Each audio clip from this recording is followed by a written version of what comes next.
build structure. The National Weather Service in Shreveport has issued a severe thunderstorm warning for east central Nacogdoches County in eastern Texas, northwestern San Augustine County. All right, guys, 1 second. Texas until 3:50.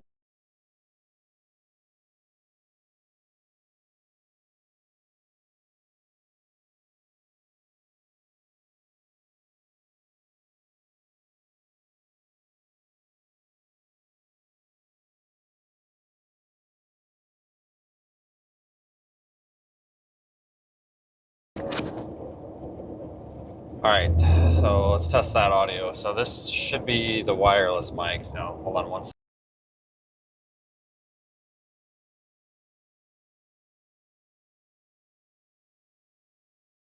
All right, so let's test that audio. Okay, cool, so much better. Should be the wireless mic. Great.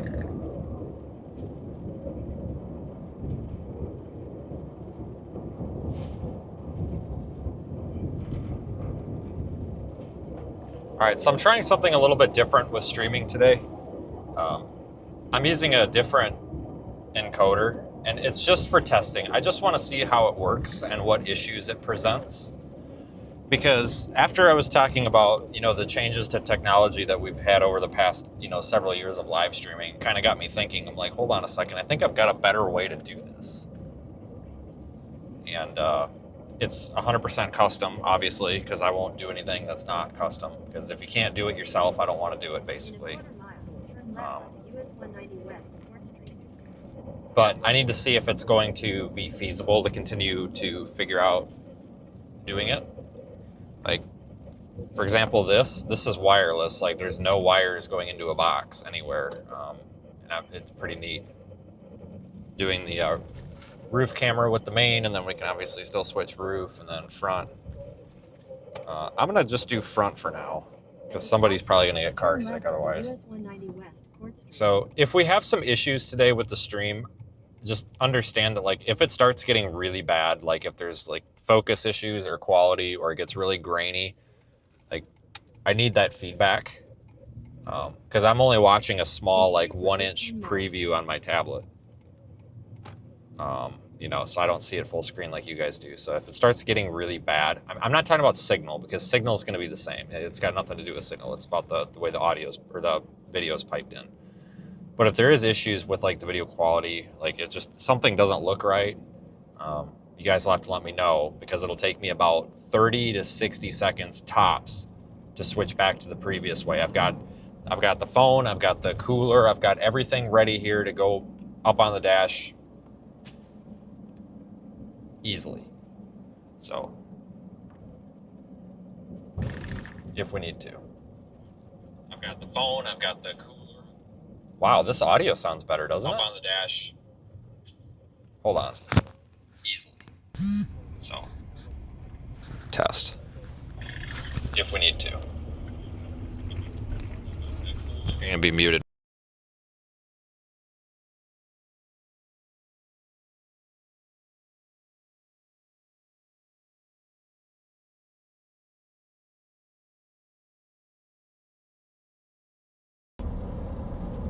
Okay, sorry about that. I was trying to listen to the audio. It almost sounds better to me than it normally does.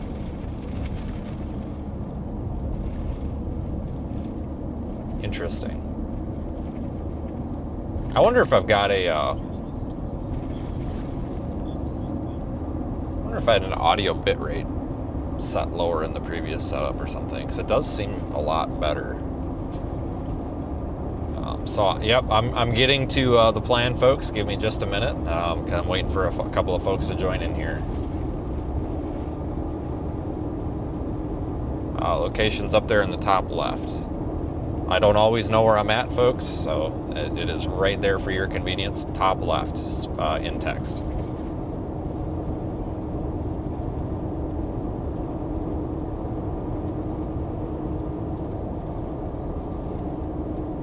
I even have it spelling out the state, because believe it or not, a lot of people don't know the state abbreviations, and it was causing mass confusion. So we even have a full, non-truncated state name for your convenience.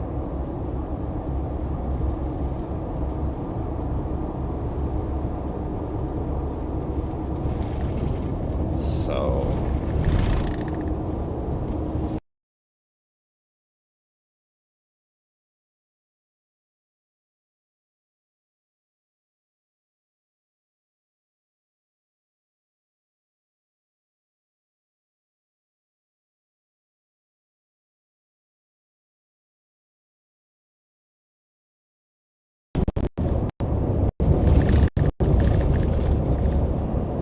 okay.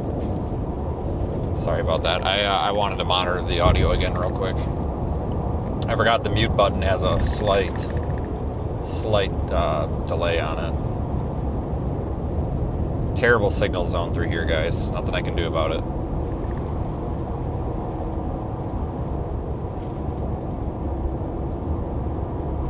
Alright, once we hit 200 viewers, we'll start talking about the plan. That way everybody gets a chance to hear it. Otherwise, I'm just talking to myself, basically. We're just about there.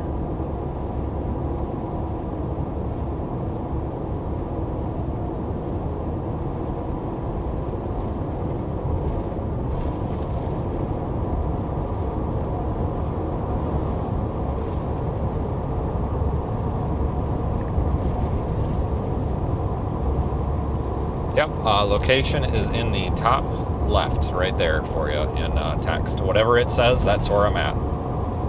Good question, but it is up there in the top left for you in text.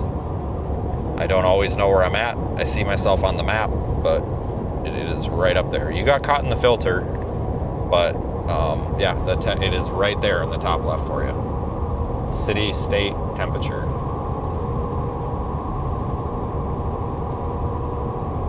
Nice and easy to find. Can't miss it. Now, apparently you can miss it, but whatever. Anyway, so we are in target area today is East Texas, West Louisiana. Now listen, folks, like, I could be a broken record all I want, but if you really want some more detailed updates, go ahead and take a look at my Facebook page. I've got some target areas pointed out for today. There's two storms right now going on, and I don't know which one I want. There's one up there by Nacogdoches, and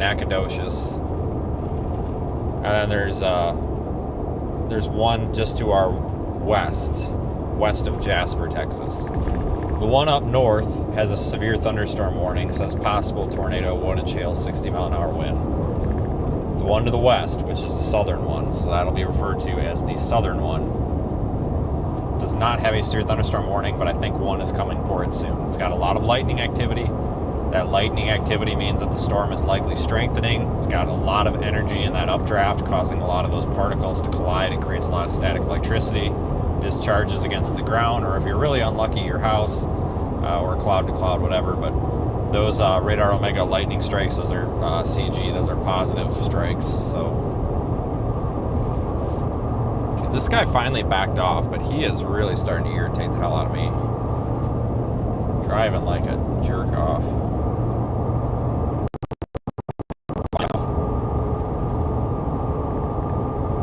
Yeah, we are struggling just a little bit here with the signal, guys.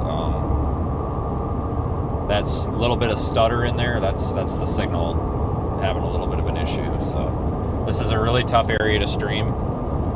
See all the trees? So cell phone towers and cell phone signal, you know, isn't going to get through all the foliage on these trees very well. So we rely on the satellite a lot more. And once we get up underneath storms, the satellite starts to cut out some. The trees also block some of the view of the sky from the satellite. So it's really tough to get a live video streamed in this area. So we have to be a little bit understanding of that.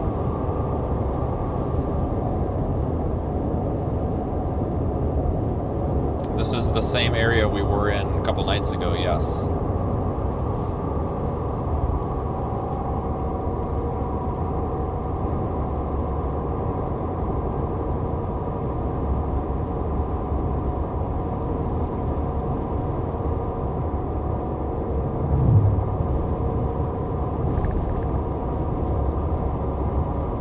I think a special weather or mesoscale discussion came out, but I can't read it right now. Especially with these guys like a foot off my back bumper. Oh my god, what is going on? Like, I'm doing 10 over the speed limit here. There's a car in front of me. It's a passing zone. Like, what more do you want me to do here? I don't get it. They're out-of-state plates, so they don't represent the citizens of Texas, so...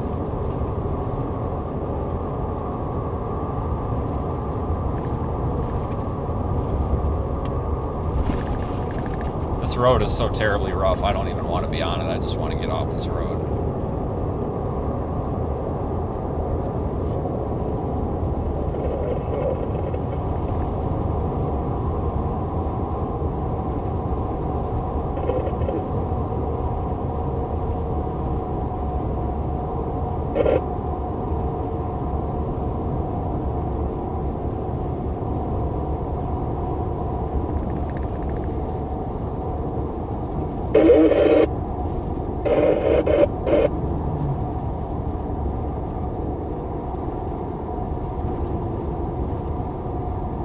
Severe thunderstorms. Seek shelter immediately in the interior room on the lowest floor of a well-built structure. The National Weather Service in Shreveport has issued a severe thunderstorm warning for East Central Nacogdoches County in eastern Texas, northwestern San Augustine County in eastern Texas until 3:15 p.m. Central Daylight Time. At 2:32 p.m. Central Daylight Time, a severe thunderstorm was located over Nacogdoches, moving east at 35 miles per hour. Hazard, 60 miles per hour with gusts at quarter-side hail. Yeah, I think this one just west of Jasper is probably going to be the one to take. That one up there by Nacogdoches, it's not that it's necessarily weakening, because it looks about the same that it has, but it's a very tiny little storm. It's very small. It's not strengthening like I would want to see. This one west of Jasper, up there by, is it Corrigan? You guys have to understand, I'm driving 80 miles an hour down the road, and the text on my map is very small, so I don't always know if these are the proper town names, but west of Jasper. This one has a lot of lightning. I think this is the more promising storm. I think we want to take this one. Looking at velocity, there's not a whole lot on it, but it does show some signs that there could be some very weak upper level rotation trying to form with that storm. So doesn't necessarily mean tornado, just means that the updraft is kind of strong. So I really wouldn't be surprised here if we end up with a severe thunderstorm warning on that storm sometime soon. Be mindful of that.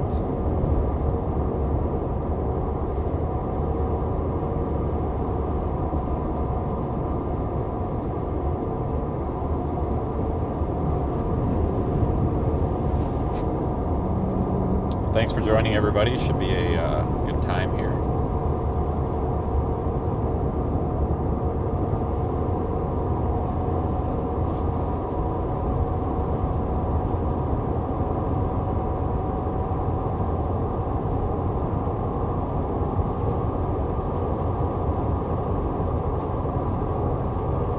Yep, we're live in the Radar Omega app as well if you would like to take a look at live radar.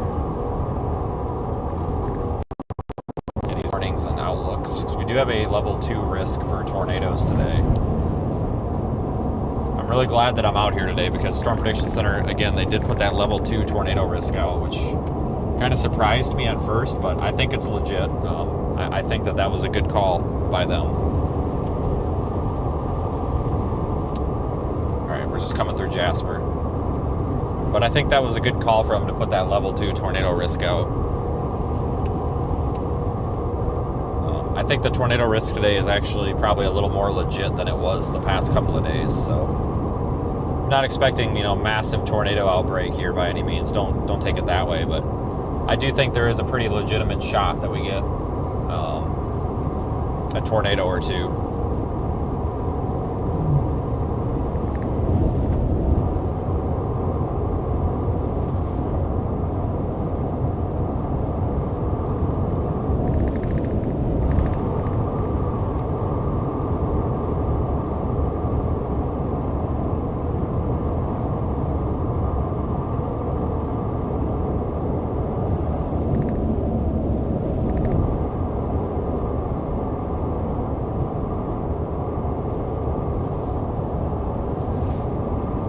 pretty sky over there.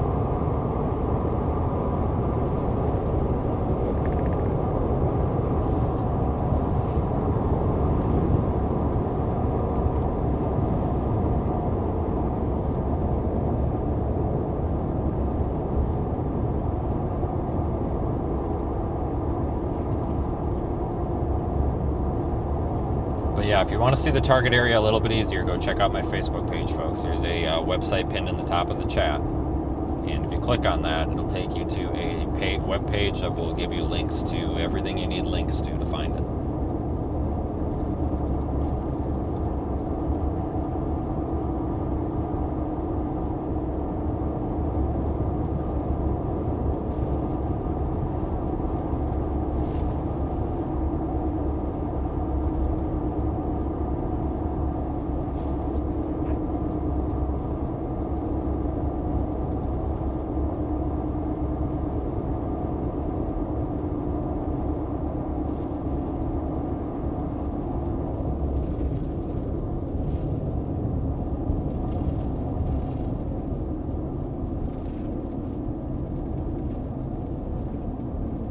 Alright, we're coming into Jasper. We can probably stop for a minute and watch trends. We're equal distance from both storms right now. I like the southern one. I think that's the target. In a quarter mile, turn right onto East Dude, if this truck doesn't figure out what he's doing, not this guy, the one behind me. CDL came from his Cracker Jack box, I think. Take the next right onto You know what? East I'm Towson. actually going to pull over here instead of up there because I'm so sick and tired of this guy being a foot off my bumper.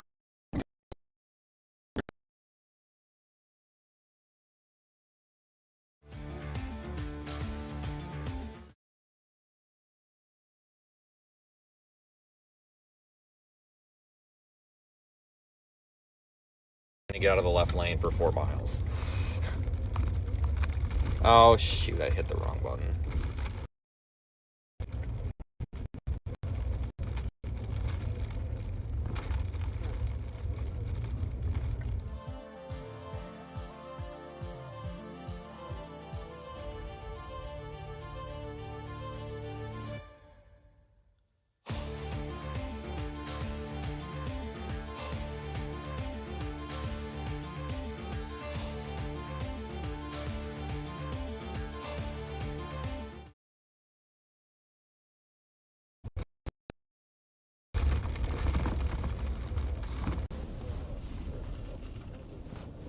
Head north on Hall Street. Yeah, I hit a button, I'm sorry. Guys, I am going to switch this back to our normal live streaming system because I accidentally pushed a button and then I didn't know what button I pushed, and I'm afraid if we do have a tornado on stream today, I'm going to push a button, not know what I pushed, and then it's going to be a cluster. So I've tested what I need to test. Everything seems to work. I'm happy with it. So until I can finalize this, let me switch back to what we normally use here.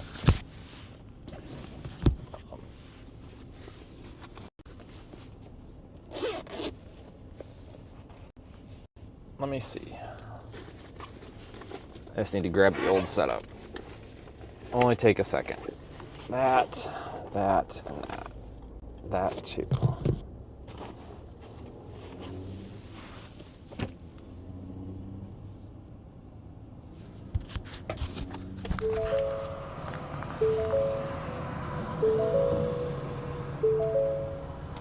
Yeah, some days I wonder if people can tie their shoes, I swear to God. Completely agree. It's nice and warm out today, though. Give it that. Well, I forgot, it's a little bit, what the than 30 seconds here because I need a screwdriver. Forgot about that. Because I had to borrow a screw from my phone up here to mount this camera.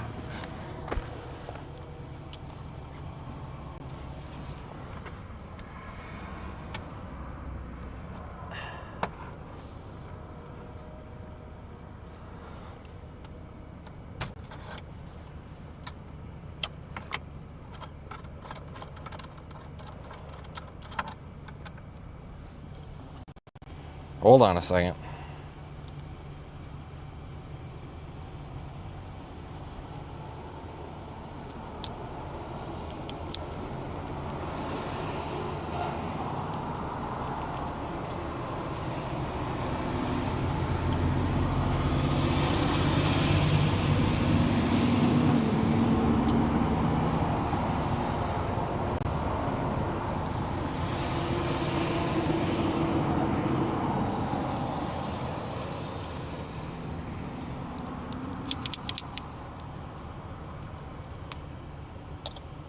Oh. By the way, if you guys haven't seen my TikTok, you guys need to go see my TikTok page and look at my reposts. I've been reposting a lot of fantastic content. It's really entertaining. You should go check it out. No filter.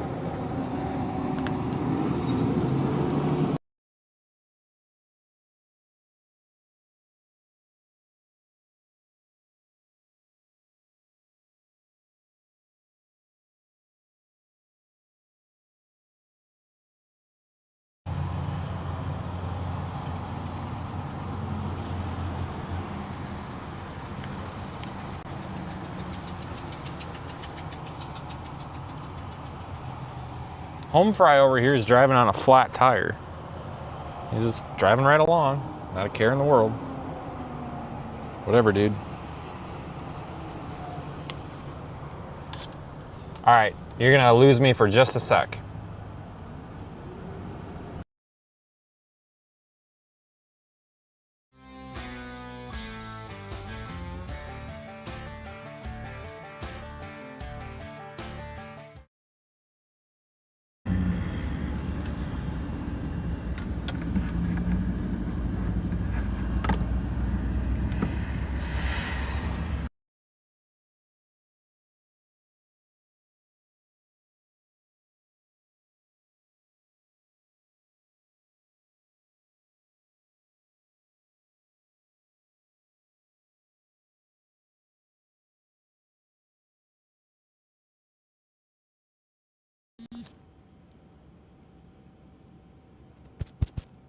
Cool, I think we're good now, right?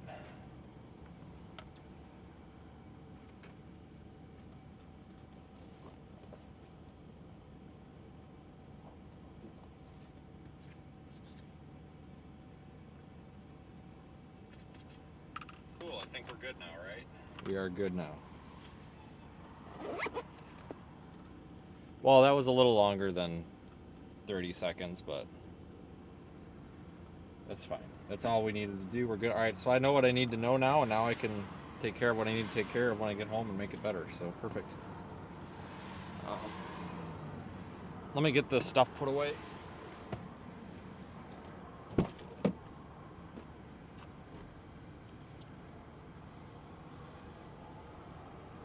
Still no warning on that. Kind of surprised.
Hold on, I just had an idea.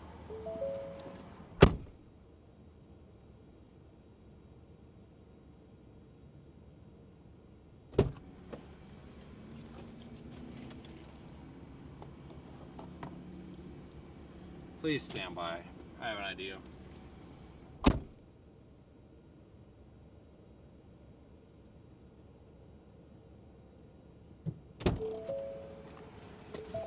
I just had an idea of something. I got a bunch of phone mounts and stuff. I just had an idea. I just want to mess around with something, but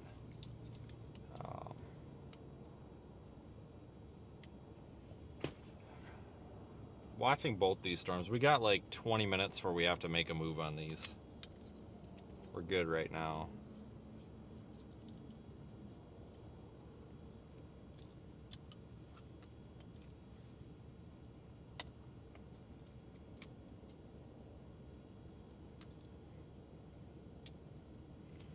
Need to get USB up here. This phone mounts a little bit.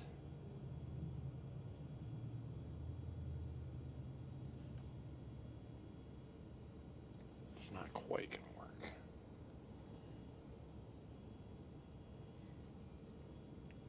Ah, damn freaking the light bar is in the way. The visor lights. It's okay.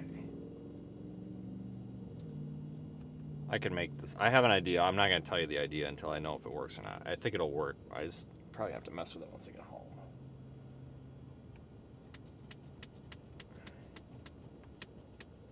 Problem is I'm going to need USB power over here because I don't like cords dangling all over. So like I need USB power up here on the visor. So I'll have to put a USB transfer or a converter thing, 12 volts to USB behind the dash and run it up the A-pillar and then over the headliner. Because having cords, like even just, I have one cord.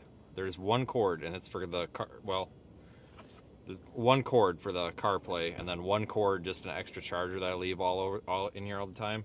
And even that's too much for me. Like I don't like wires everywhere. I can't do it. It's unprofessional and it looks terrible and it can really be a problem here. You know, when you're trying to do more than one thing, you know, at a time, and then you think you pulled the wrong one out and stuff like that. It's a real pain in the rear end. Now I'm trying to set up the, this is the remote phone that I use, like if I get out of the car. I'm trying to set it up so it's always streaming, so we don't have to have it, like, I figure if it's always streaming and then plugged in while we're streaming, and then I just grab it, so I don't have to sit there and monkey around with trying to get it to switch. But I need a place to mount it. I'm not going to just leave it in the seat. And I'm like, well, we could put it up here on the headliner or on the top of the windshield like this. And then have like an extra camera angle or better yet, a backup camera angle. Like if this camera breaks or something, like there's something sitting right there ready to go. But it's not quite, it'll work, but it's not articulating in the right way.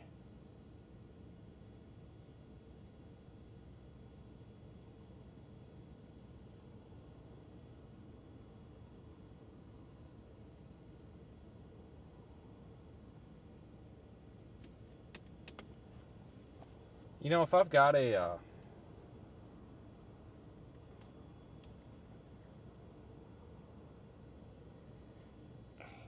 figure this out. Let's see if I can make that work. Hold on here. Oops, that's gonna break something. Stream. Custom. Okay, so if I go like this,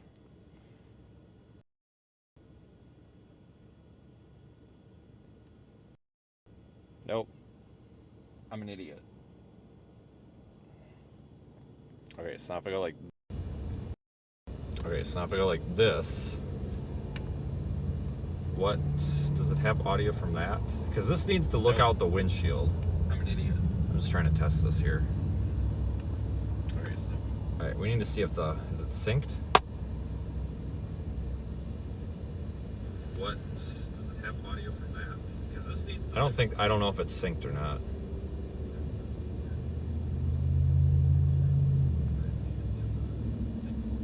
It is synced.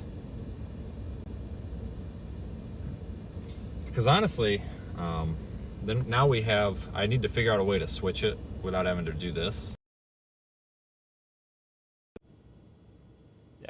It froze. For some reason, that device freezes when you try to switch. Come on, you piece of junk.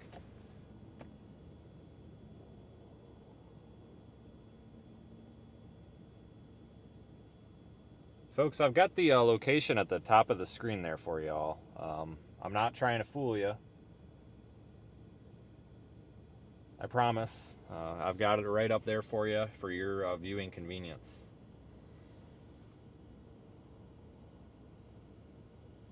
Lots of people keep asking me about the location, and folks, I did put it. It is up there in the top left of the screen for you all.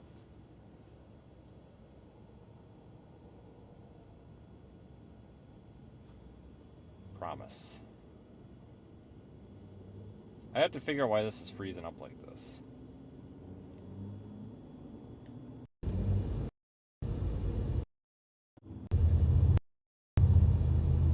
Because now you probably get, yeah, you have audio from the device, so that's probably why I sound distant now.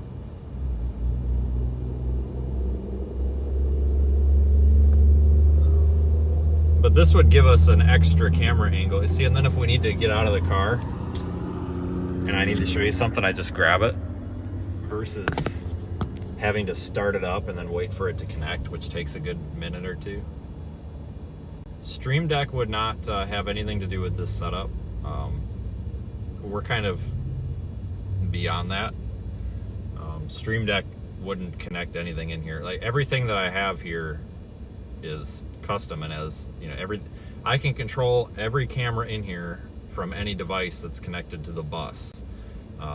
But the problem is I just don't want to reach over there to do it, so I need to figure out a way to connect that to the main one, which I can do. I just don't remember if I have to hard code that or what. But you guys remember, if it's like I've built all this, you can't buy this or anything anywhere, which is great until you want to add a feature, and then you have to go back to the like square one, and then you have to build that feature.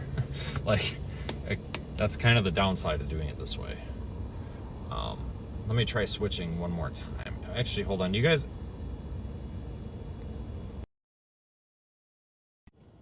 Yeah, for some reason this does not like switching cameras. I wonder if it needs an update.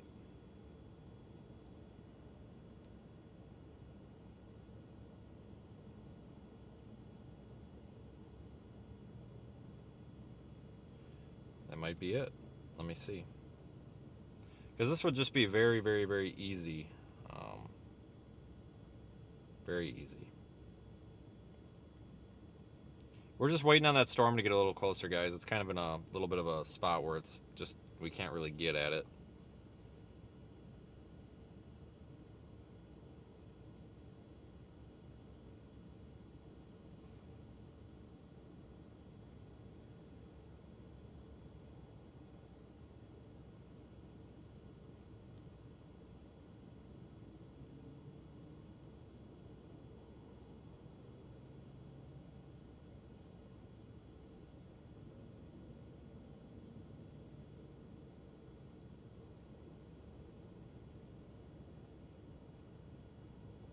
They dropped the warning on the northern one, kind of reinforcing the southern target, I think.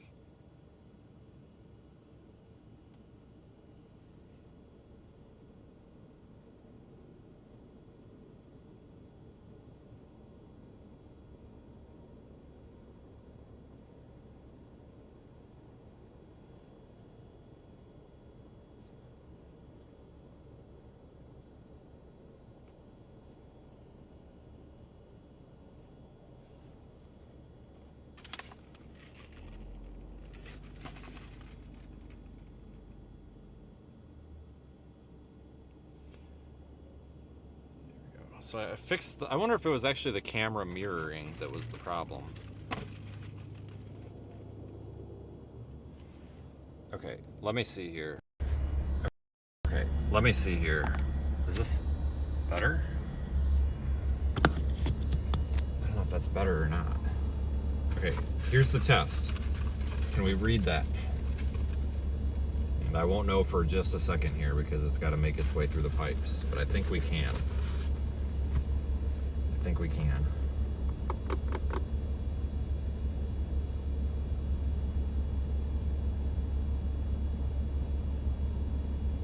Waiting. There it is. All right. Perfect. Nope, it broke again. What the hell? some reason it doesn't want to switch cameras. I'm still watching the radar. Don't worry, guys.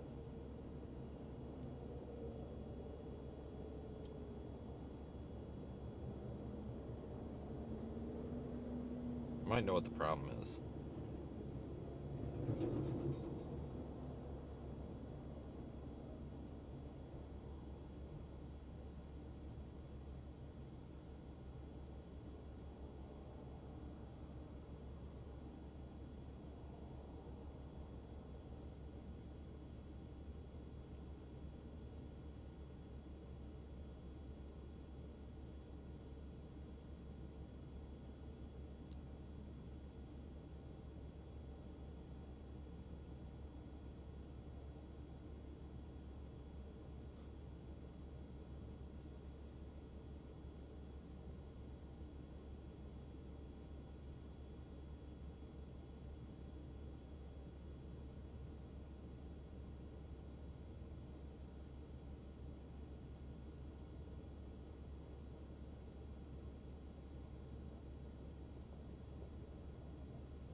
Yeah, I think it's gonna be the southern one. That's the only one that's like persisting.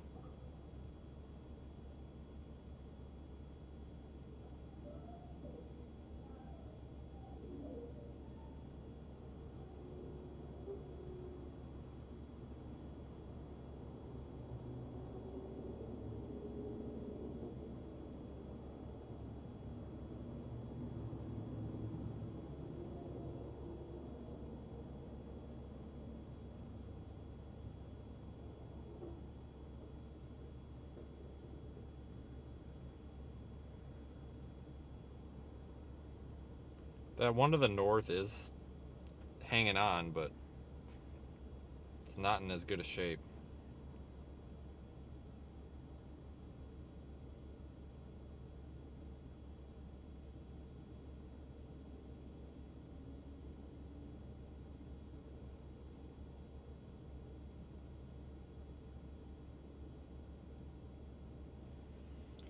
All right, I think I got this fixed.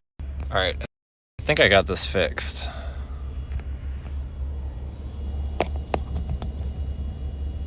So it should, okay, and then it should go back. And I know the audio is acting a little goofy. I know. Just give me a little bit of a break on that for 1 second here, because I'm gonna change that, because it's switching between the microphones when I go back and forth.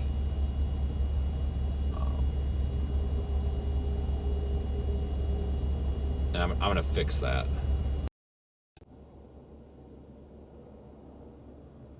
There we go. So now it should not do that.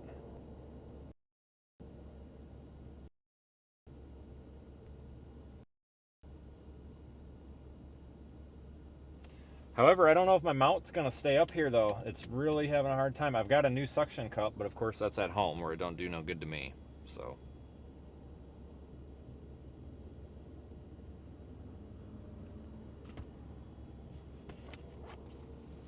we'll kind of see how that acts up there. Good, it's a good experiment.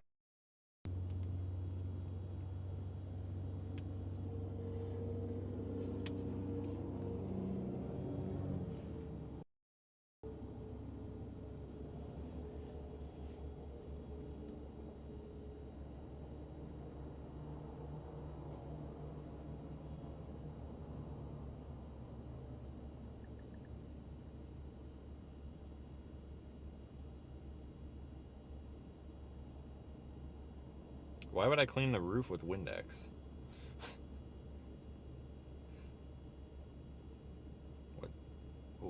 What's going on?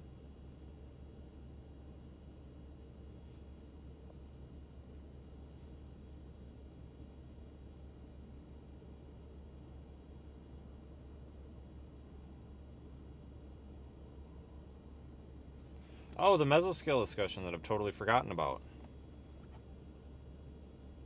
Hold on.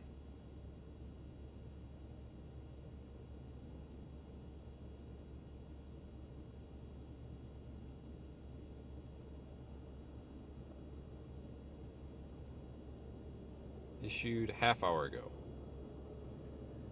Oh, they might even be considering a tornado watch. Yes. Thunderstorms should increase in coverage this afternoon. A tornado watch may be needed during the afternoon. Here's what's nice about this. Front. Here. There you go. So they're monitoring the area for a tornado watch.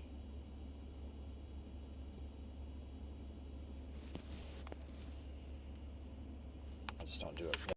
There we go.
And let me put this out on Facebook quick.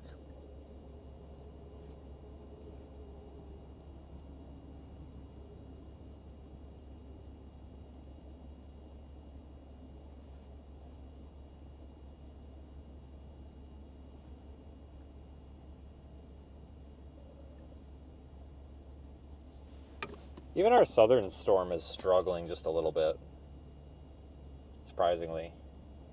We'll take off and take a look at it soon, I think.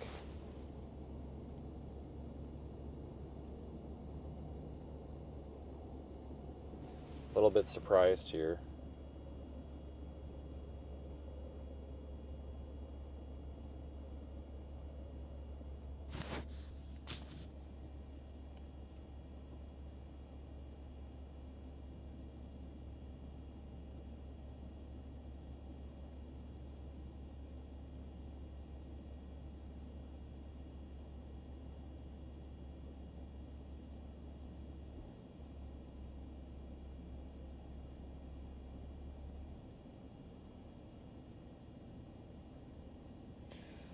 Okay, well, let's go out towards Woodville and see if we can get a look at this one. I guess we'll stick to the southern one. Hold on one moment. I want to see if I can get Facebook streaming. I'm having some issues with it.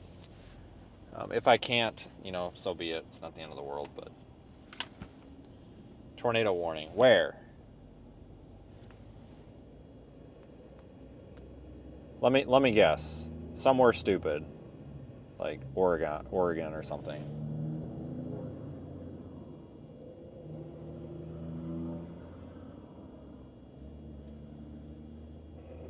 Probably Puerto Rico. Greg and Rusk, Texas. Where? What? Oh my God, that's way up there on I-20. You gotta be kidding me. I wonder if we're gonna have to go north, guys. The target may be north. I was afraid of this.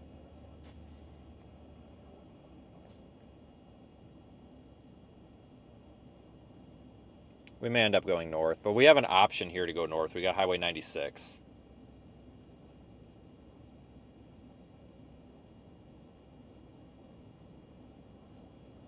So,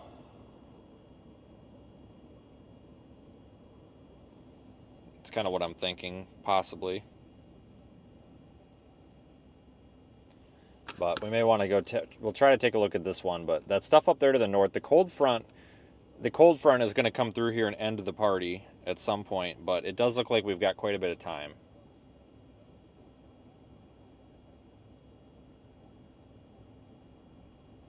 Yeah, I can't get Facebook up, so whatever. It's fine. I'm not going to worry about it.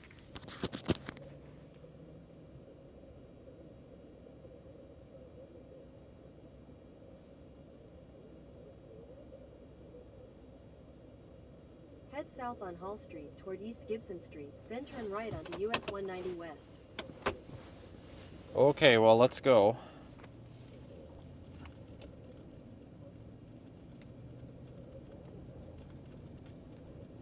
Hi.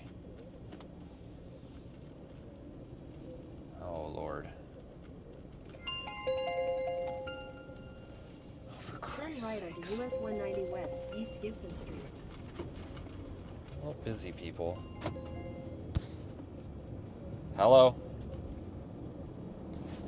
Hello? Hello?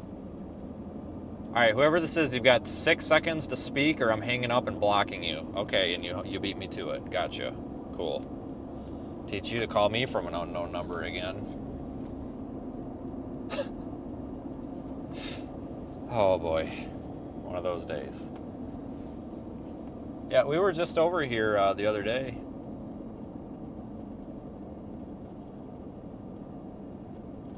Sure were.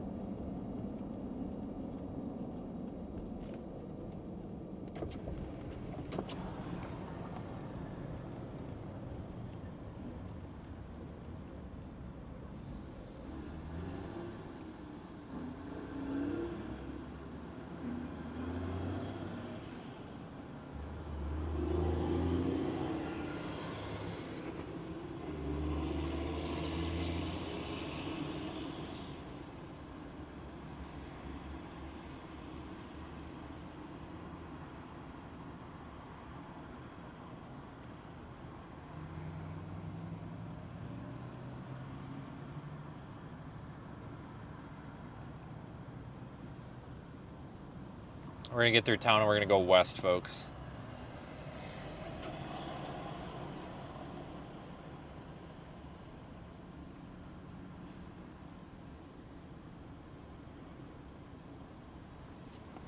We do have the ability to go north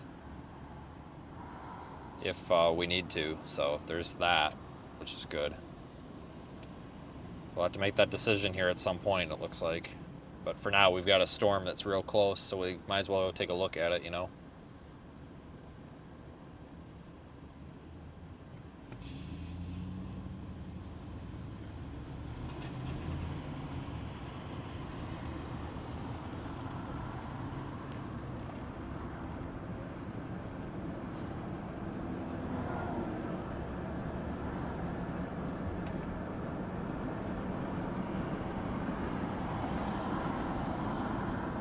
Max just mentioned us. Great. Yeah, he probably should because we don't charge him for anything, so that's good to hear. Appreciate that.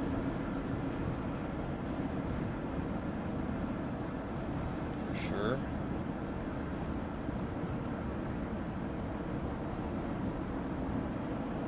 I still haven't been able to get that mesoscale discussion to fully load. I'm just over it. I guess we're just not going to know what it says. SBC's website's just being weird.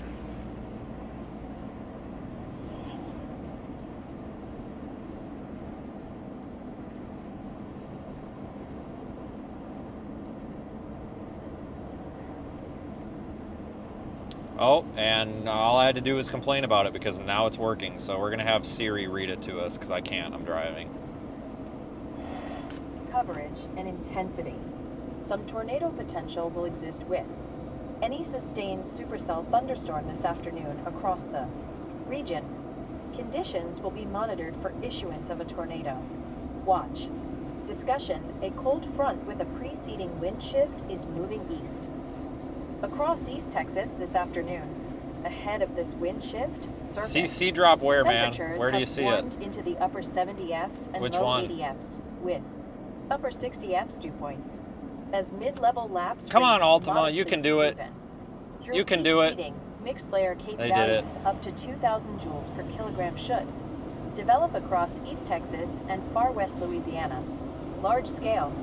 Kinematic fields are also quite strong, with effective layers shear, on the order of 50-65 knots across the area. Showers and thunderstorms presently developing along the aforementioned wind shift should deepen and increase in coverage as they encounter the increasing instability, given the forecast degree. of instability and the overall deep layer shear profile supercells will be possible with any discrete storms, with time increasing.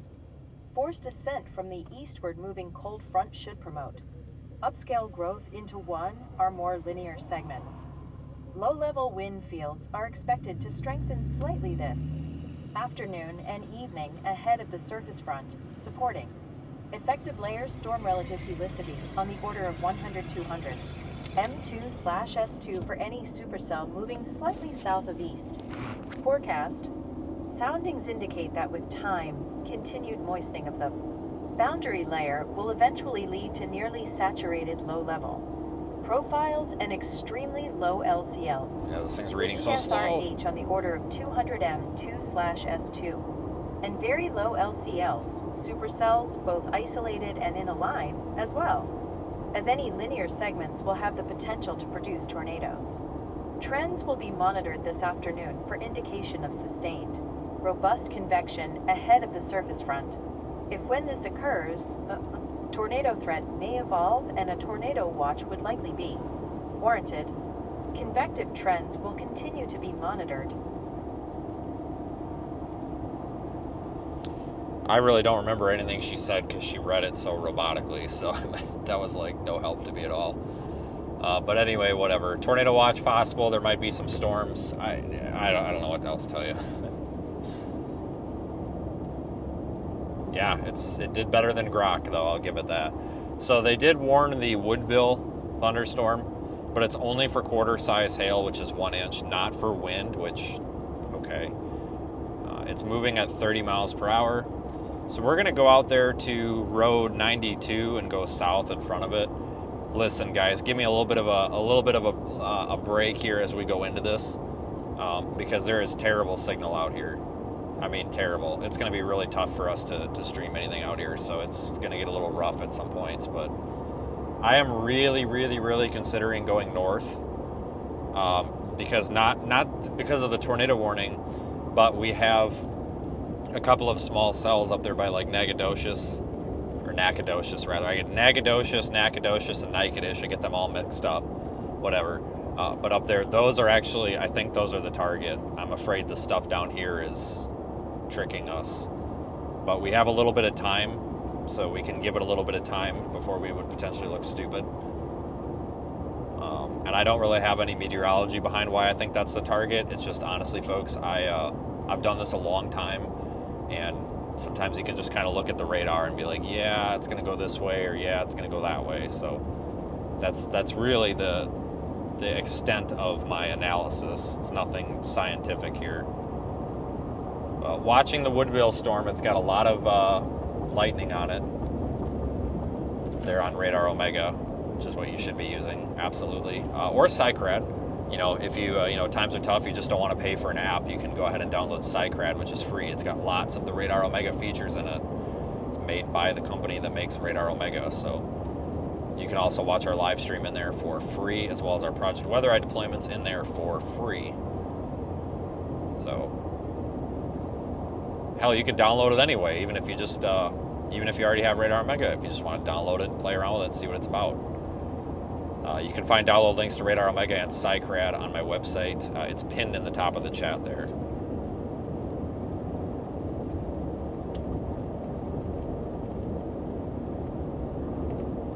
So I'll take the moment to insert the sales pitch / advertisement very quickly before things get heated up.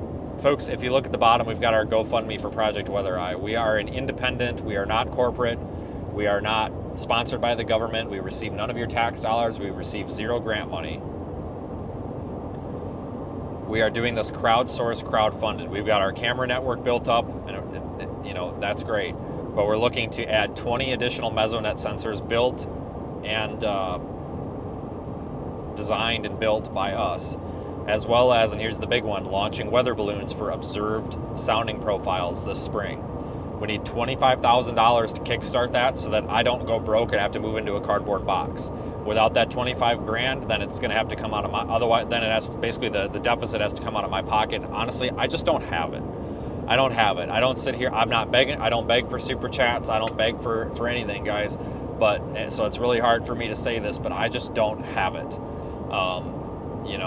So in order for us to avoid cutting corners, because remember, it's not just me. There's other folks out here, and there's going to be payroll associated with it. Paid opportunities for folks here. So in order for me to avoid living in a cardboard box, we need to meet that $25,000 threshold before the beginning of the year. And I was very, very questionable about if we were going to do that. But the fact that I started the GoFundMe 5 days ago, I started it 5 days ago, and we're already at like $3,000, I'm pretty hopeful. So thank you if you've donated to that. Hell, I don't care if it's $1 or $10,000. Doesn't matter. It's still appreciated, because even those $1 donations, which we've gotten a handful of, even those $1 donations on the GoFundMe there still help, because I've got 150,000 of you folks on YouTube and 85,000 on Facebook. Just imagine if every person spared $1. And I'm not asking you to, but I'm just saying, like, it's proof of concept, right? We would have enough to fund this for years. But we appreciate it. I'm by no means trying to guilt trip anybody. I'm not trying to make you feel like you have to.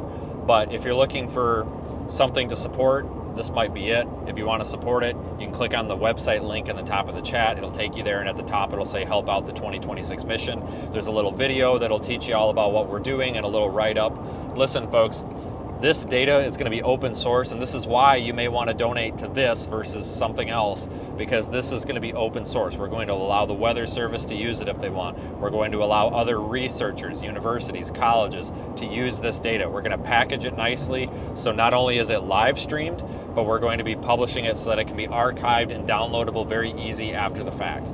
This is going to be open for other people to not only research severe weather, tornadoes, hurricanes, blizzards, freezing rain, because weather balloons are very important in the winter for like freezing rain and stuff, to be able to tell if there's a warm nose, because that way we know if we're going to have ice, snow, or rain. But we're going to make this available for research and like I said, current warning information. Obviously, we're going to live stream our balloon launches, so you guys are going to know the data that's coming in. We're going to get those ground truth or sky truth soundings, which are very, very important. The National Weather Service launches dead zone. National Weather Service launches 2 weather balloons per day.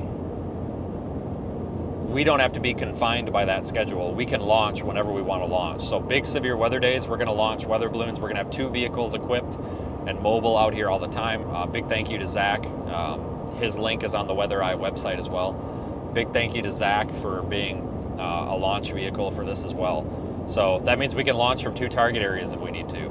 This is a huge project, and we're supported by Radar Omega, we're supported by our viewers, and we're also supported by scientificsales.com, which, because these people care about us and they're trying to see us succeed, so they're supporting us. So be sure to please consider giving Radar Omega a try and some positive feedback if you like it, because the makers of Radar Omega are supporting this project, as are scientificsales.com. You can support them for supporting us by going to scientificsales.com. There's a link on the website in the chat.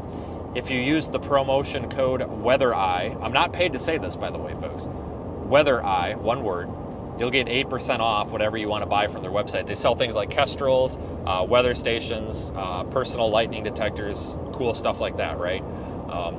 It's under new ownership. It was just bought by a company that we really like. So maybe if you had a bad experience there before, it's all new. Great customer service. They're shipping your item the next day at the latest, either today or the next day, basically when you order. And you're going to get good customer service. You're going to get a warranty, and you're going to get people that will actually answer the phone. And they're in this country, and they're great folks. It's a nice small business, a family business. So you can support them as well, because they're supporting us by giving you guys an 8% discount on anything on the store, and not paying me to say that, by the way.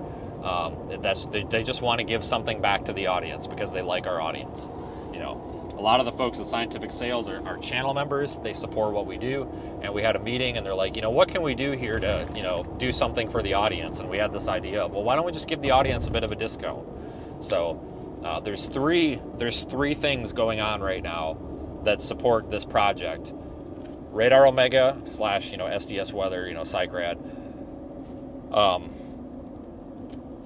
Scientific sales, and of course the audience, and obviously our internal folks as well. But so that's how you can support us, folks. That's my sales pitch, and we welcome your monetary donation, whether it is $1 or $10,000. It doesn't matter.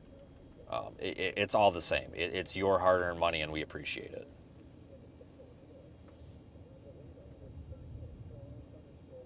The tornado is lifted. I don't think it was ever down for that long, to be honest with you, but I haven't been watching radar. I think it was just a brief one.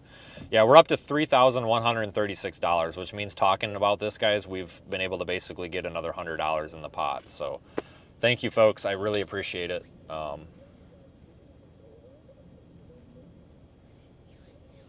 really do.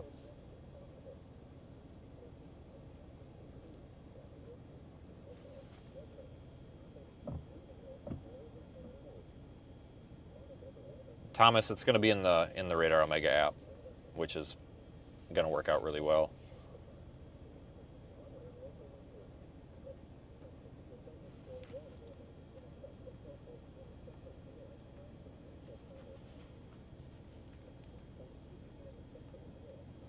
I mean, you folks are still welcome to support the channel with super chats, channel memberships, the PayPal thing, and all that. I'm not saying, you don't. Good question. Like, that still supports me and what I'm doing. So yeah, that's still welcome and everything. Like, I'm not trying to make people pick and choose here. Like, I mean, we're not going to complain however you want to choose to support here, but we started that GoFundMe because it gives everybody a way to check the progress. And it's also a very transparent way of doing it, because in theory, I could sit here and say, okay, guys, we've gotten $6 this whole time. Meanwhile, we've gotten $3,136. You know what I'm saying? It's just a very nice, transparent, open way of doing it. What's the best radar app to use? Radar Omega or Cycrad? Well, realistically speaking here, there's actually three. And the fact that I'm going to mention this might catch some of you off guard, but Radar Omega is going to give you the most features. And honestly, just the best infrastructure behind it as well. More customizable options, better user interface. With Radar Omega, you can buy it once and forget it, or you can buy it once and subscribe monthly for extra features. Your next best for free is going to be the Cycrad app. And again, like I said a few minutes ago, if you click on that link in the chat, it's going to take you there. You can download the Cycrad app, which has a lot of Radar Omega features in it, but it's free. It's made by the makers of Radar Omega. You can watch the streams in it. Otherwise, your alternative, which is actually a different company, is RadarScope. Those are the big three right now, is Radar Omega, Cycrad, and RadarScope. I don't really recommend buying and downloading RadarScope anymore because pretty much all of its features are in other apps now, if that makes sense. RadarScope used to be the gold standard, but it's not that they fell behind, it's that they fit a very small market, and which is, believe it or not, I think actually mostly the aviation community. But they fit a very small market, and that's really their market. It's not, it's hard to describe, but like, I mean, you've got your free apps like My Radar and Weather Wise and all this stuff, and like those apps are a little bit more dumbed down. They treat the consumer like they're stupid. You got your dumbed down stuff on there, and everything is their data is so smoothed over that you can't even tell where the storm is. And it's some of these other apps, like they treat the consumer as if they're a potato. Whereas RadarScope, Radar Omega, Cycrad, yes, there's a way to water it down so it's more user friendly, but even at the consumer level, if you've never used them before, you're still basically you get to choose how watered down you want the data. If you don't understand any of this stuff and you really want to smooth it out, water it down, lower resolution, easier to figure out, but less detail, you can do that, but you get to choose to do that. With some of these other like crap apps, you don't get to choose to do that. You're forced to do that. So a choice is good. You can set it where you want to. So those are the three. Obviously, I would prefer and recommend Radar Omega and Cycrad. But I feel like RadarScope's always an impartial option. But I don't really recommend that one just because for the price, you could buy Radar Omega and get better features, or you could just download like the SciCrad app for free and get more features than you get paid for in RadarScope. So that's just kind of my 2 cents on it. I think they're issuing our Tornado watch.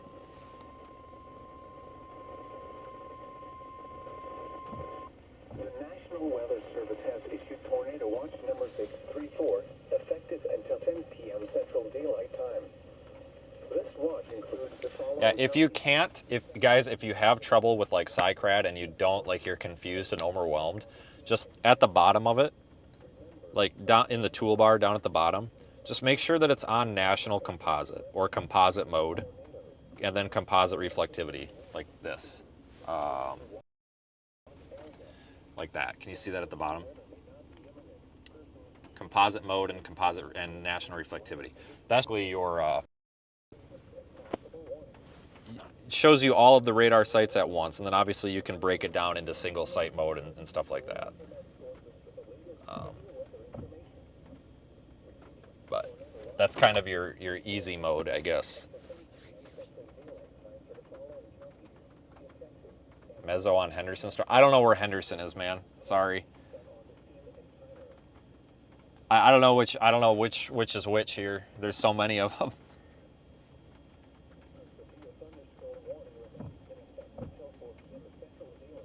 We do need to get moving though. We should get moving here in a second because we've had a good break in traffic, so we should be able to get moving.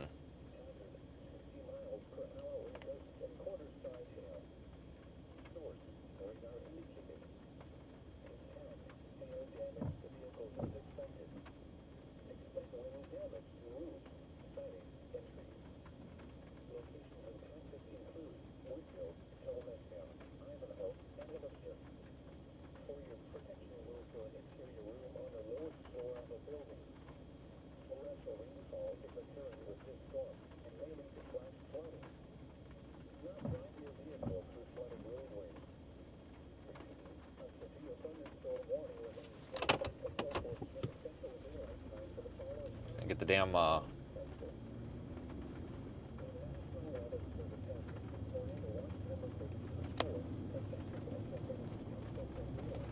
get the stupid automatic parking brake off in time.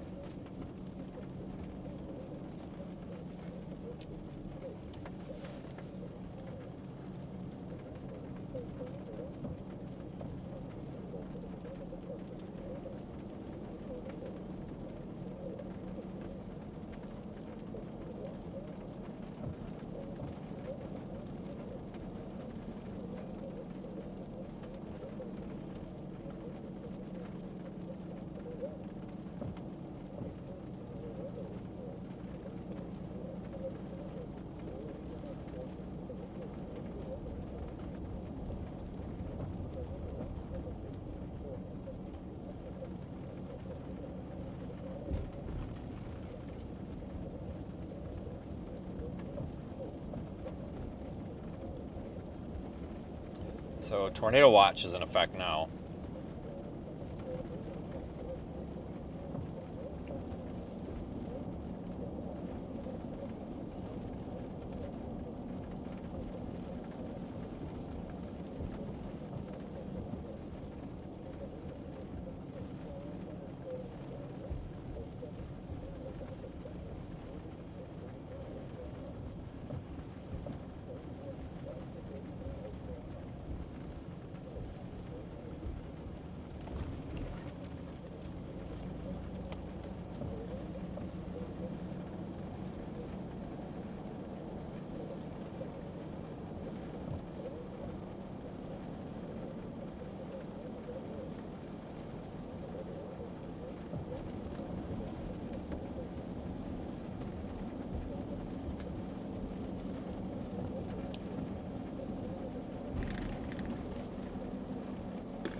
Should have a south route coming up, and we're gonna take that because we need to get a little bit in front of this storm.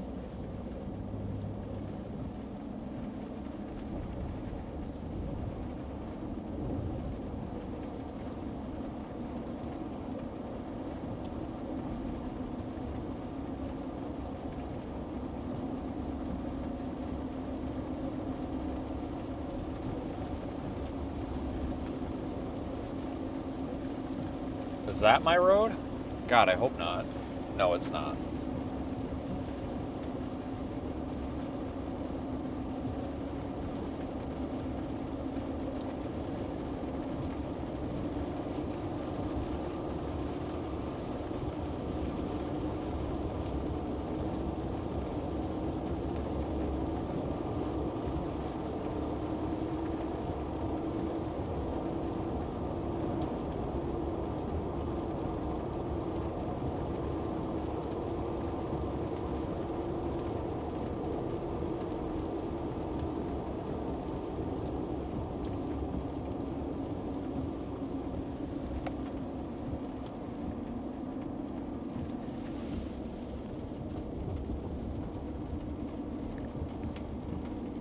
Spurger. It's like a burger, but with an S.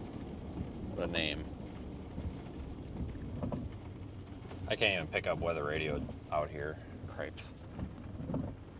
Alright, are you turning, or are you stopping, or what are you doing here? Because I'm about fixing to go around you if you're... Alright, you are stopping, okay. And I'm either turning or what?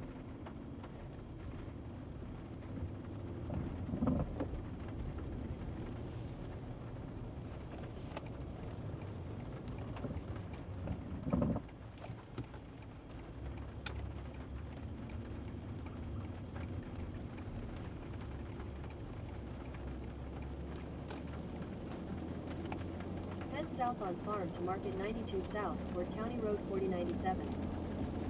In 800 feet, turn right onto County Road 4094. Take the second right onto County Road 4094. What are you telling me to do here? Because this don't make no sense. Piece of junk. Told her right how I felt. New warning. And I can't even hear it because we don't have weather radio coverage out here. Cripes. Is this Canada?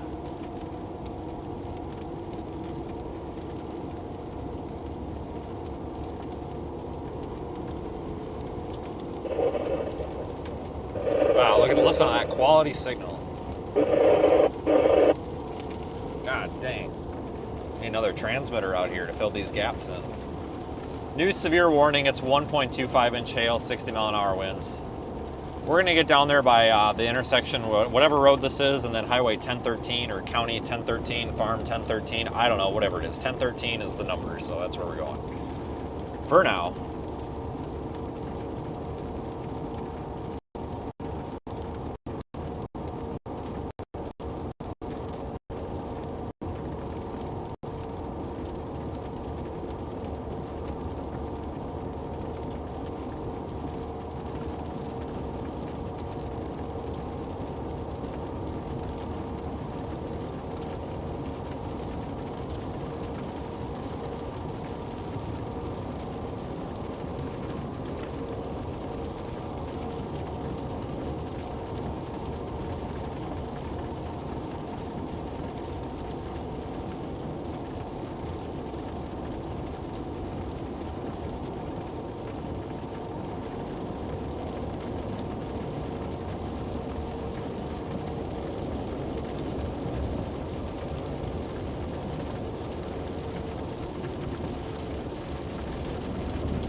You guys are way out of focus, aren't you?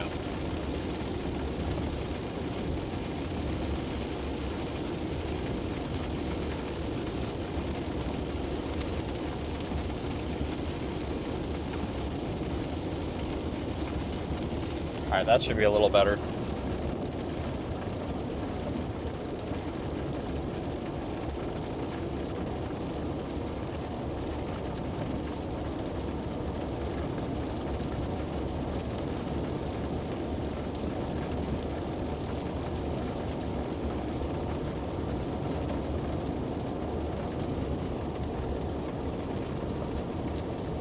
me see if I can get info on that tornado watch.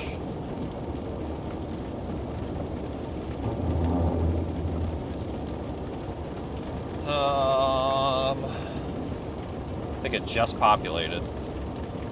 Tornado watch for West Louisiana, East Central and Southeast Texas, and then obviously the coastal waters. It goes until 10 p.m. Central Time. A couple tornadoes are possible and damaging winds of up to 70 miles per hour.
Once we get a little bit south here, we'll be able to get a view.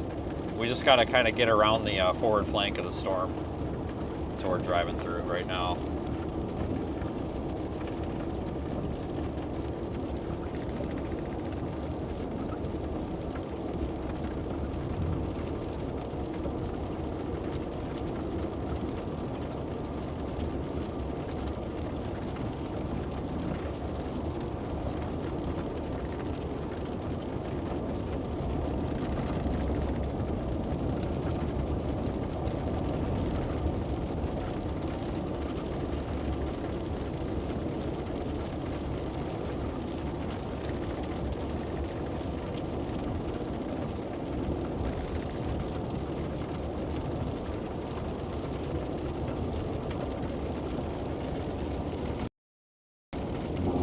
I gotta get you guys spinning the wrong other way here.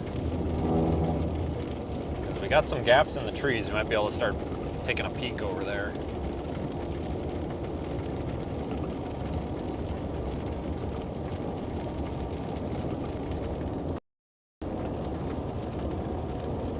Getting into the wooded areas now.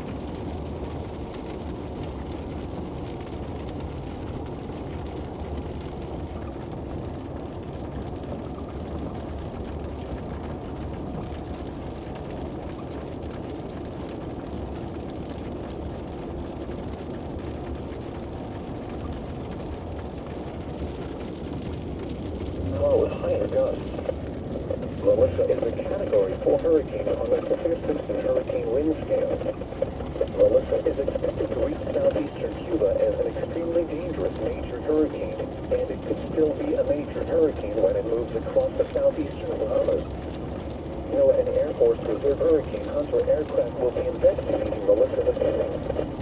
Hurricane force winds extend outward up to 30 miles from the center, and tropical storm force winds extend outward up to 195 miles. The estimated minimum of 7.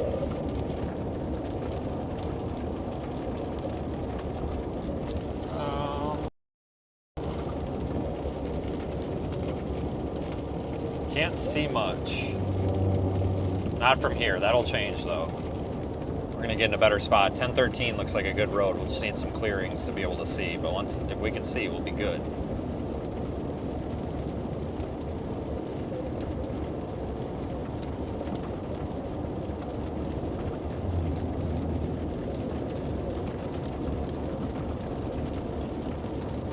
main core of the storm is still back there over Woodville.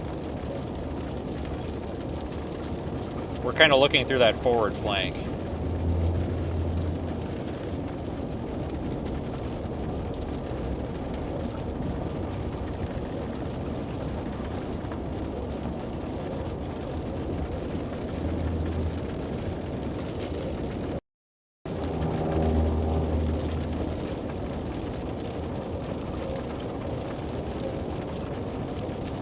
I think they tornado warned that Kilgore storm again. You gotta be kidding me.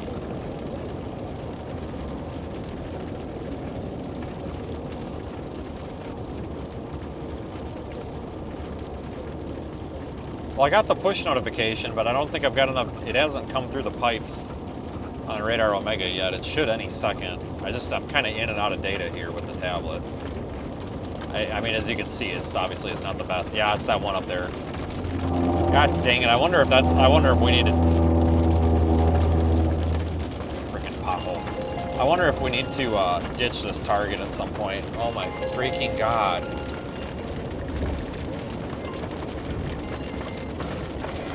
Hello?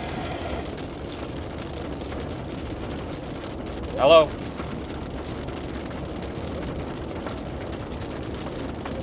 I swear to God, one more telemarketer and somebody's getting a visit. That's all I'm gonna say.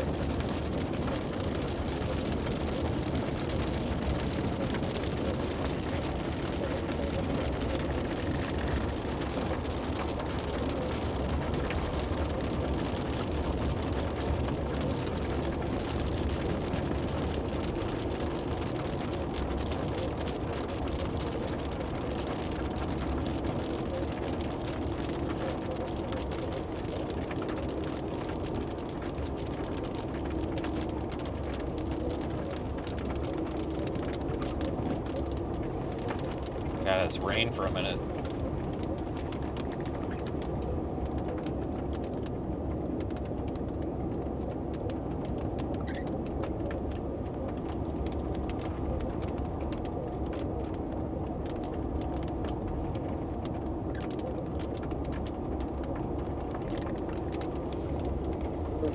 And it could still be a major hurricane when it moves across. Alright, this is Spurger. It's just Burger with an S, I guess. I don't even know if I've ever driven through here before. I feel like I would remember it.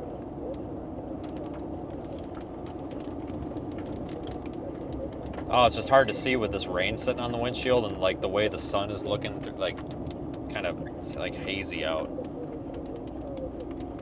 This sucks. Give it a 3 out of 10 right now. Come on, freaking dude. Get your freaking yank tank going here, dude. Your 2-wheel drive rodozer with a lift kit.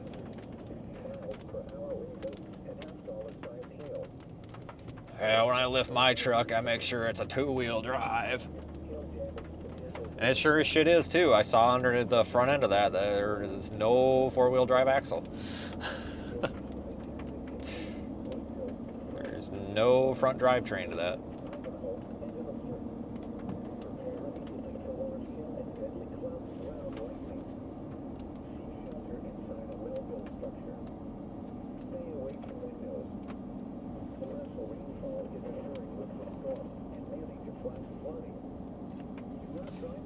Alright, we're gonna start heading west here.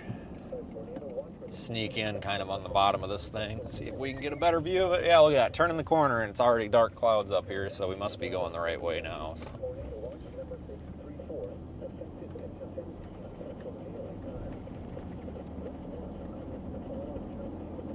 Yeah, welcome to Spurger, everybody. I've never been here either, so... I'm pretty confident that I haven't, because I think I would remember the town called Spurger. Old Spurger.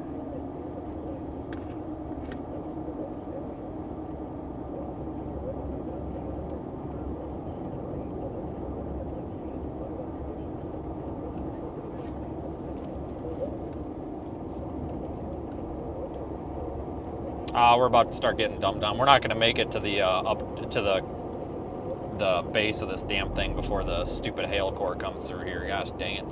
That's okay though. We'll go a little bit farther if there's a break in the trees. Otherwise, we'll go back to 92 or whatever road that was, and we'll just wait for it to come to us. It's not a big deal. I was just hoping we could beat it, but I got that last radar scan, and we're not gonna. So I'm not wrecking my truck with hail today. I have a feeling the hail's gonna get a little bit bigger in there. But yeah, like right here.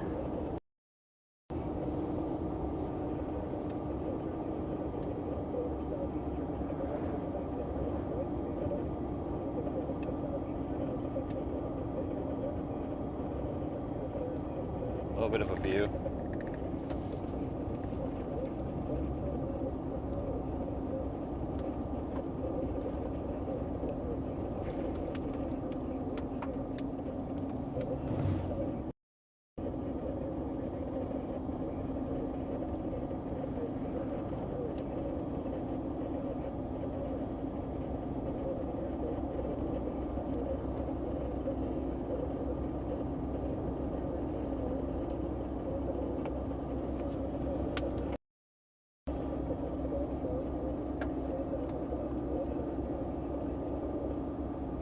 The thing is, if we get up in this rain, we're not going to see anything, guys. So we kind of got to stay on the dry side of this, especially with these trees. Just won't be able to see.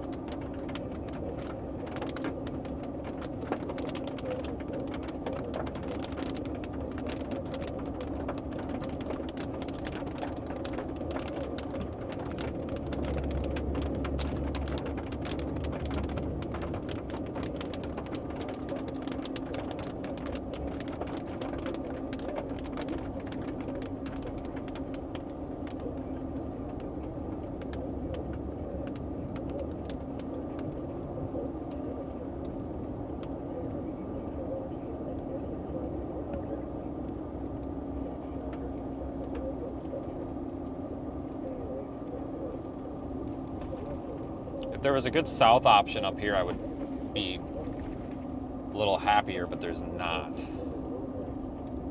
This thing's moving southeast, so we can go wait for it in Spurger. I mean, that's not a problem. We can go to Spurger and wait for it. I'm just not going to wreck my truck with the hail. So, plus, we're not going to be able to see anything. I'm just kind of going west until we don't want to go west no more. Then we'll go back east to Spurger. And in about 10 or 15 minutes, I think it'll cross the Spurger.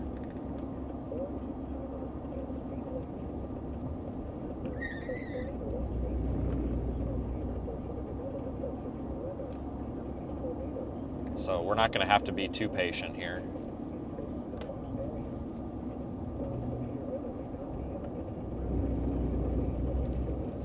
Narrow roads, Jesus.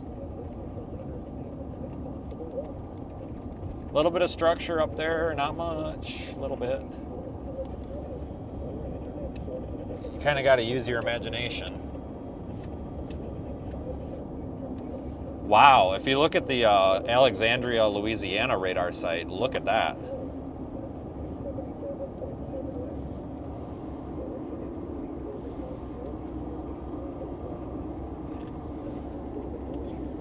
Look at that. That's really high up in the sky. We're scanning really high up though. It's less pronounced on Lake Charles, which I think is the proper radar site. Wowza. Did you guys see that?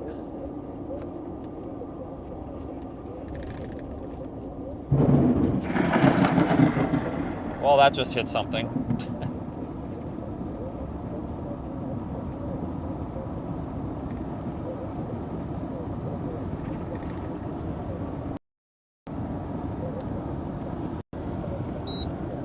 All right, you gotta get off my bumper, dude.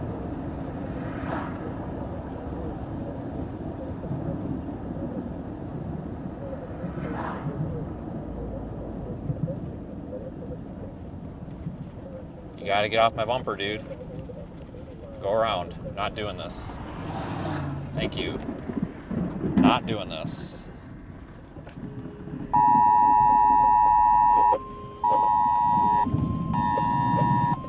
What the hell's happening? The National Weather Service in Lake Charles has issued a tornado warning for southeastern Tyler County in southeastern Texas until 4:45 p.m. Central Daylight Time. At 4:12 p.m. Central Daylight Time, a severe thunderstorm capable of producing a tornado was located near Warren, moving southeast at 25 miles per hour.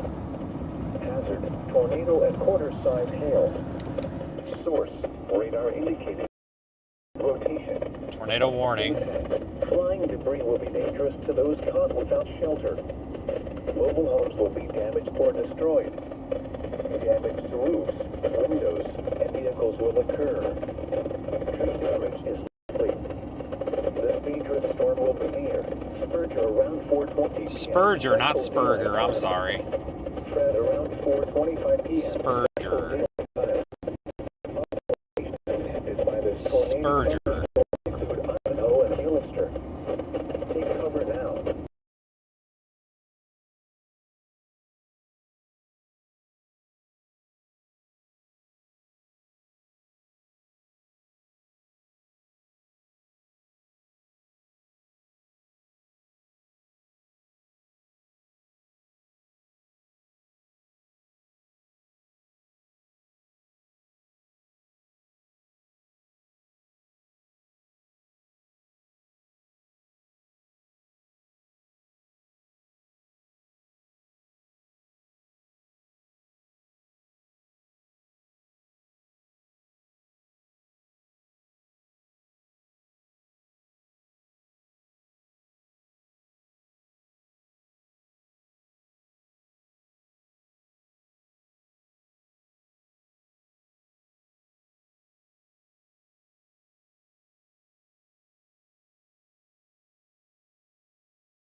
Thanks.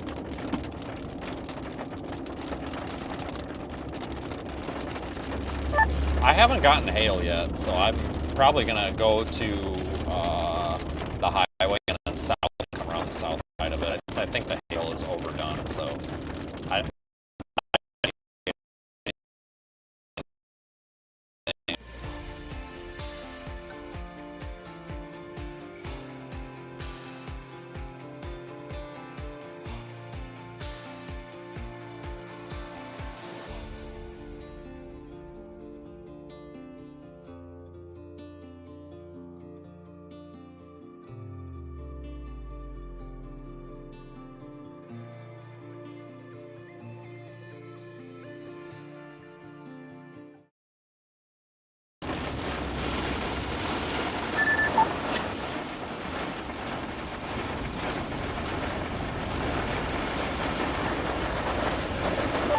No signal.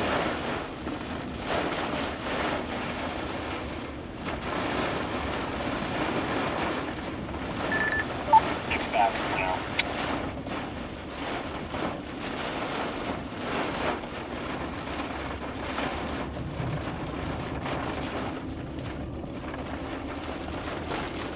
Tornado at Quarterside Hill. Source.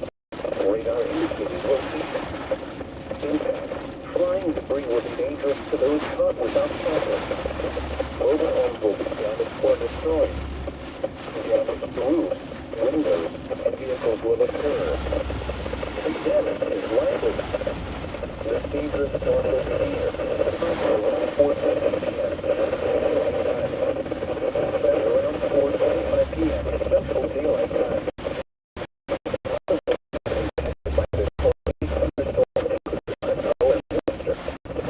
Take cover now. Move to an interior room on the lowest floor of a sturdy building. Avoid windows. I got a lot of debris coming out of the air. This thing's not down, is it? At least to our knowledge. I just can't get a scan. There's like, it's not just leaves, it's like sticks and stuff just coming like straight out of the sky. Interesting. Gather no indication.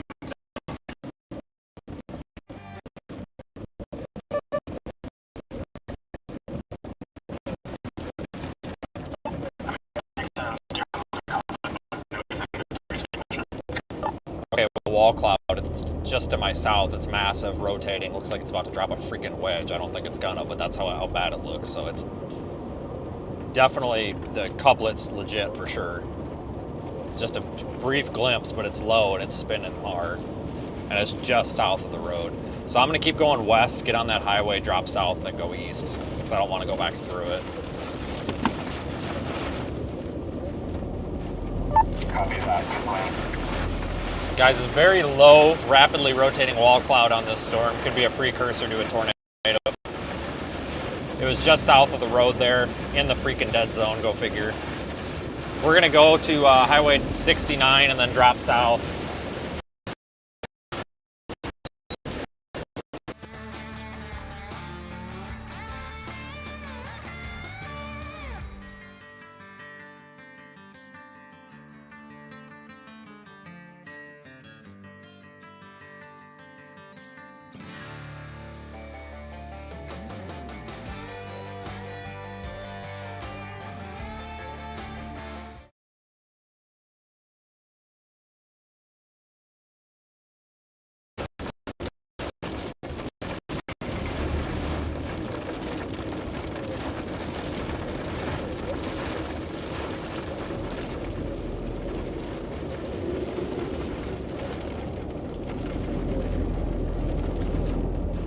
Might get a glimpse of the wall cloud up here.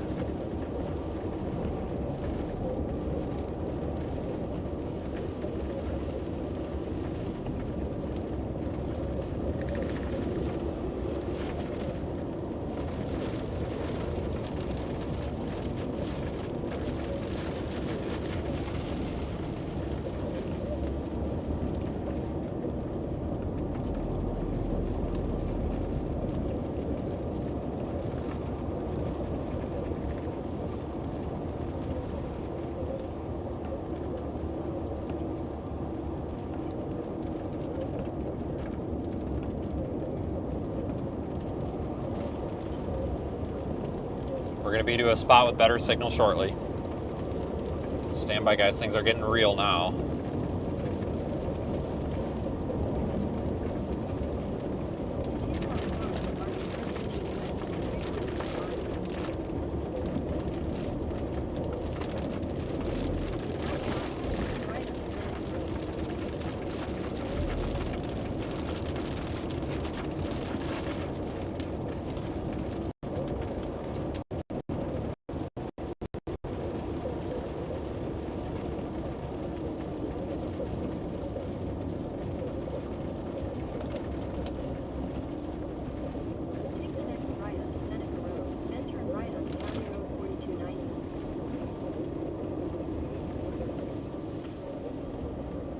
All right, we're gonna drop south. What is that, 4 miles? Hope it's not much more than that. We don't want to miss this. Yeah, 3 miles. We drop south 3 miles and start going back east. This will put. We're going to be in great positioning for this, guys. Pretty pleased here.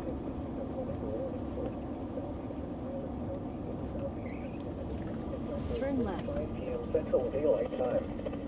At 4:12 p.m. Central Daylight Time, a severe thunderstorm capable of producing a tornado was located near Warren. Continue on Moving US southeast at 287. We need this 25 traffic to miles per get hour. moving here. We're dicking around a little too much here. Tornado and quarter Come on, size guys. hail. Source, radar indicated Gotta go. location. Impact. Flying debris will be dangerous to those Turning without our above blinkers shelter. on, causing backups. Mobile homes Go will be figure. damaged or destroyed. Damage to roofs, windows, and vehicles will occur. Tree damage is likely. Nice turn signal. And you're missing a headlight This too. dangerous storm will be near. Spurgeon around 4:20 p.m. Central Daylight Time. Fred around 4:25 p.m. Central Daylight Time. Other locations impacted by this tornadic thunderstorm include Ivanhoe and Hollister. There's our storm, guys. Take cover now. Move to an interior room on the lowest floor of a sturdy building. Avoid windows. If you are outdoors, in a mobile home, or in a vehicle, move to the closest National Weather Service. Tornado warning in this area until 4:45 p.m. Central Daylight Time. Take shelter now in a basement or an interior room on the lowest floor of a sturdy building. If you are outdoors, in a mobile home, or in a vehicle, move to the closest substantial shelter and protect yourself from flying debris. Check media. Forward speed is expected this evening, followed by a faster northeastward motion on the Wednesday.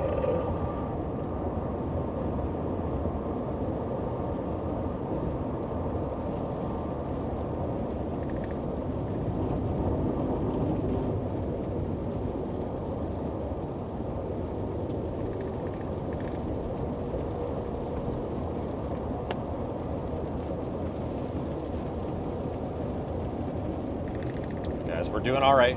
Just got to go around. A little bit of a road hole.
We'll be coming up to our road here in about a half mile.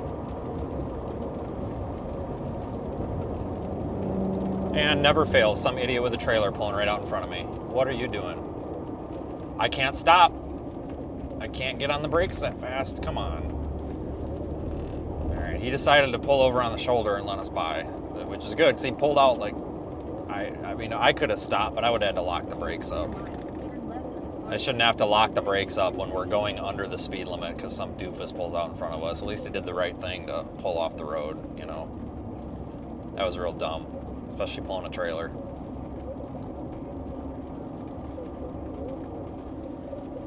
.45 p.m. Central Daylight Time for southeastern Tioga County. At 4:26 p.m. Central Daylight Time, a severe thunderstorm capable of producing a tornado was located near Spurgeon, Oregon, 7 miles northwest of Fred, moving southeast at 25 miles per hour. Hazard, tornado and quarter-sized hail. Source, radar indicated rotation. Impact, flying debris Yeah, it's still, will be they dangerous to reissued the those tornado caught warning. without It's shelter. still radar indicated Mobile wind homes will chill. be damaged or destroyed. All right, I'm watching the one to the north that's crossing Louisiana because that looks like it's going to do something too, but it's a ways away. But it's just we're in a tight spot here. I don't know how much I trust the one we're on here. Around 4:30 p.m. Central Southbound Daylight Farm to Time. Market Road in 1943. Other locations Yeah, affected I by still this like storm ours, but include Illister. I'm uncertain about the north ones. They all kind of, everyone kind of look like, all these cells kind of look like they're missing something. Being nudged a little bit by the convection to its west. Still kind of like ours, but if that changes, I'll let you know. All right, I'm going east to try to get back to 92, so we're going to be a little bit behind, but we're still on it. Holy Moses, 25 and a 45 here. Yeah, if any of these other storms start producing or look like they're about to produce, I'll tell you, because yeah, they all kind of just look like they're spinning, but none have really planted yet. Now we're doing 25 and a 50. Holy Moses. All right, state of Texas, let's hope we got a passing zone up here. These school buses are stopping without their lights on. I'm not sure what they're doing. Yep, that one just came to a stop and started going again with like no hazard lights or anything, which is weird. Wonder if they're lost. Hopefully, as long as we get a passing zone, we'll be all right. But if we stay doing 25 and a 50 here, we're going to be in a little bit of trouble. But it looks like these two buses are turning, so we'll peel off from them. Or are we just stopping in the road again? I don't know what's going on here. Come on, guys. Nope, they just stopped in the middle of the road again with no lights, no kids got on. What are you doing? Like, seriously, what are they doing? Like, I used to work for a school bus company, folks, and if you're stopping the bus for kids or something, you need to put your lights on. You don't just stop in the middle of the road, you know what I'm saying? So that's really strange. Oh, nope, they decided they're turning there. Good Lord. Must be lost. Oh, it's not road rage, it's just very basic rules of the road. Like, if you're going to stop in the middle of the road, you're supposed to put some sort of lighting on to tell people that you're stopped and blocking the road.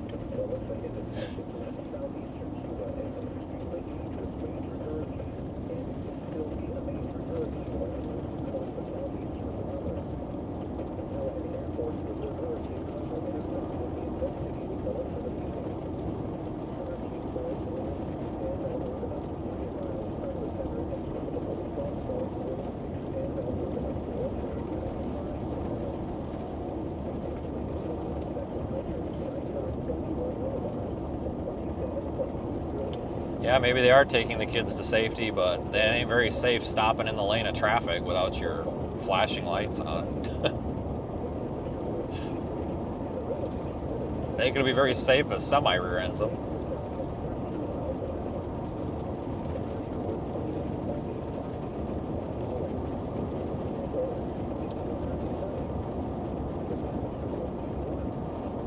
School buses are allowed to do that. No, they're not.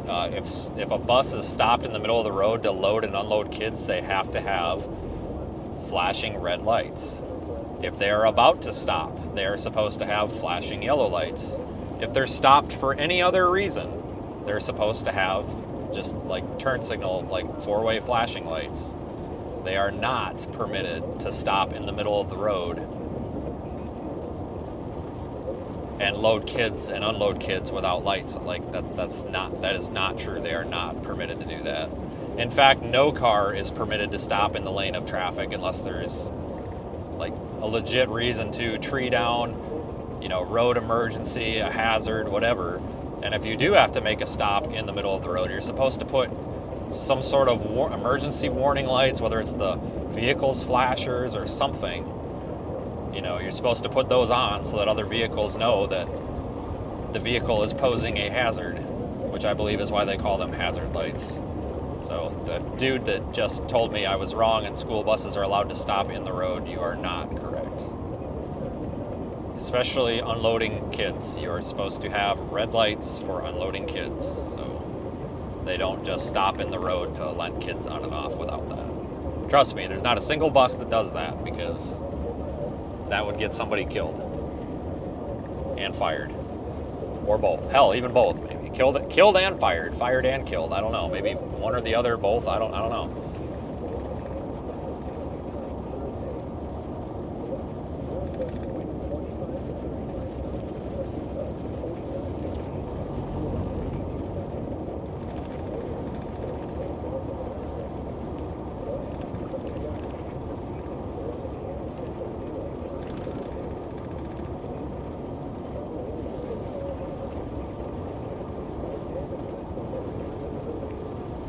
I don't really know how tornadic the storm is. It looks kind of, yeah.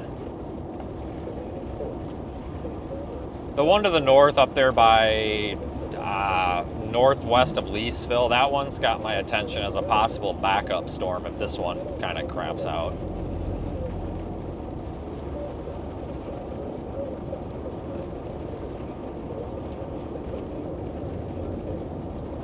Thank God we're near a river crossing though, so if this goes into Louisiana, we have a way to get there. Thank God. There's not a lot of them out here. Very pleased to see that.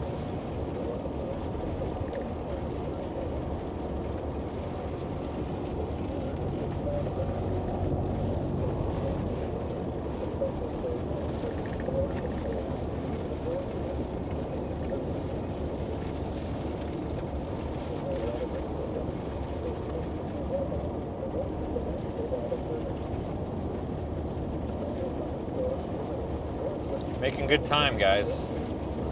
We are a little bit behind on this one, but we are on it. So if it produces a tornado, we'll get it. We will get it.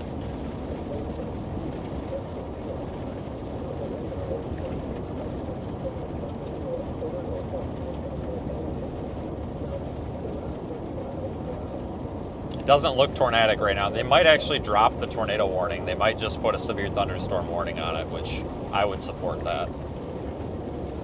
So don't be surprised if they issue a severe thunderstorm warning on this within the next 5 minutes or so, because the tornado warning is going to expire soon, and it's not looking very tornadic, so they might just say the hell with it and put a severe thunderstorm warning on it with tornado possible, which would probably be just fine for now.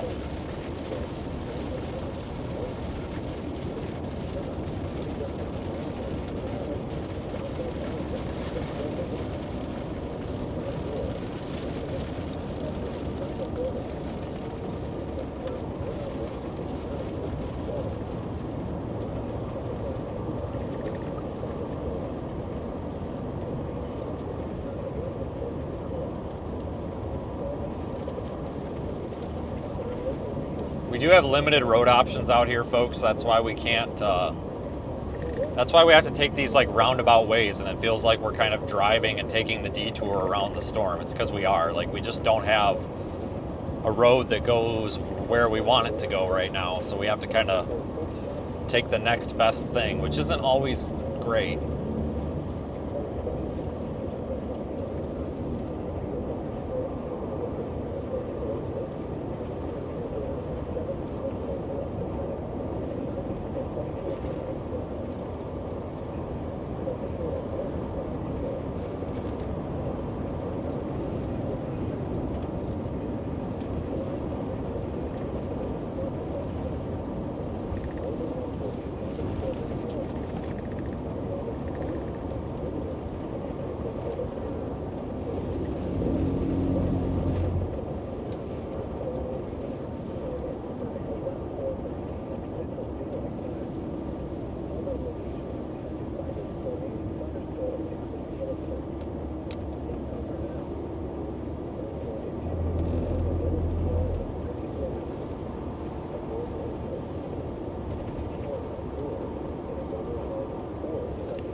Can't really make out any supercell structure here because we're kind of like, we're in like the little dog leg looking hook echo thing. Like this, we're right on the verge of almost being able to see up in there, just not quite. But the storm is really disorganized right now. It's really weird. It's almost like it's trying to wrap up in a different part of the storm. So, the cell back to your west is also starting to spin too. But the one way to the north, like these all look like they're struggling with something. But yeah, if you can get to the one to the north, that might be a good option. But if it's too far, like pretty much all the cells on the cold front are spinning. So, gotta be something at least. Wow, you saying that north one's better now?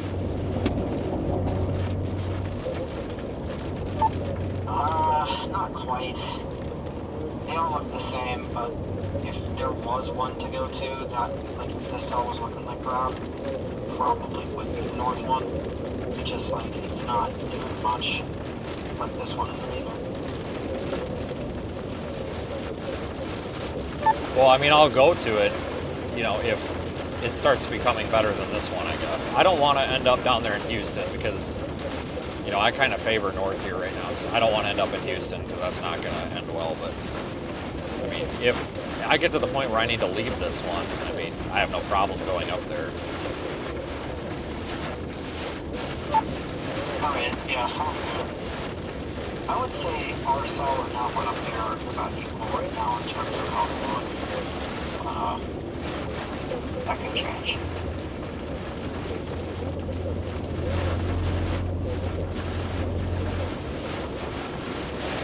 Ah, man, we're getting hosed.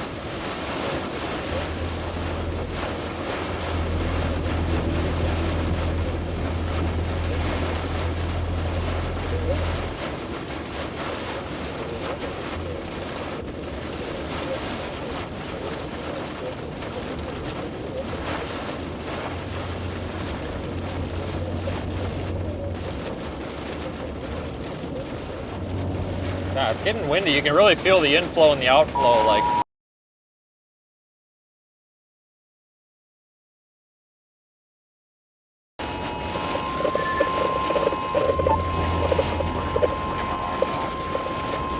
Got it.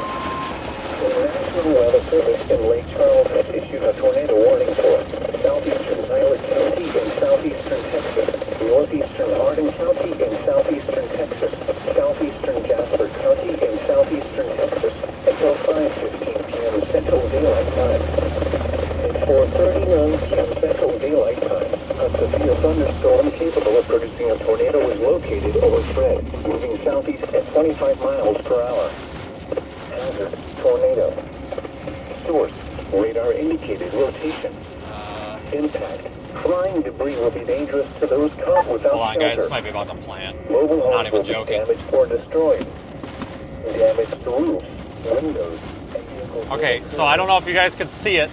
We've got rain curtains wrapping up around this mesocyclone hardcore right now. That pointy cloud thing directly over the road is spinning like a top. That might be like a funnel cloud or something, but all the rain curtains are wrapping around it. I believe that's our circulation because everything's wrapping up around that. The pointy cloud right there. So we're safe to proceed, but my God, we might be in a spot where we might need to make a decision here. I need this guy to get off my bumper. This honestly looks like it could try to produce visually.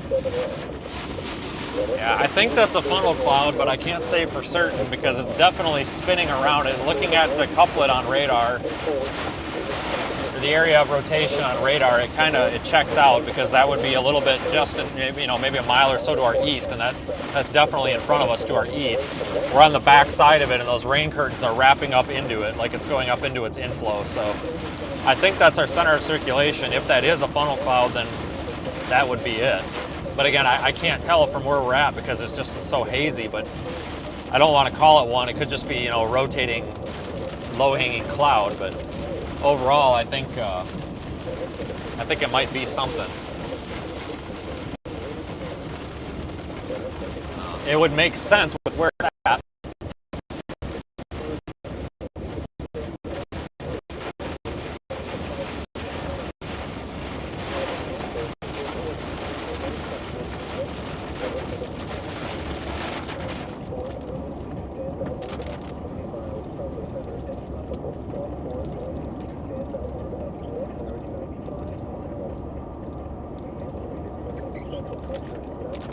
I think it's trying very hard, but it's not wrapping up tight enough. But like this it's definitely trying.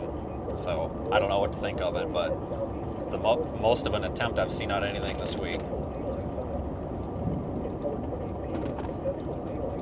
Yeah, radar definitely supports it.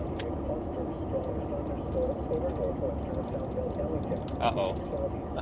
You always get nervous when you see a little tree sticks and stuff coming down because you don't know if it's debris coming from something that sucked it up or if it just blew off the top of the trees. Because I've had that before, folks, where all of a sudden pieces of trees start coming out of the sky. And then all of a sudden a tornado pops out in the freaking road in front of you. That's happened, especially down here where you can't see. So seriously, folks, sometimes the debris fallout will precurse the tornado.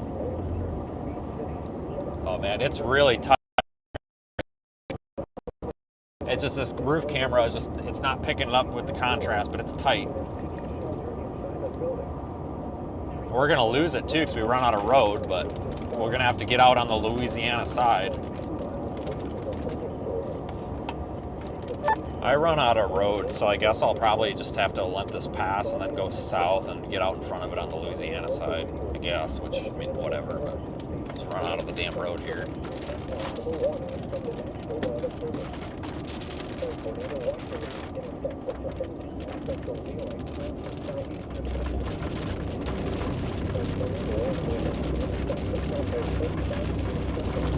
All right, home fry has got to get off my butt because we need to look at that. Yeah. That north one's starting to look really good. Yeah, if this one continues to look good, definitely stick with it. But that north one's getting a mean hook on it.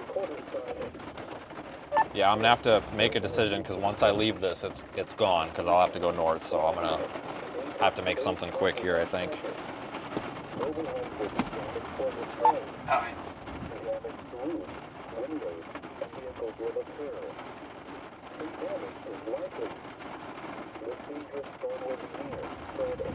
Let me look.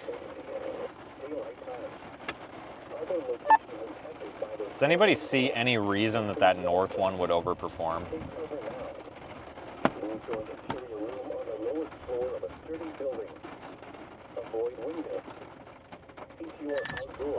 I think it's in slightly better wind shear. Okay, let's go. Being a little further north might be able to get that oval jet axis a little bit better than this one. That's the only thing I can really think that would make it better than this.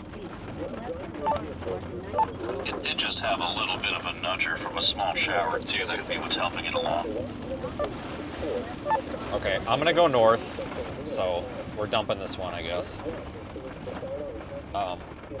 I'll keep in mind that we can cross over north, and if this one starts becoming something, we can try to get back on the Louisiana side by going south once we're over there.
We're almost through the core.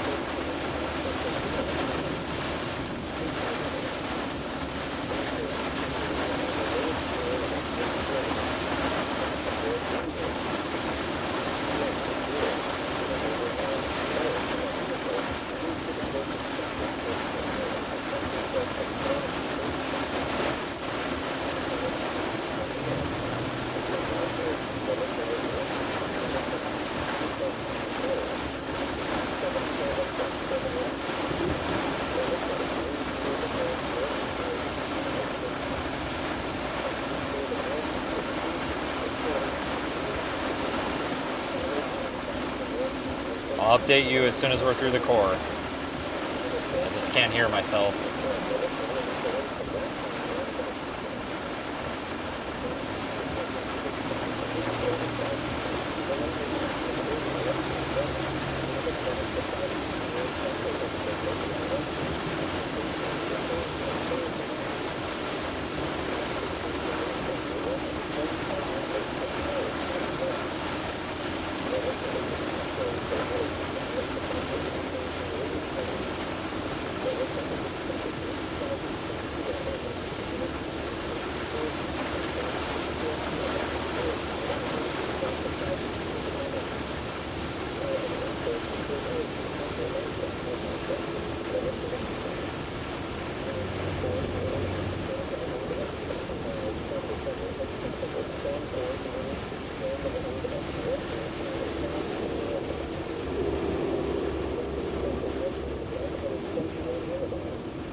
Okay. So we're going north. This storm is just incredibly frustrating. It's not super organized. The thing is, guys, we have to cross the river, okay? I have to get into Louisiana to chase this storm anymore. There's only two ways to do that. We go south by about 10 miles or we go north by about 10 miles. Going north means that if in the time that it takes us to cross the river, that the storm to the north looks to be the one that we want to be on, that means that we're closer and able to get on that one. Whereas if we go south to try to cross the river, we are totally writing off the northern one. I cannot chase this storm right now. It is going into a spot where there's not a road and there's not any way to go east because there's a river in the way. So it just makes the most sense to me to go north because we have to leave it for a short period of time anyway. If in the period of time that it takes to cross the river, we determine that we want to go to that north storm, that means we can still get to that north storm versus totally writing it off. And that's usually the best way to do this. Like, you don't want to remove options from yourself unless you have to. Our storm does look a little better now.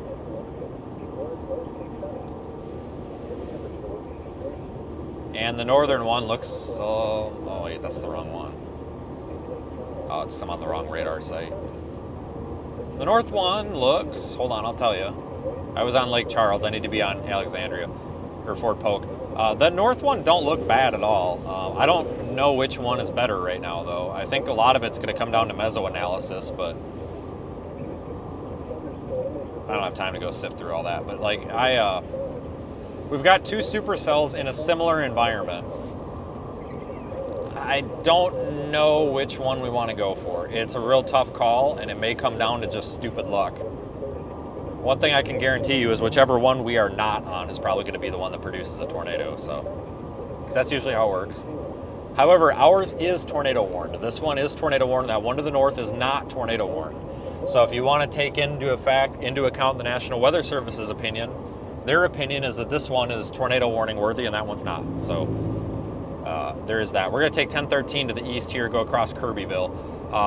This is basically going to be the same area we Also were in the other day. watching the cell over San Augustine, Texas, west of the one in Louisiana. That's in a slightly higher STP environment, like STP of 2.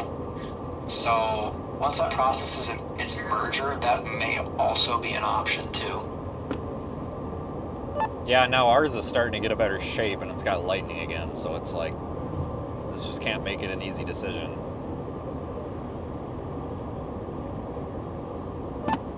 Yeah, these all kind of look semi-decent. Just struggling with...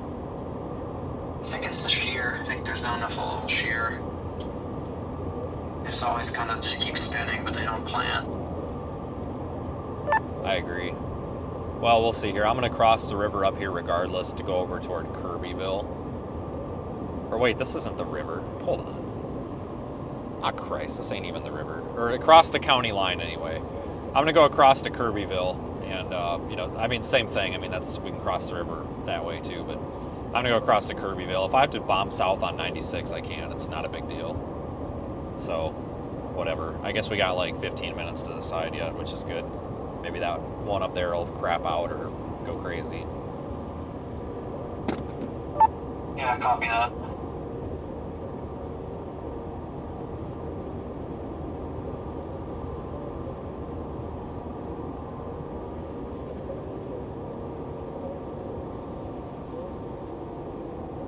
In half a mile, turn right onto Farm to market 1013 east.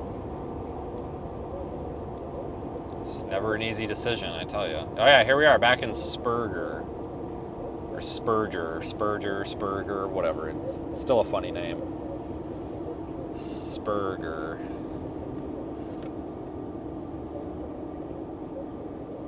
Take the second right onto Farm to market 1013 east.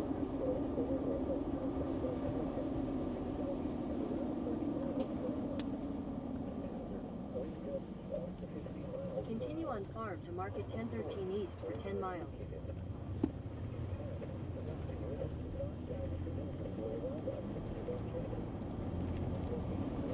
Spurger.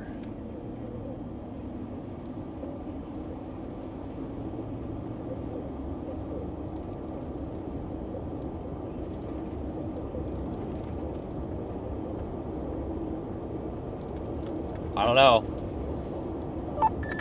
I think the one in Louisiana just let go of its outflow boundary and might be going outflow dominant. Yeah.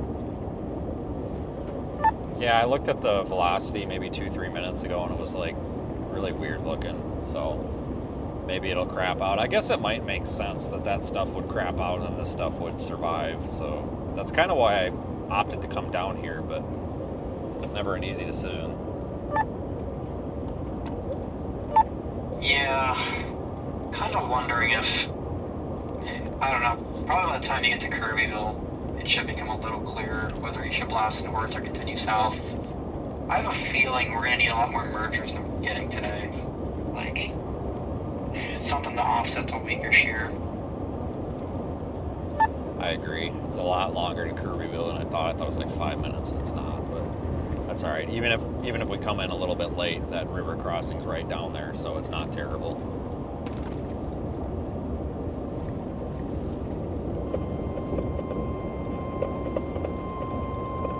The National Weather Service in Lake Charles has issued a severe thunderstorm warning for southeastern Tyler County in southeastern Texas, northeastern Hardin County in southeastern Texas, southeastern Jasper County in southeastern Texas until 5:30 p.m. Central Daylight Time. At 4:56 p.m. Central Daylight Time, a severe thunderstorm was located near Caney Head or near Fred, moving southeast at 30 miles per hour. Hazard, 60 miles per hour wind gusts and nickel-size hail. Source, radar indicated. Impact, expect damage to roofs, siding, and trees. Locations impacted include Beulah, Fred, and Caney Head. For your protection, move to an interior room on the lowest floor of a building. A tornado watch remains in effect until 10 p.m. Central Daylight Time for southeastern Texas. All right, so they're continuing a severe thunderstorm warning, and they've removed the tornado warning. I mean, honestly, neither of them look that great right now. Ours, I don't know. The one up there north of Leesville, that one, they kind of are equal right now. I don't really necessarily like one more than I like the other, which makes decisions hard, as you can imagine.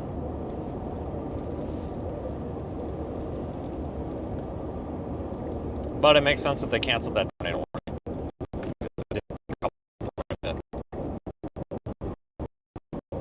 But the service is pretty on top of it down here today.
Yeah, I'll get the window defogged here. Just take a second.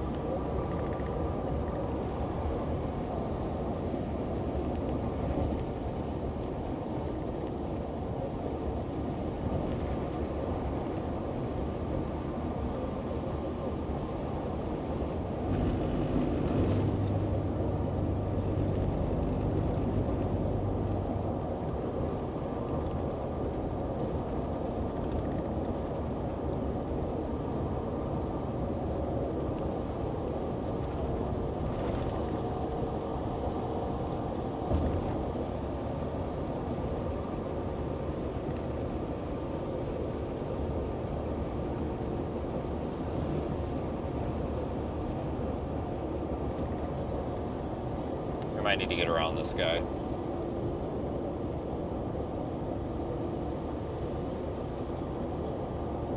Yeah, both of the storms are kind of abysmal looking right now. I don't know if they're going to stay that way or not. 'Cause they both kind of look not great. We're looking at kind of a short fused event today, you know. Should be done by dark or a little after. Well, I think this will all wrap up by 10. Because eventually we're probably going to get like a squall line type deal here. These things will form into a squall.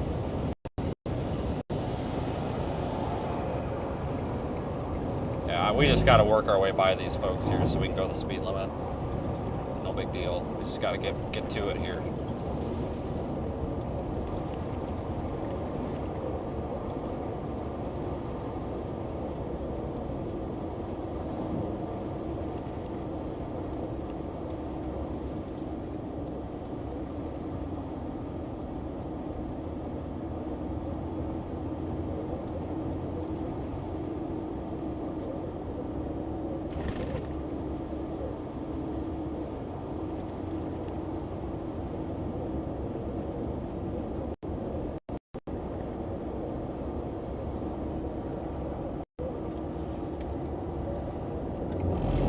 Not a passing zone. You're facing. Ah, dang it, I wanted to point you the other way. Hang on.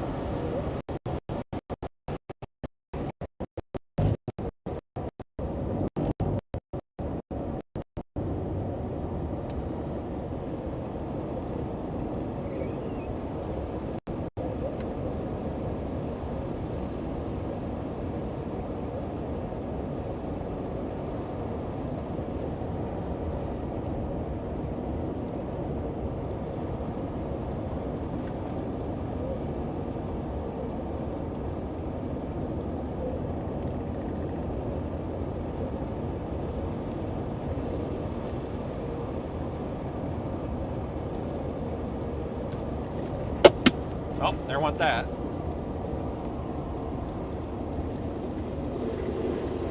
Suction cup.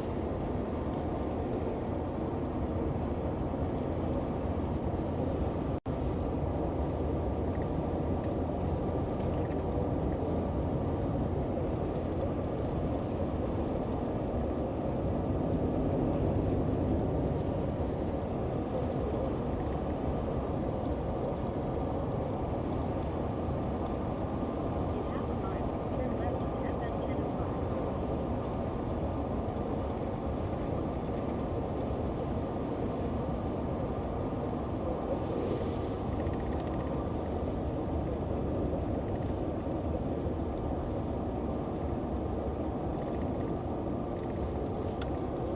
Take the next left onto FM 1005. I think I'm gonna go north to Jasper and back across, honestly. Continue on FM 1005. Mainly because for 10 this storm miles. is not doing a whole lot. Yeah, that's fair. The one up north doesn't really look much better either. Oh, I think they just put out a tornado possible for that one to the west of the north cell we've been watching. Yeah, that one up there now is also a tornado possible. Okay. Yeah, I'll just go up 96 or something maybe. I'm not sure, but yeah, I'm gonna favor the north. I just figure there's more choices up there, and this one looks like it might not last that long. Yeah, agreed. There's nothing in the environment that's really like standing out too much, but yeah, I do favor that new Tor possible cell because it is moving to a slightly higher STP environment, and it looks semi-decent. Oh, and they also put out a new tornado possible for that cell in Louisiana too. Jeez, a lot of choices.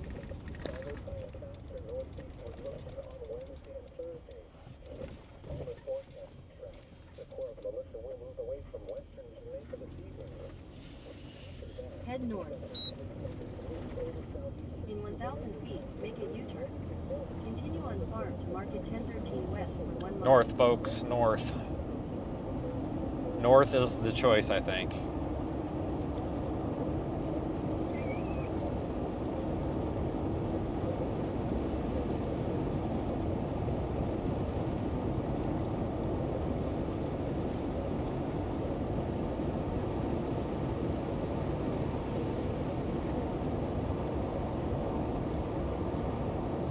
In half a mile, turn right onto FM 1005.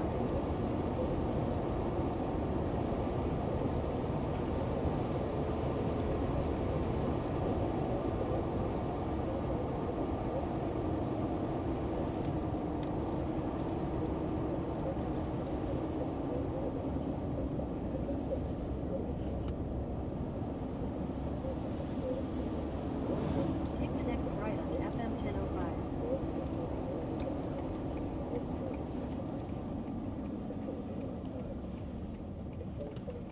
Continue on FM 1005 for 10 miles.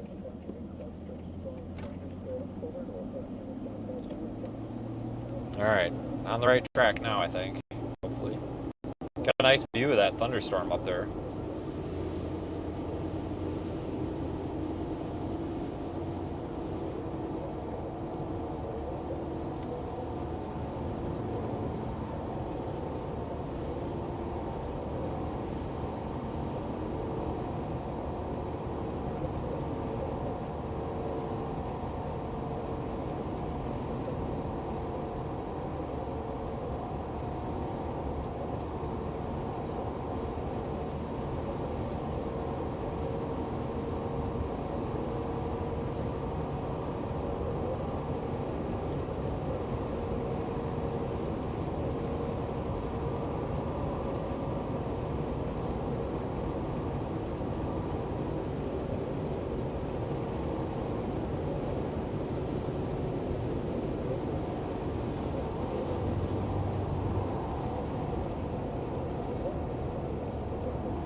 Yeah, the storm that we were on is it's struggling a bit. I don't know why.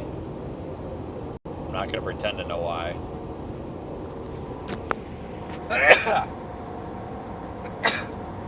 But, so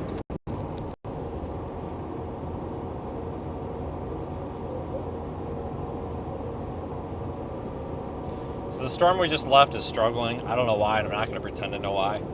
But there's like more options up to the north, so I think we'll probably head up there. Because everything right now is kind of equally cruddy, if that makes sense.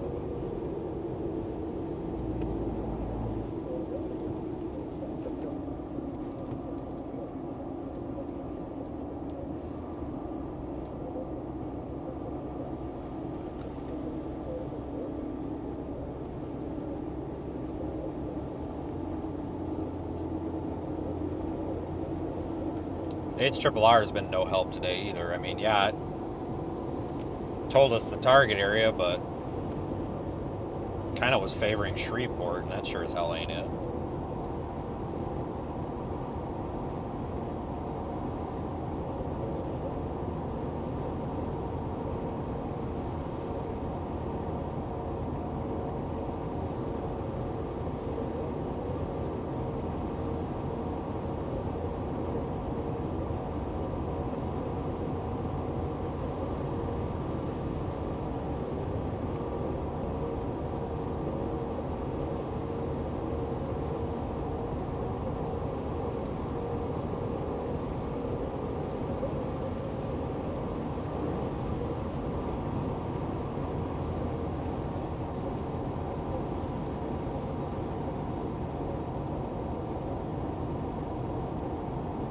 I think all this is going to die out by like 10 o'clock tonight, maybe even a little sooner. So this is not going to be a long overnight event like we saw the other night. So, I mean, that's a good thing.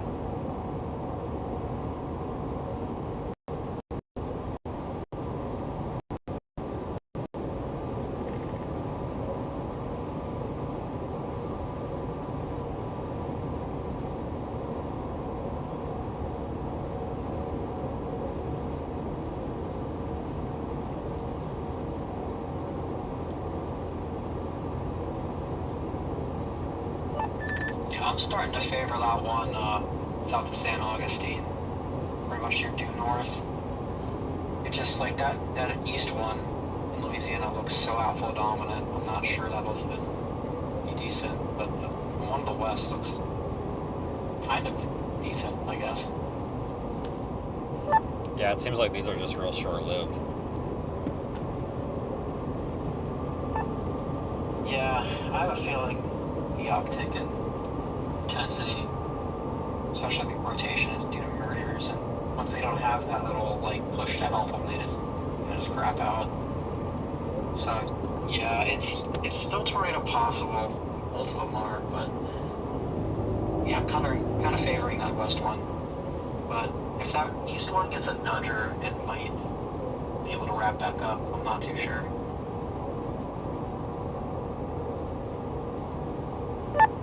I'll probably go for the Texas one, most likely. Copy that.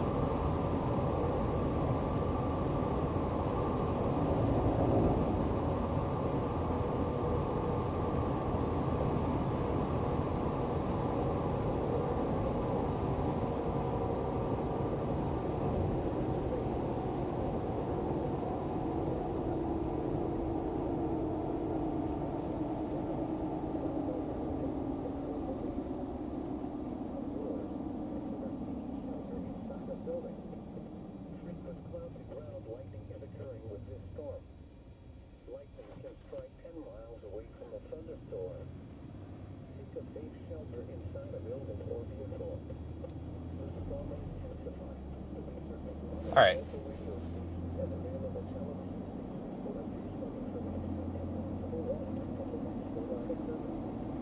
Yeah, we're just going to keep going north, guys, for right now. That one up there, South St. Augustine, it's the one that's north of Jasper. Don't look too bad. The one northwest of Leesville, that one don't look too bad either. But it almost seems like that Texas one looks just a little bit better.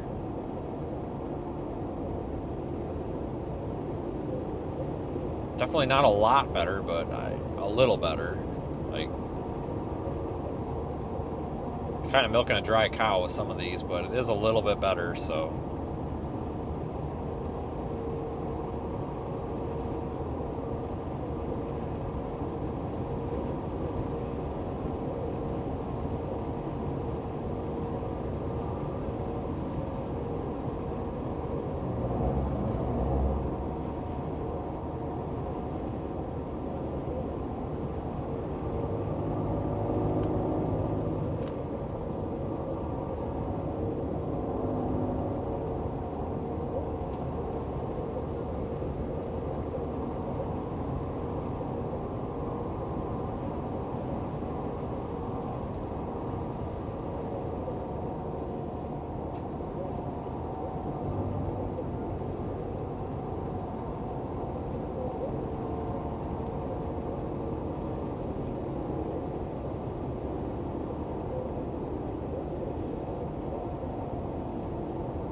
Kind of glad we left that one down south.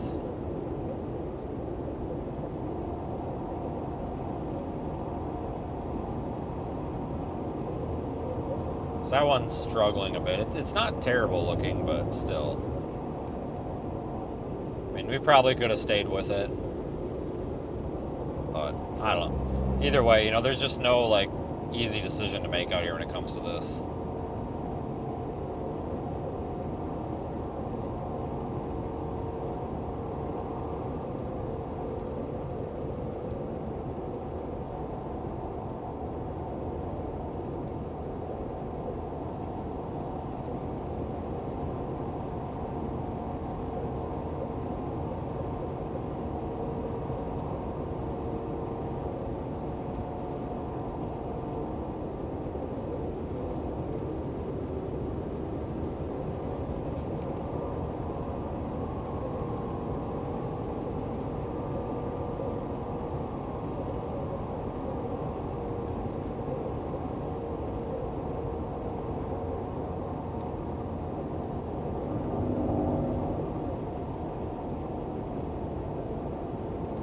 I don't know. Today's kind of going as I expected, though. I mean, I didn't expect anything big today. I mean, we still have a shot, you know, maybe at a tornado, but... I'll tell you, this is kind of a bonus day. In half a mile, turn left onto US 96 North.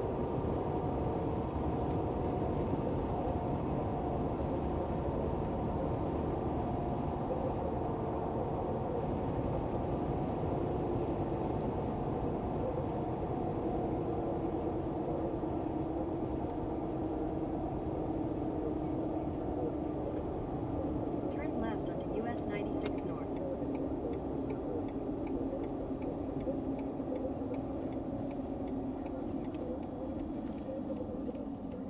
Continue on US 96 North for 6 miles.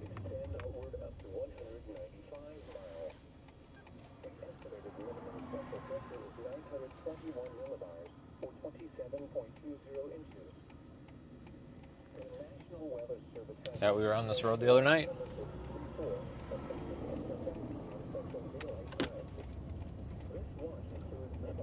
Funny how that works. Did not expect to be back in the same spot we were Saturday night. But here we are. Yeah, it was Saturday night, and then Sunday was the Florida day, and then yesterday was just driving.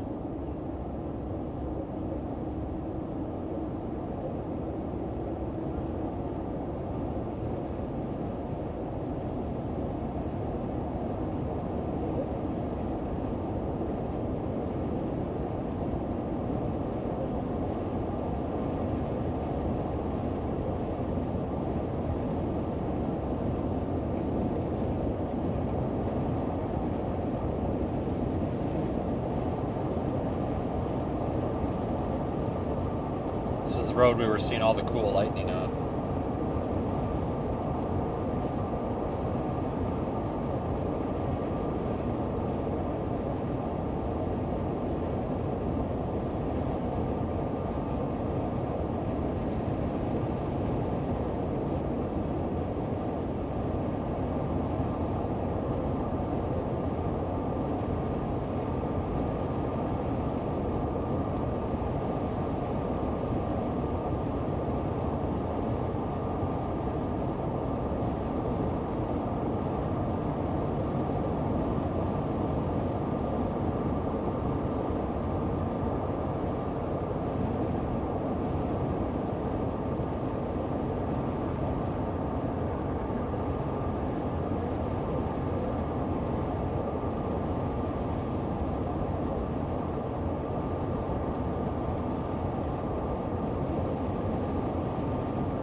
lot of running around these past few days, I tell you what.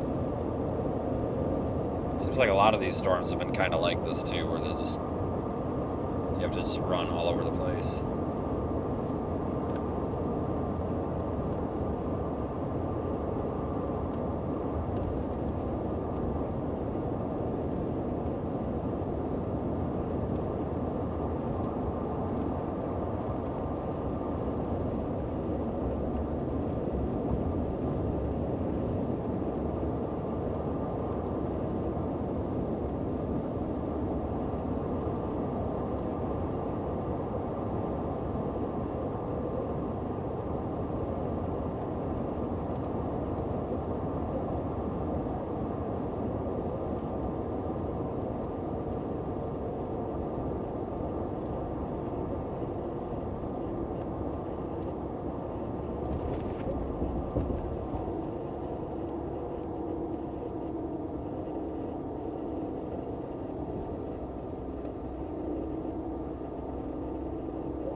Back in Jasper again, but we're gonna go north.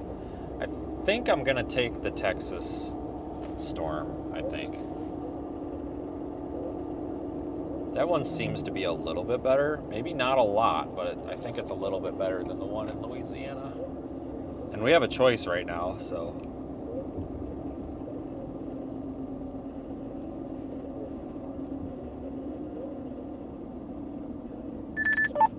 New MD is out. Looks like. Yeah, still expecting tornado 85, 115. Let me see if I can get that text.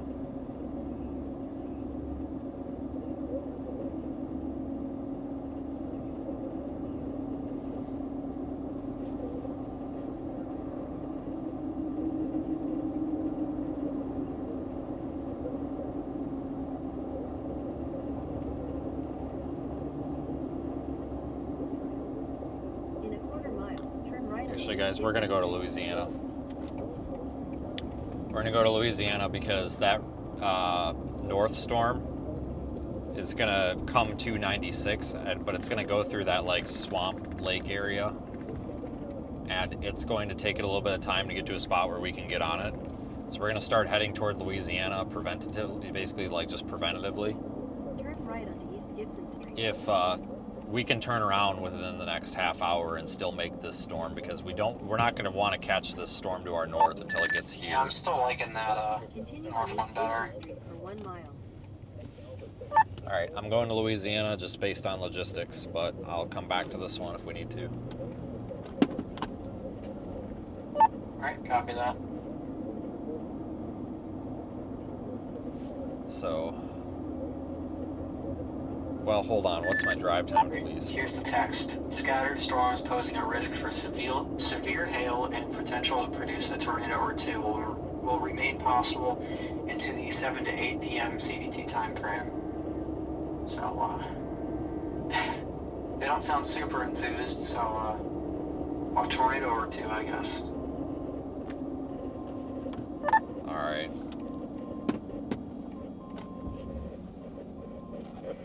National Weather Service, Charleston, eastern Texas, northwestern Orange County, and southeastern Texas. Yeah, it's just that one up there to the north is over that road hole, and this one to the east is more easily reachable, and if we want to, halfway there I can turn back, and this one will still be at Jasper, so that's kind of the reasoning. Yeah, that makes sense. I think that's probably the better call, because if that east one decides to do anything, you're right there. You can just go for it. But if the west one doesn't, you can just go for the east one, or vice versa. That makes more sense. Continue for 32 miles.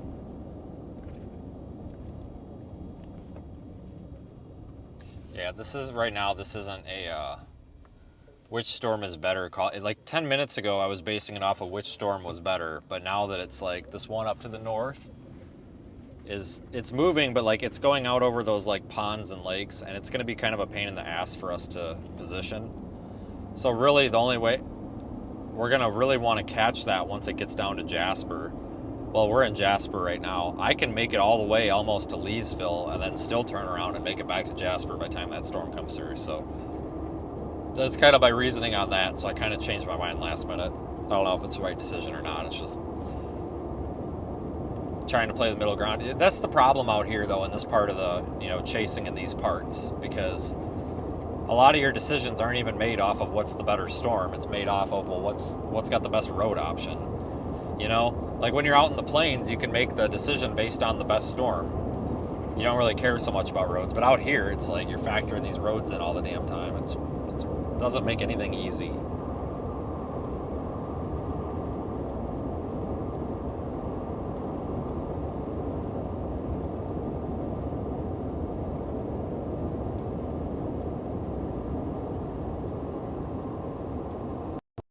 I like that the one out east is all by its lonesome, but at the same time, like was mentioned a couple of times here, it's almost like these storms don't do very well when they're on their own. It's almost like they need something pushing them. So I don't know. I mean, this is one of those days where it's like, I guess you can't overthink it. Like, it kind of is what it is. It's definitely not a big severe weather.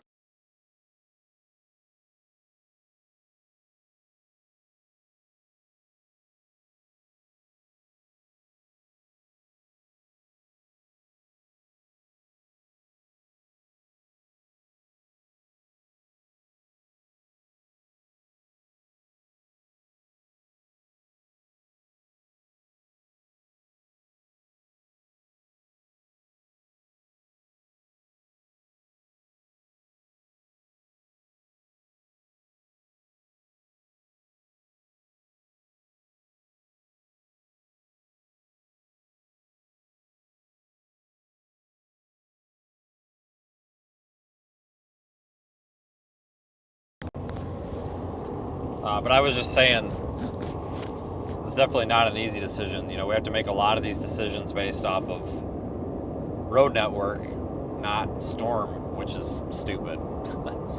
But we're about 40 minutes, actually probably 35 minutes from Leesville. The storm's probably about that, so we'll meet it just on the east side of Leesville, I think.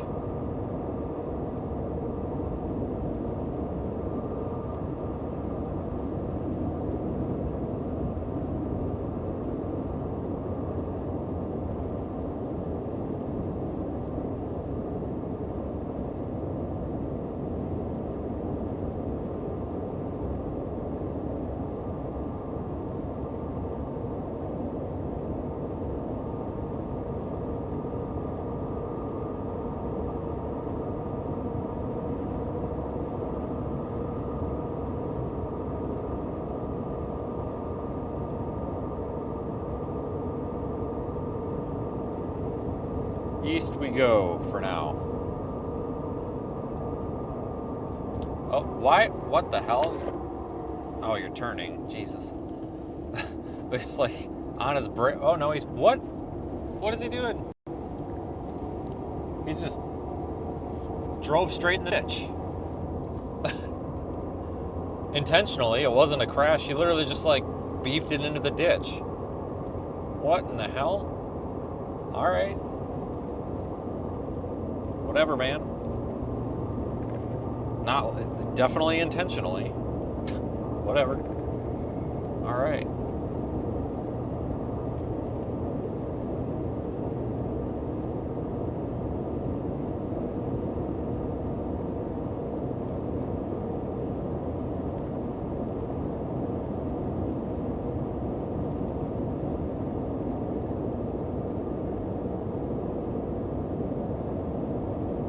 Nope, not an emergency. He's a service truck, probably saw something to work on. He just drove into the ditch for whatever reason. I mean, I do it all the time too, but usually, cut across the whole road like that, but whatever.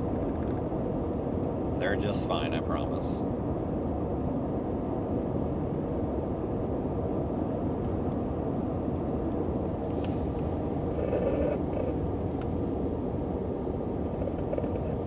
60 miles per hour with gusts and penny-sized hail. Source, radar indicated. Impact, expect damage to roofs, siding, and trees. Locations of patches include Deweyville, Morrisville, Plymouth, Rice Settlement, Gist, Devil's Pocket, and Hartford. Remain alert for a possible tornado. Tornadoes can develop quickly from severe thunderstorms. If you spot a tornado, go at once into a small central room and a sturdy structure. For your protection, move to an interior I'm room on noticing the is the lowest floor of photograph the has been building. improving out of Fort Polk radar using that VWP. It's actually been, increasing quite a bit. So I'm wondering if the shear is improving to the east. And, we have that supercell headed towards there, but I'm kind of wondering once that one to the west gets there, if that one being more robust could try to produce once it's in Louisiana. I don't know. I'm not really sure. It's kind of a head scratcher.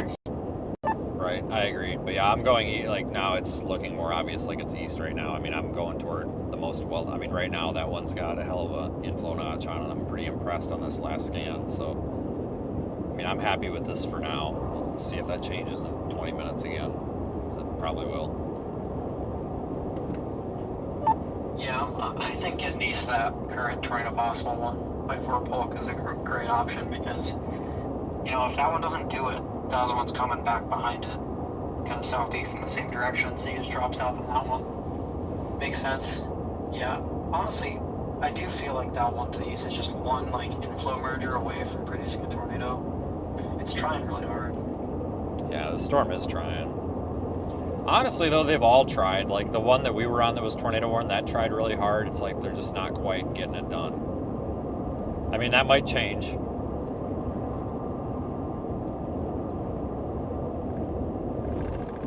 Yeah, that's been kind of the theme today, almost, but not quite. All right, we're going to pass this guy when we get a chance. Nothing wrong with what he's doing, but he's just driving under the speed limit, and I want to drive the speed limit, so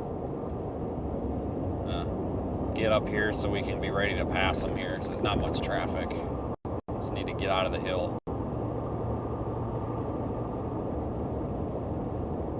Come on. And he's speeding up.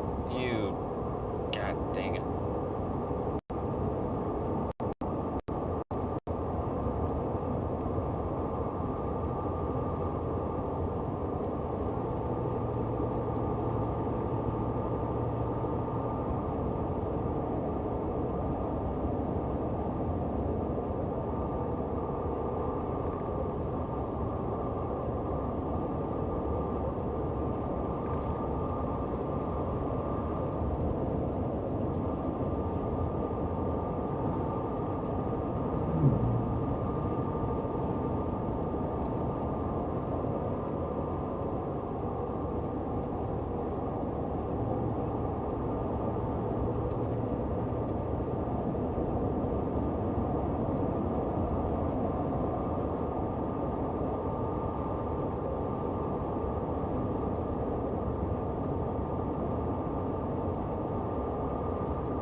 Gotta be a passing zone here somewhere, doesn't there? Man, we've gone an awful ways without one. I feel like there should be one like right here, but there's not. I can't believe there's not. It's like a straight stretch of road. What the heck? You gotta be kidding me. Well, yeah, right there, that'll take it. Can't see around that corner up there, but if we floor it. Oh, but now he's floor. Why do you do this, people? I swear to God, now you're making me go like 80 to get around to you. Why? Like, I even heard his car, like, 'cause he's like missing his muffler or something. Like, as we're passing him, like, I hear him just floor it. Like, why do people do that? Like, the speed limit is 65. He was doing like 61. So I figure if I go like 70, I can pass him. So I get up to like 72, and then he just floors it. It's like, why do you do that? Like, why don't, if you're gonna go that quick, why don't you just go that quick? I don't know why people, like, when someone's trying to pass them, it's like they don't want to get passed, so they just floor it. And that's actually really dangerous, because then you make that person that's passing you have to floor it, and sometimes, that could close the distance between cars up ahead even faster. Like, I don't get it. And now he's on my bumper. doing 72 and now he's on my bumper, but he was doing 61 before I passed him. Like, what? Like, I can't be the only one that has that happen to me. Like, there's just no way. Like, that's got to be a common thing that we can all, like, relate to, I think.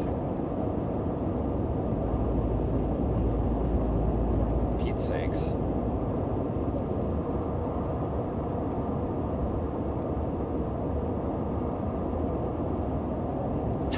Whatever.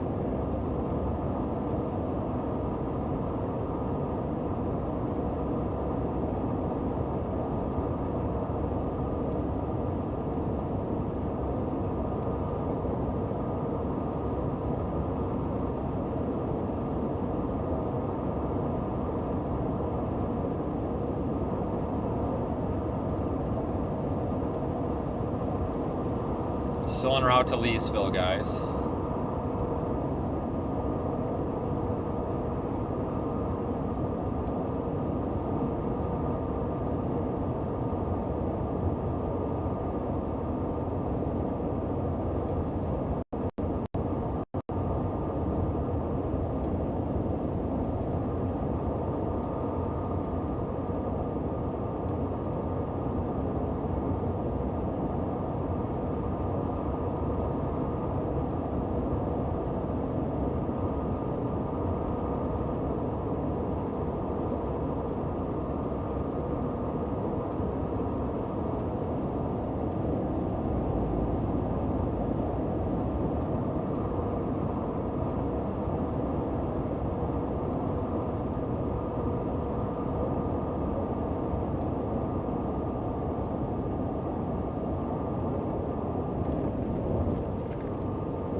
Traffic's not a big deal right now, thank God.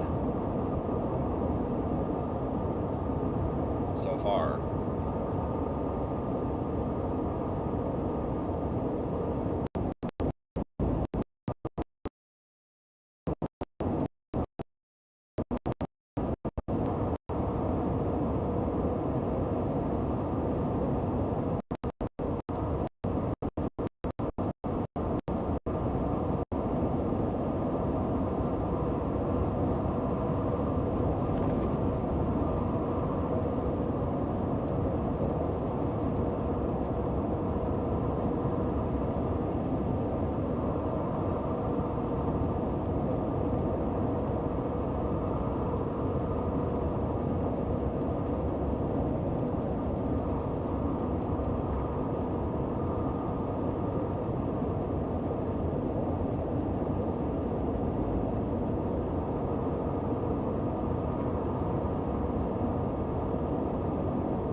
Cross into Louisiana here in probably like 10 minutes or so. One of the few river crossings we have to work with.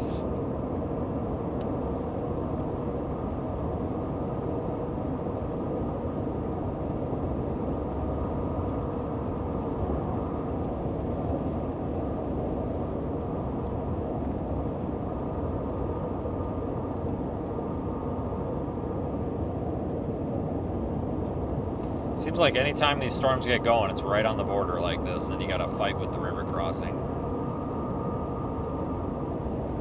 Not every time, but it sure as hell seems like it.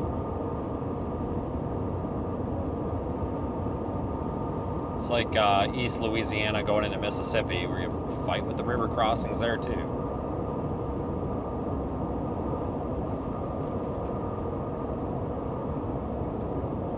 And some dude pulled out in front of us, going like half the speed limit. Oh yeah, Yeah, we got a 55 and a 65 here, folks. New low score today. That's all right. Driving nice and safe, but we're probably going to pass them. 55's fine, but not when you're in a hurry. Oh, it's 55 up here. Maybe that's why. Well, no, because now we're down to 47. All right, well, 47's fine. But I'm in a little bit of a hurry. I'd like to do the 55 that's advertised. Oh, there's that stupid bridge up here, isn't there? Forgot about that. Oh, wait a minute. Was that might have been a different spot. No, that was somewhere else. That was when we came in, because I thought I was going to go over that bridge again, but never mind. The one that had the one lane. Thank God. Ain't nobody got time for that one, that's for sure.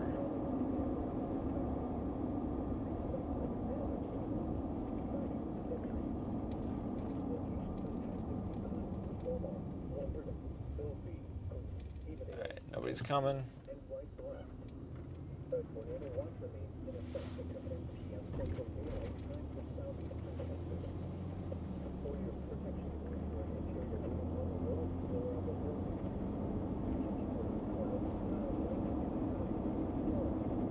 Pretty sky though right now.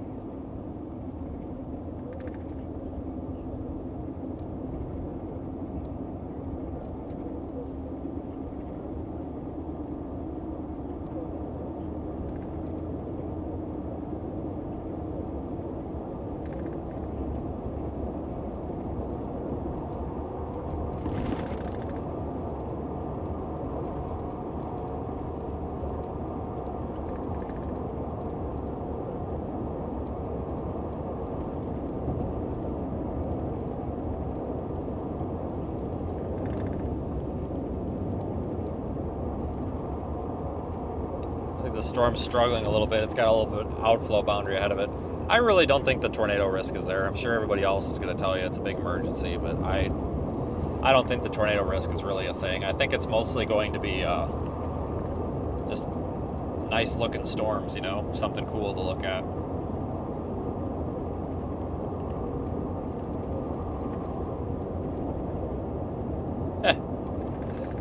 Yeah, I saw the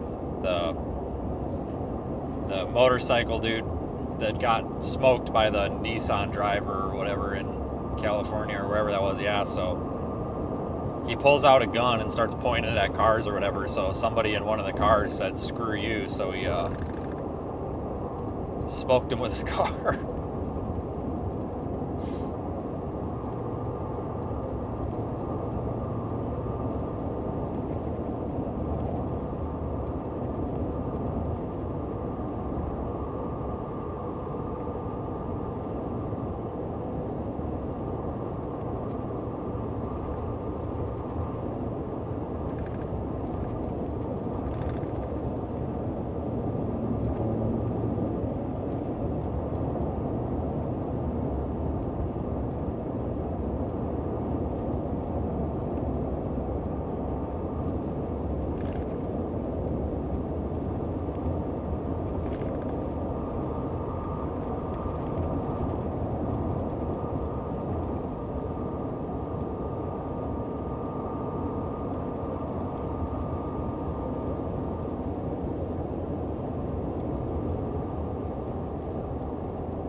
Yeah, my opinion still hasn't changed on these storms. I mean, I'm kind of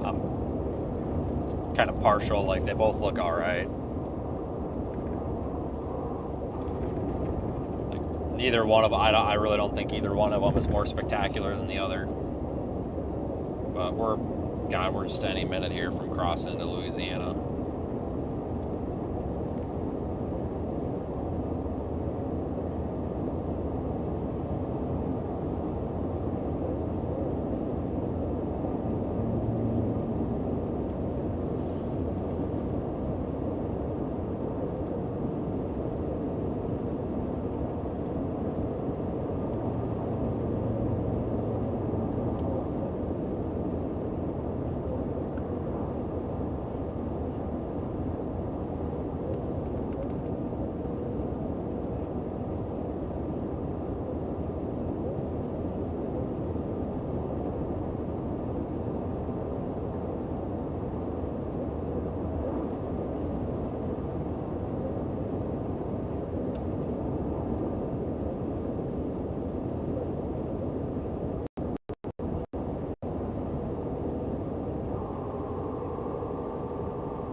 Sorry guys, terrible signal, but it's starting to get better.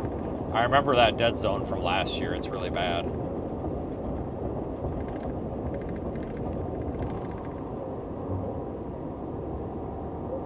Really bad through there, but we just crossed into Louisiana, and it does seem to be getting, the signal does seem to be coming back.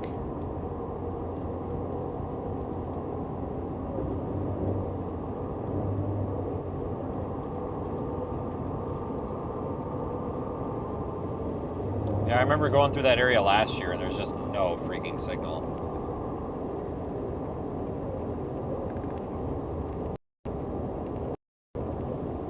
It's terrible.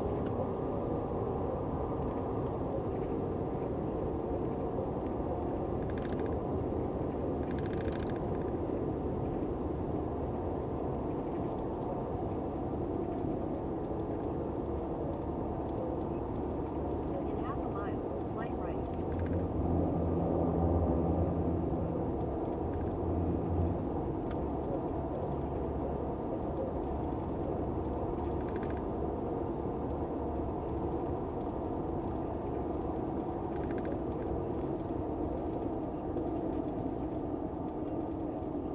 Oh, here's that same damn bridge. Straight onto Louisiana 111 North.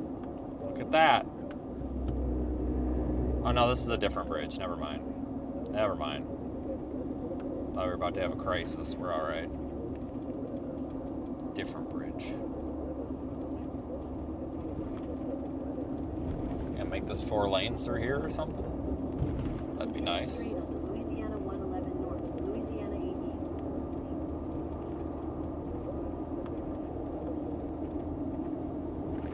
Continue on Louisiana 8 East for 17 miles.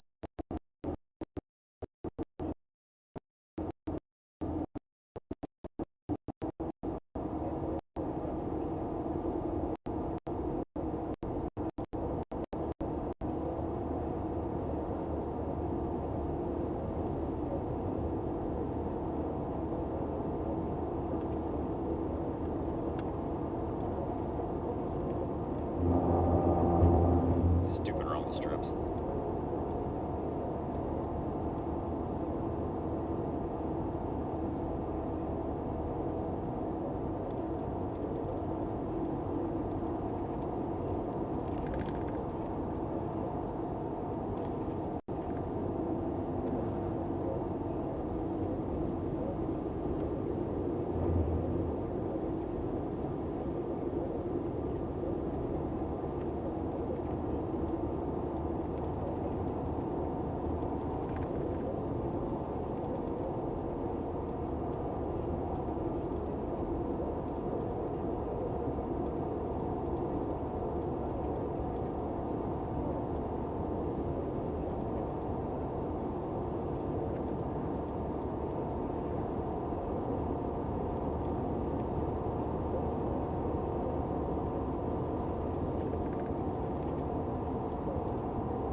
Alright, I think we got some signal back. I think we're holding it. Thank God.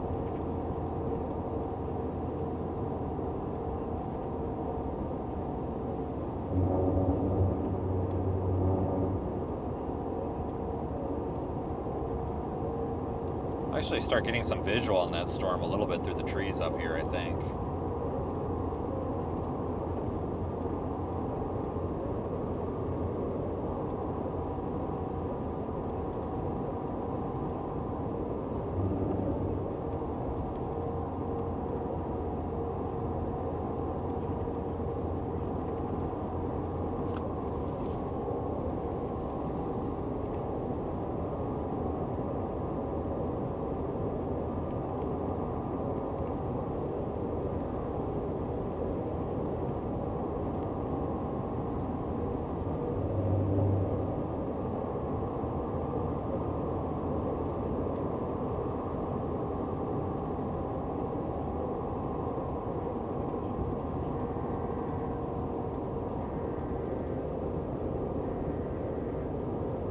Something's happening.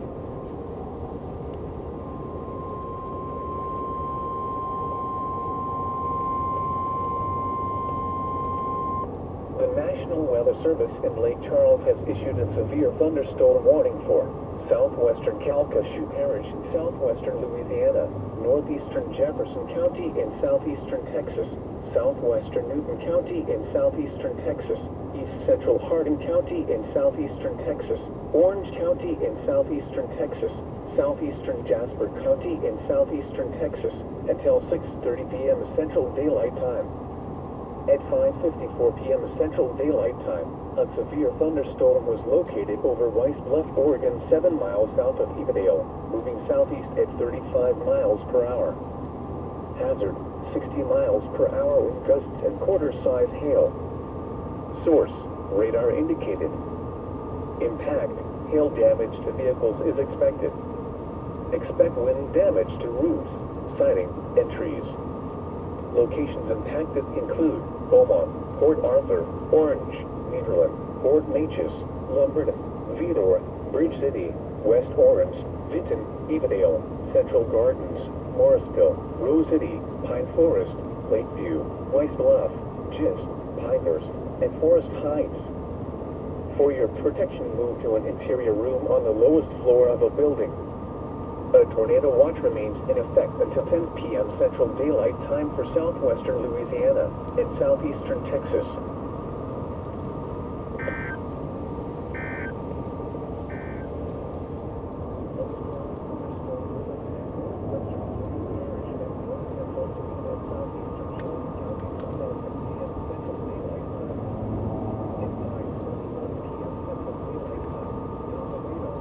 Alright, well, I guess it's a good thing we went east because that one off to the west kind of crapped its pants. Not totally, but it don't look that great. Or the one off to the west. I don't know if I said the one off to the west crapped out. The one off to the east is still going. But it don't look that great on radar. I mean, I don't know what it looks like in person, but it's not super great on radar right now. It's got a lot of room for improvement. And I don't know if it's going to improve or not. But we're on the way. I mean, we're going to be on that thing in about 10 minutes, guys. We're only about 10 minutes from having a good, clear visual on it, so we've made it. Before it got dark, thank God.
Kind of a pretty area out here.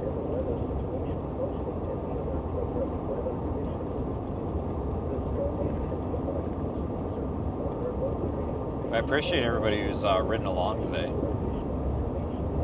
We're not done yet. We got a couple hours yet, it looks like. But today's definitely a bonus day, that's for sure. Didn't expect today to turn out with a tornado watch. Glad that we're out here.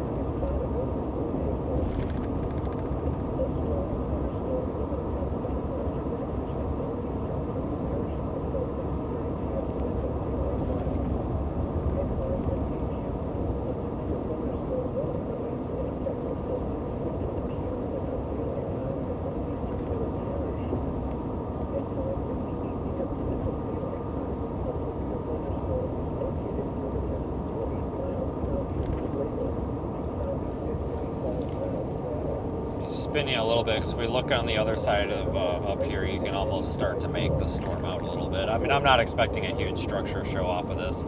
Even if there is, the problem is you got all these damn trees, you can't see the stupid thing, so I'll have to take what we can get. I'm just happy to see it.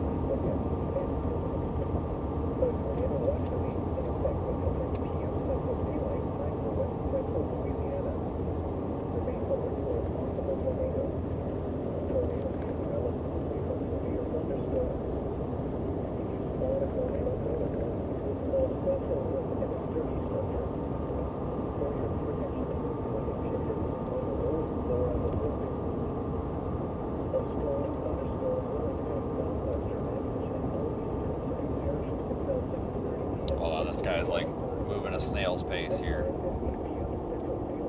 Oh my goodness. Holy smokes. I think they got the speed limit reversed here.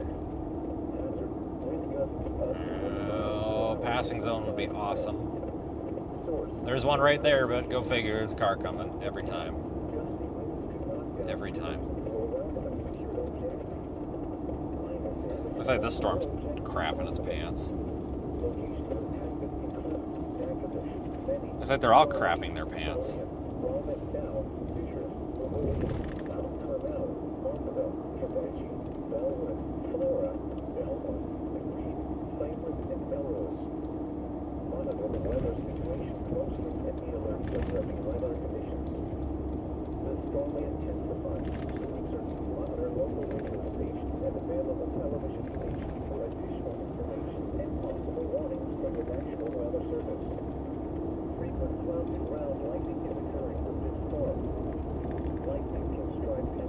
Probably just go out 28, guys. Highway 28.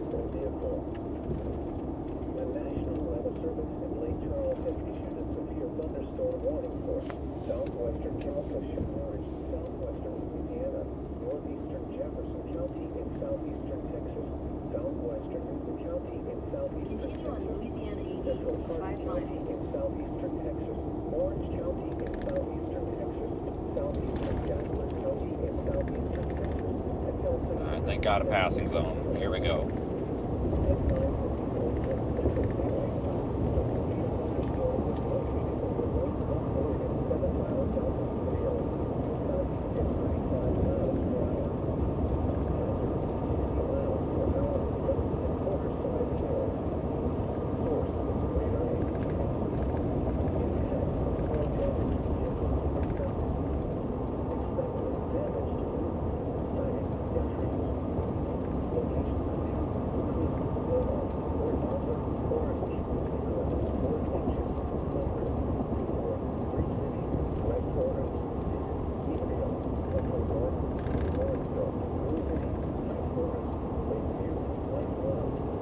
I actually like chasing in this part of Louisiana. I mean, it's not my favorite place by any means, because it's kind of a pain in the ass. But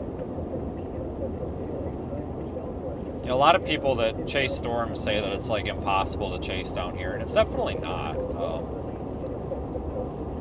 I mean, yeah, it's kind of sucky, but you get a lot of logging sites and you get some hills. I mean, like you can chase out here. It's just, what the hell are we doing here? Sorry, I don't know what's going on, guys. Like I said, I was doing 6, now we're doing 39 miles an hour into 55. 39 miles an hour, can you believe that? 39, dude. You're gonna get rear-ended by someone not paying attention.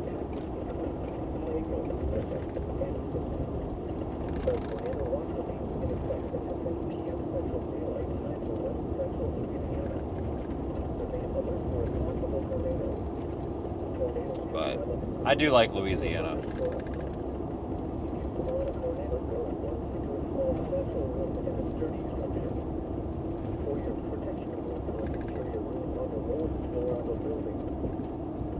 Tornado watch number 634 remains in effect until 8 p.m. Central Daylight Time for the following parishes in Louisiana: Beauregard, Sabine, and Vernon, and the following counties in Texas: Jasper, San Augustine, and Tyler. Remember, the Just head toward Alexandria, guys. We'll pick up the scraps on this. I don't know. There's just really nothing to. This whole event is kind of watered down.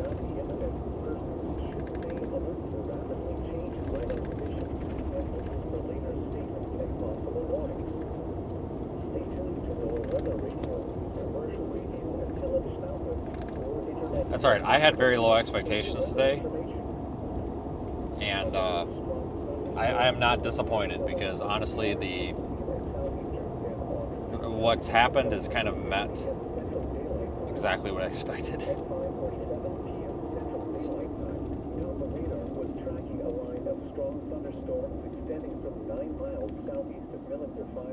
Southwest of Pilot, or extending from 41 miles southeast of 41 miles east of Lufkin, moving southeast at 40 miles per hour. Hazard, wind gusts up to 40 miles per hour and pea-sized hail.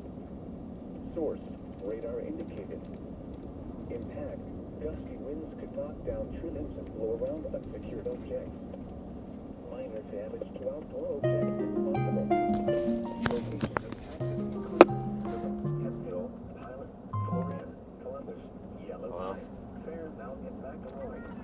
Hi, what are you doing? The weather situation closely and be alert for threatening weather conditions. What? The storm may intensify, so be certain to Oh, okay. I just can't hear you. I'm sorry. stations for additional information and Yeah. possible warnings from the National Weather Service. Oh, wow. Frequent cloudy ground lightning is occurring with that's a storm. good. Lightning can strike 10 miles away from a thunderstorm. Seek a safe Well, shelter inside a building Okay, or well, vehicle. I'm glad you had fun. A strong thunderstorm will impact southwestern Natchitoches and Yeah. northeastern Sabine Parish. All right. I'll talk to you a little bit later when I've got more time, okay? At 5:50 p.m. All right, I love you. Time, Doppler radar was Yeah, tracking bye. a strong thunderstorm near Bend, Oregon, 28 miles west of All right, I'll talk to you later. Bye. 40 miles per hour. Yeah. Hazard, wind gusts up to 40 Love you miles too. per hour Bye. and pea-sized hail. Source, radar indicated. Come on, dude. You can do it. God dang, could have won 10 times. Knock down tree limbs and blow around unsecured objects. Maybe even 12. Minor damage to outdoor objects is possible. Locations intended include Marketable, Benny, Swaley, Florian, Guam and Dow, Fisher, Wimbledon, Mount Carmel, Marthaville, Kadachi. Yeah, I haven't driven through Leesville for a while. Usually we're here quite a bit.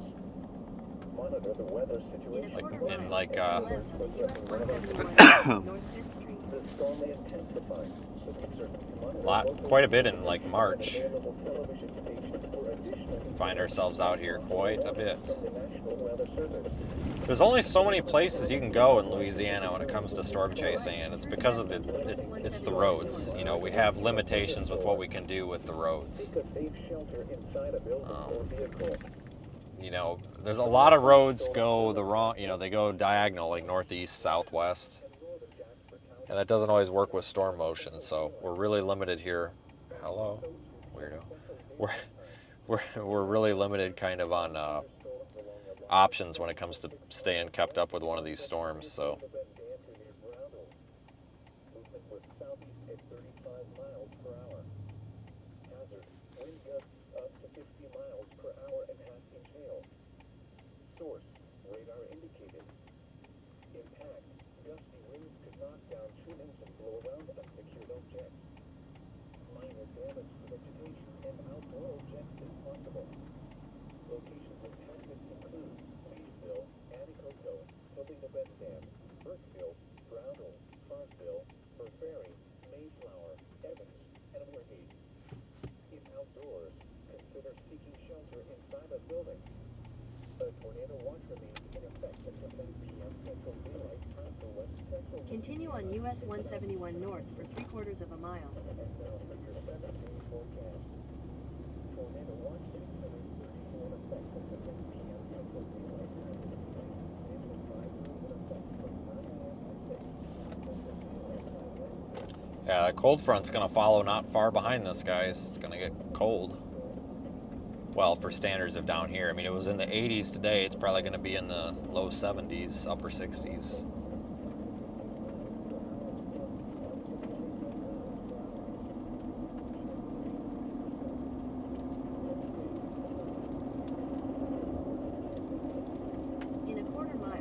swipe right onto Louisiana 1213 North Kirkwood Road. We're gonna be stuck behind these guys too. God dang it.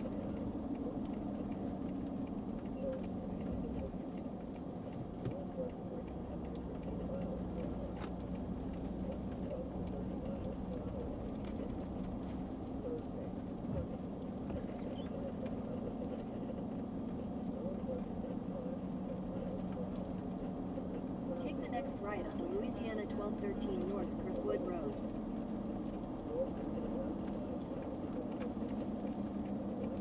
In a quarter mile, turn right onto Louisiana 28 East, Louisiana 8 East.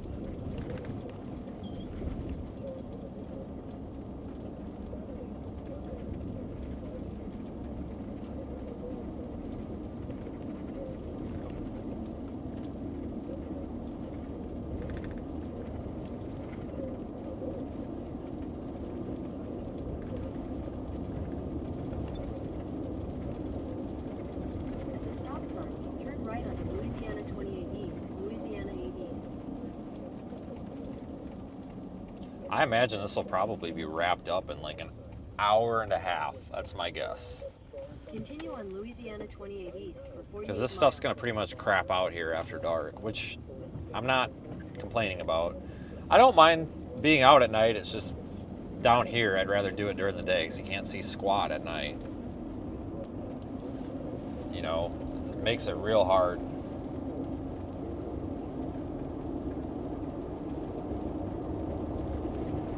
But, all right, let me insert the advertisements here.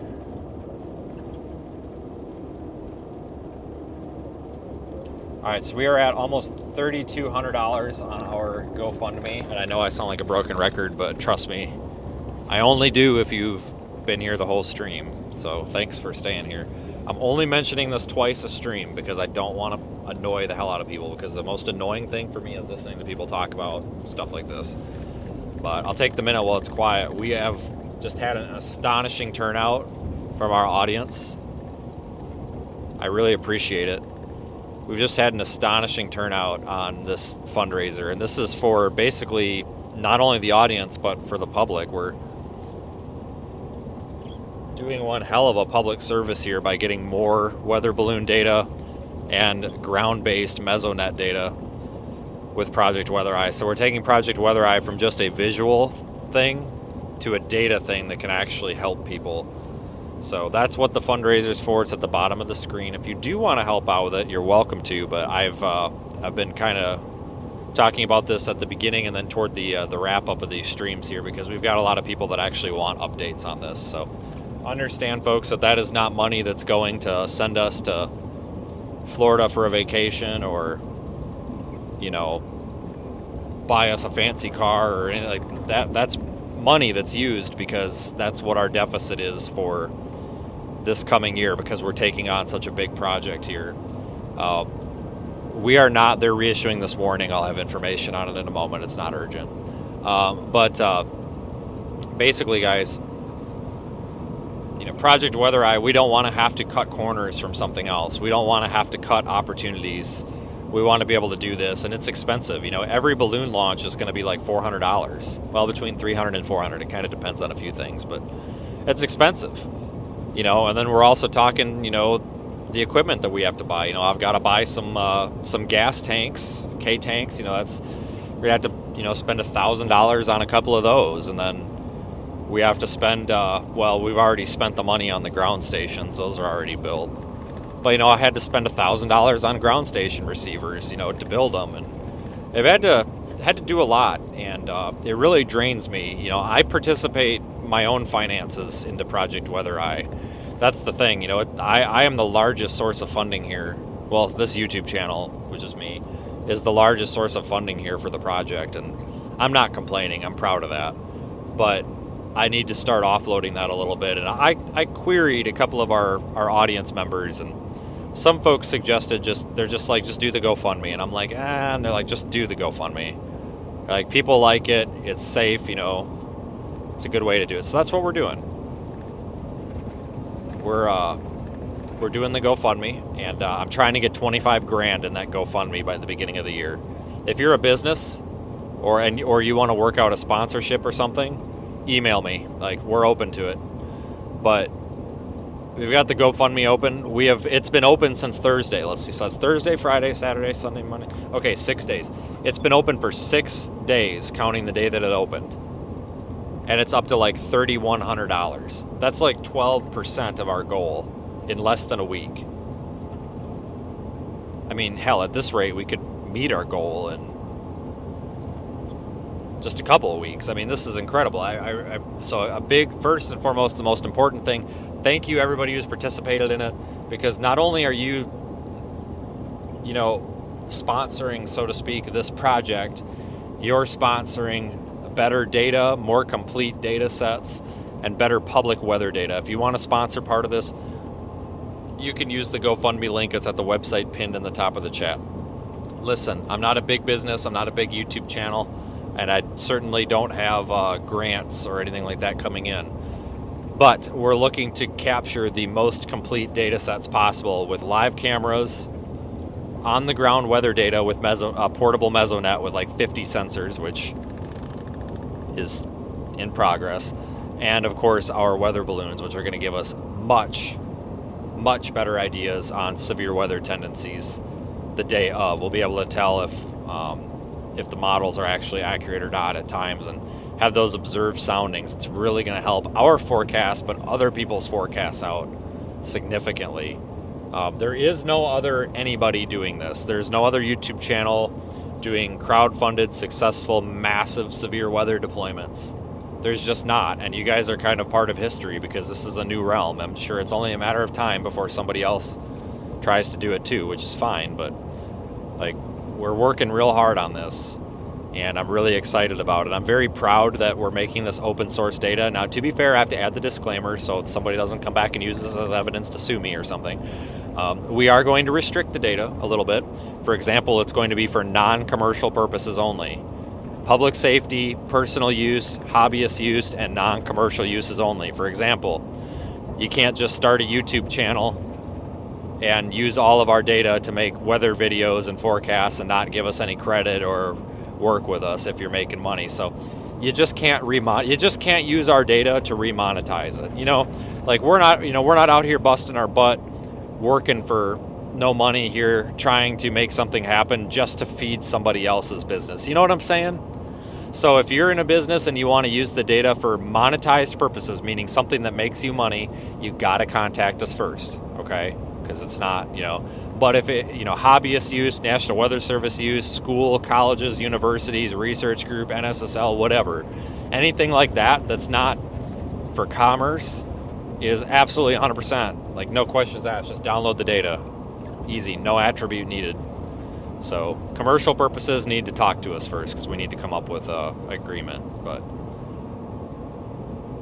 it's not just me, folks. There's lots of people involved with Project Weather-Eye, and it's going to be really, really cool what we get into this year. So we're going to have, one team deploying our expansive camera network, another working on balloons, and another working on the Mesonet. And of course, our team of chasers too. It's going to be really cool. We're going to capture everything.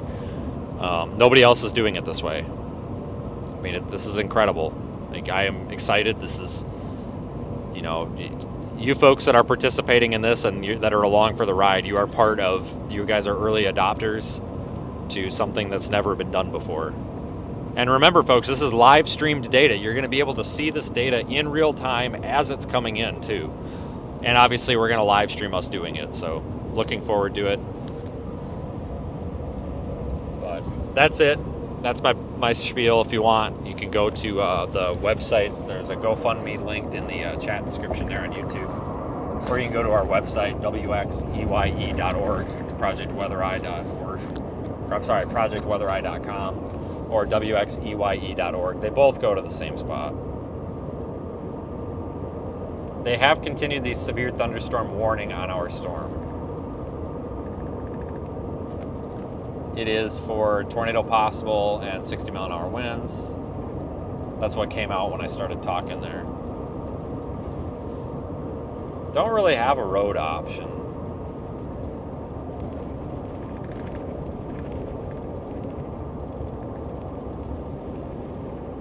I mean, we do, but we don't. Man, this road's getting to be in rough shape. Holy smokes. Not sure where the tornado possible comes from, but we're going to continue on 28. We'll drop south closer to Alexandria if we need to.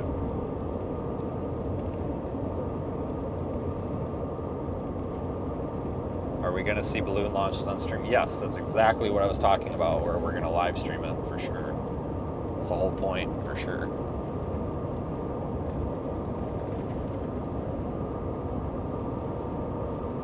But listen, folks, you know, we're talking just heaps of money, but the thing is, once this gets going, it will generate money because it'll be entertaining, it'll generate more ad revenue, and it'll be a little more self-sufficient. But we're looking at full deployments starting in April. We're targeting May and June as well. So what our deal is, guys, we're going to target, you know, the balloons and the Mesonet are going to come before April, don't worry. But we're targeting massive deployments with over 70 devices total between our cameras, Mesonets, balloons, chasers, you know, over 70 data streams, whether video streams or data streams combined, coming into one place. Not kidding. This is an incredible amount of work. It's an incredible amount of money. It's an incredible amount of data. And it's honestly, I say this not because I'm trying to be arrogant, but I had a long talk here a couple of weeks ago, and one of the things I was told that I need to improve on is knowing my self-worth and stop downplaying what we do, because it's actually costing us money, because people aren't seeing the value in what we do because I'm not presenting it. So, and I agree with that. And I excuse my arrogance for a minute, but we're going to do this better than anybody ever could do it. And if anybody wants to copy and try to do it, that's fine. But we are determined to do this in the most ethical, responsible, and scientific, you know, the best way that follows the scientific method as possible, with peer review, meteorologist review. Like, we are looking to do this as a dedicated project with dedicated deployments. And I'm telling you, folks, you will not find another weather-related YouTube channel. I don't care if it's Storm Chasers or Radar Breakdowns. You will not find another channel that has dumped as much resources, as much time, as much effort, and as much risk into this project. You're just not going to find it. We have some of the most dedicated people. We have some of the most dedicated people working on this project. We've got some people that have put their own financials into this project. It is going very well. I'm very pleased with it so far, and it's going to be incredible. But like I said, we're targeting missions, like mission style deployments here, so we can really focus on it. We're going to talk with, and that, what I mean by that is everything. Everybody's going to be out. We're going to put all of our resources out. We're going to do at least 2, probably 3, and a 4th half-ass one. So we're talking at least 2, one in the end of April, beginning of May, and then one toward the end of May, beginning of June, most likely. Dates to be determined. We're going to try to finalize dates, you know, based on, we want to have people out for 10 days, each deployment, 10 days. Everybody out. All hands on deck for 10 days. But we want to try to time it when there's actually going to be severe weather, because that's the point. We need severe weather for data. Now, there's going to be probably another full major deployment. That could either come in the middle of April or the middle of June, depending on the weather patterns and when the most active severe weather is. And then on top of that, there will probably be another like kind of half-assed deployment where we're only out a couple of days. Maybe we don't get everybody, whatever, that fills in somewhere.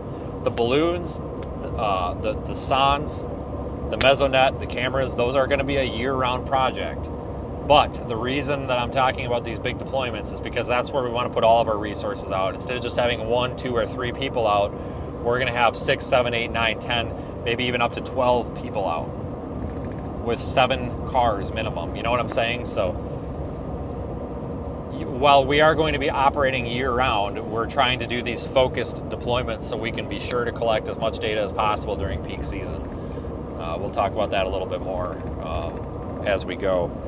But it's kind of what, like, if you follow any of the research groups like NSSL or any of those college groups, it's basically kind of how they do it, right? You know, you pick these bigger days or these bigger weeks and you try to get out to do it. So thank you everybody for supporting, and sorry to go back into it, but some people asked some good questions there and I wanted to answer them. But anywho, that's where we're at. but this is going to be really awesome. They're still going to be chasing. We're still going to be chasing. Just this is in addition to it. Like it's really, really cool. Very, very excited to look forward to it.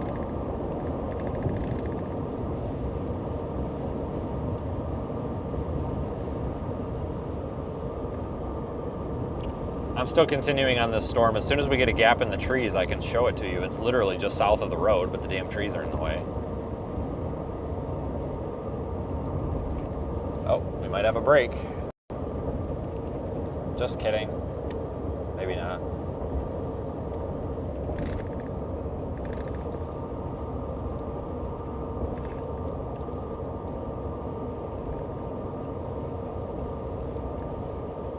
Yeah, and I appreciate, good point. So I appreciate everybody who's contributed, right?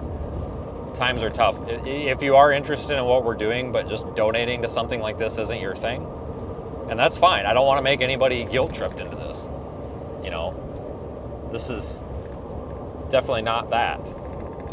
But if it's not, if that's not your thing, but you still want a way to support the project, you can share that GoFundMe and that website.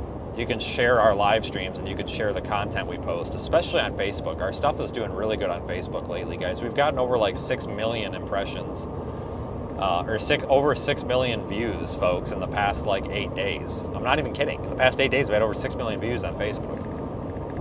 So the content's doing really well over there. So that's a great place to share it. So that's just a free, no strings attached way. If you're like, God, you know, I don't do the donation thing, but I still want to support this, you can just share what we're doing because you might know somebody who does. So that's just an easy way to do it.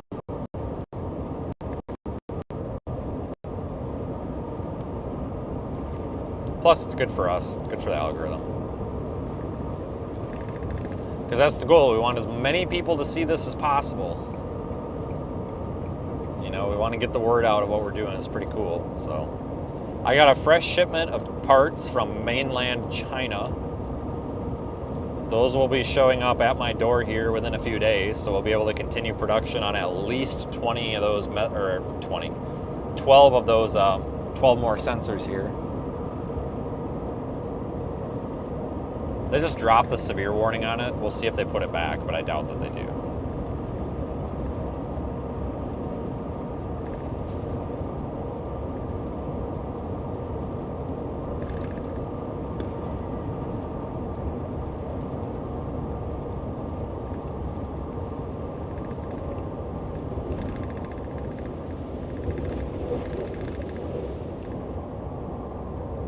Oh, I'm getting canceled again. Jesus Christ. I'm not even going to get into it. It's funny, I made one post on Twitter today. And all the usual crybabies come back. And keep in mind, nobody in the first, like, what was it, like 3,200 views on the tweet, everybody took it the proper way and like saw the joke, and then one girl came along and threw a fit about it, and then the other storm chasers dogpile in. It's like, you guys are a joke. I'm so over you people. I might actually just delete Twitter. I basically left Twitter because it's such a turd and people are so mean. So I left Twitter, and I got thinking this morning, I'm like, God, maybe I should go back to Twitter. Maybe we can reach another audience there with this GoFundMe. So some people were harassing Jeff Petrowski in his live stream this morning. There were a bunch of people that were giving him shit because he's not like giving his live stream to Ryan Hall for free, because why should Ryan Hall make money off of him? You know what I'm saying? Jeff deserves money from that stream, not Ryan. Ryan's not paying his bills. He's just a nobody. He's just a nobody on the internet. You know what I'm saying? So I made a tweet where I was like, really, we're going to just spam Petrowski's chat, you know, complaining that Ryan Hall is not allowed to use his stream or something. So I posted that on Twitter, and of course, you know, the one usual girl is like, well, I don't know if she coughed, but she's like, I'm actually coughing, sorry. She's like, wow, there's dying people and you're worried about this. And it's like, oh my God, I'm so sorry because there's a hurricane happening. I'm not allowed to tweet. You're right, I forgot. We're supposed to get off of Twitter every time there's a hurricane. Crying out loud, lady. And then all the crybabies came out of it, like, oh, look, he's seeking attention again. It's like, no, it's called the internet. It's called Twitter, and you're supposed to put your opinions on it. That's how social media works. And I just, like, I'm seeing all these people, like, trying to cancel me. And I'm just like, oh my God. And now there's other people making posts about it, saying that I'm insensitive and stuff because I made that post during a hurricane. And it's like, what does me saying it's ridiculous that people are harassing a person on the internet have anything to do with an ongoing hurricane? It literally has nothing to do with the hurricane. It's people harassing somebody in a chat. So because there's a hurricane going on, I'm not supposed to make any tweets? Like, we're supposed to have a 12-hour long moment of silence because there's a hurricane? Like, what? Like, good God almighty. These people prove my point every single day that that place is so toxic. But I went through and I blocked like 16 people today. My method here is if I block enough people, I can be on Twitter peacefully because they'll be blocked. You know what I'm saying?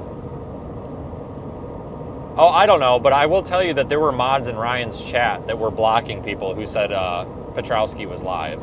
I saw it. I saw their stuff get deleted and I saw them getting blocked. So I don't know, whatever. I don't touch that with a 10-foot pole. If Ryan wants to hash things out with me and make them right, that's fine, but it's been 2.5 years, or almost 3 years now, so I'm sure it'll never happen. But, you know, my email's open. It's been silence ever since, but it was just really ridiculous because I tell you, Jeff has been chasing storms for like 45 years. There is no reason for a bunch of kids to go in there and tell him how to run his business. He is probably the only, him and Warren Fadley are probably the only ones that should be like untouchable by anybody for whatever reason they want, honestly, because they've just done this so long. You saw me in Jeff's chat. Oh yeah, I made some comments back to some of those kids. But yeah, Sam, I don't know what the GoFundMe's actually at. I'll take your word for it because I can't see it. It's too tiny on the screen, but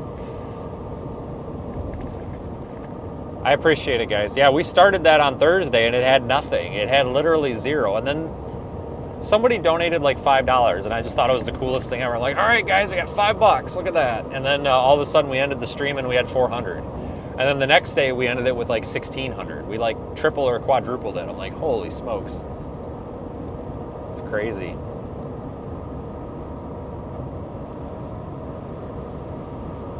Yeah, I think, I don't know if Jeff is still streaming, but you guys definitely should be watching Jeff's stream when it comes up and stuff. I mean, he's down there in Jamaica with Melissa, and he's going to be probably your most credible live stream from down there. He's definitely a true professional, and definitely,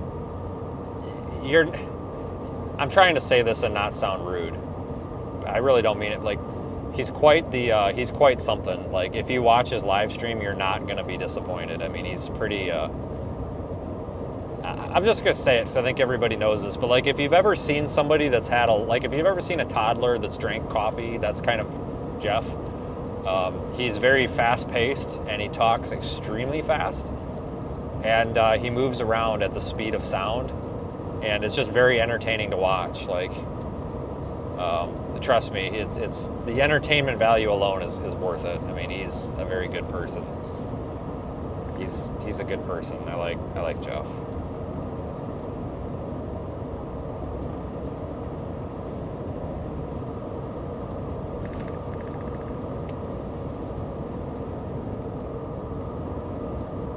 It's Christ Patrick. You just don't miss anything, do you?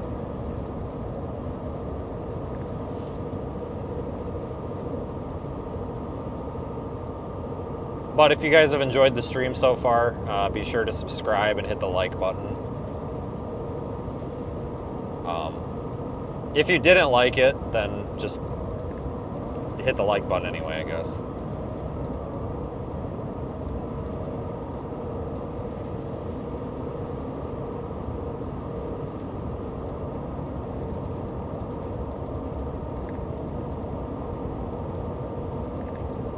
Yeah, if you don't like the stream, just go away.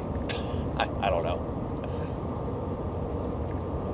I mean, believe it or not, guys, actually clicking the dislike button actually does help channels because it's interaction. Like, I know we don't like have that on here anymore, but like TikTok and these other like things where you can like dislike and like downvote things, it actually still helps the channels because it's interaction. So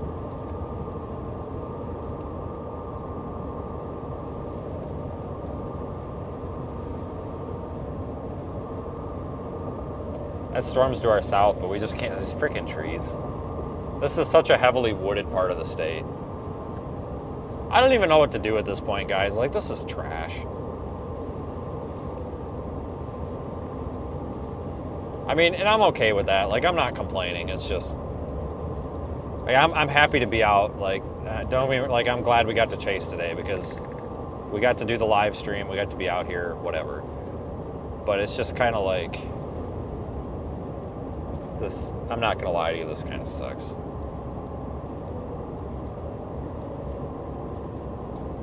It wasn't bad there at the beginning, though.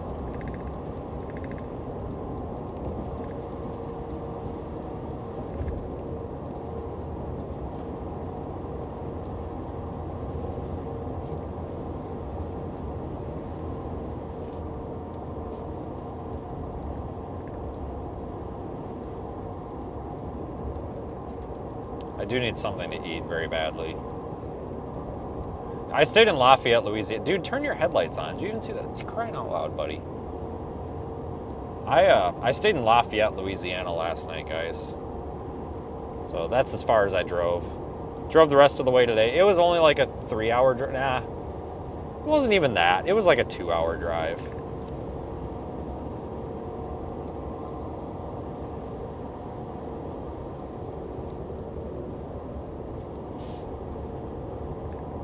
I have to figure out what I'm going to do here.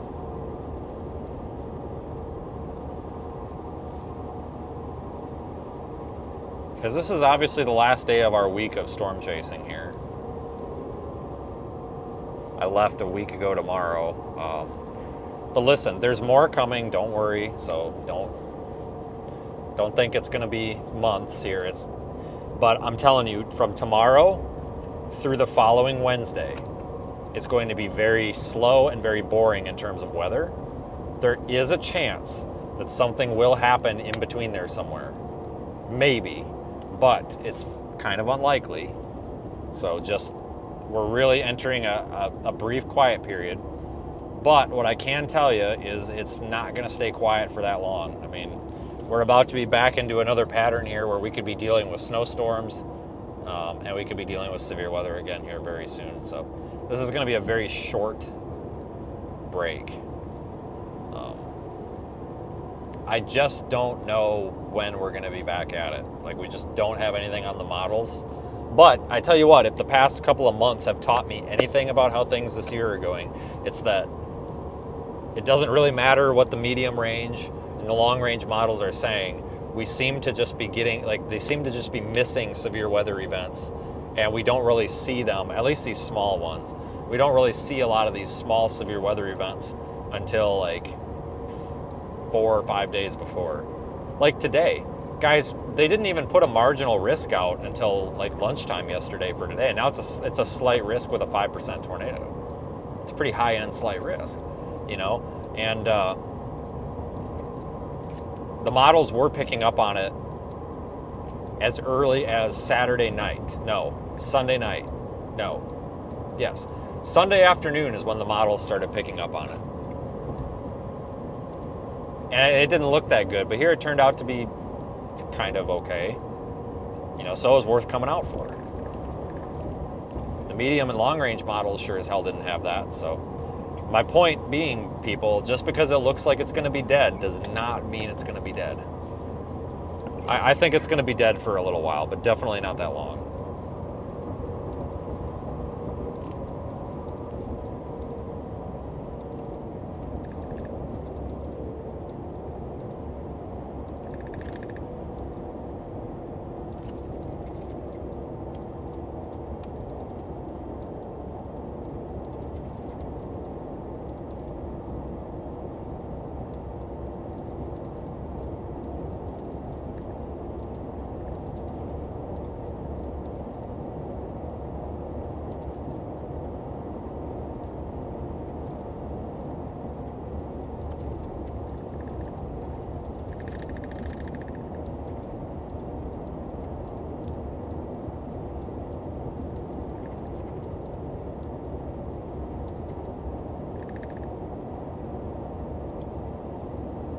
Oh, before you know it, there will be snowstorms.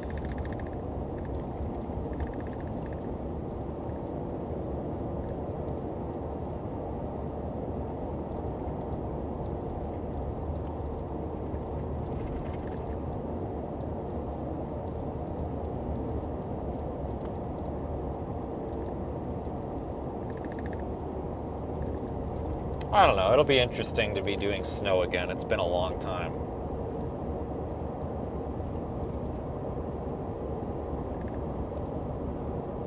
Yeah, everybody's gonna get a little bit cold here. Cold front's coming through. In fact, we'll have our cold front is right behind these thunderstorms off to our west. Yeah, lots of people going to get colder. Not for too long though. I mean, this isn't like an Arctic cold front by any means.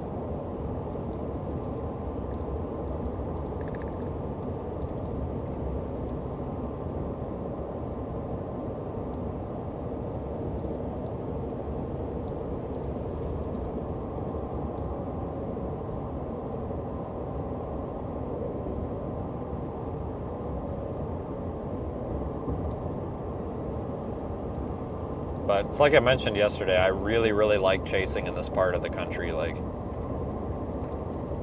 Louisiana has a lot of memories, you know, and it goes back to like some of my first storm chases.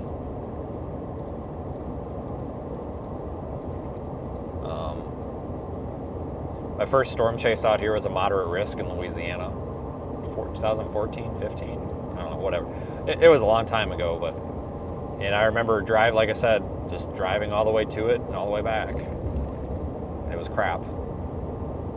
Yeah, that was literally my first storm chase, was driving all the way across the country.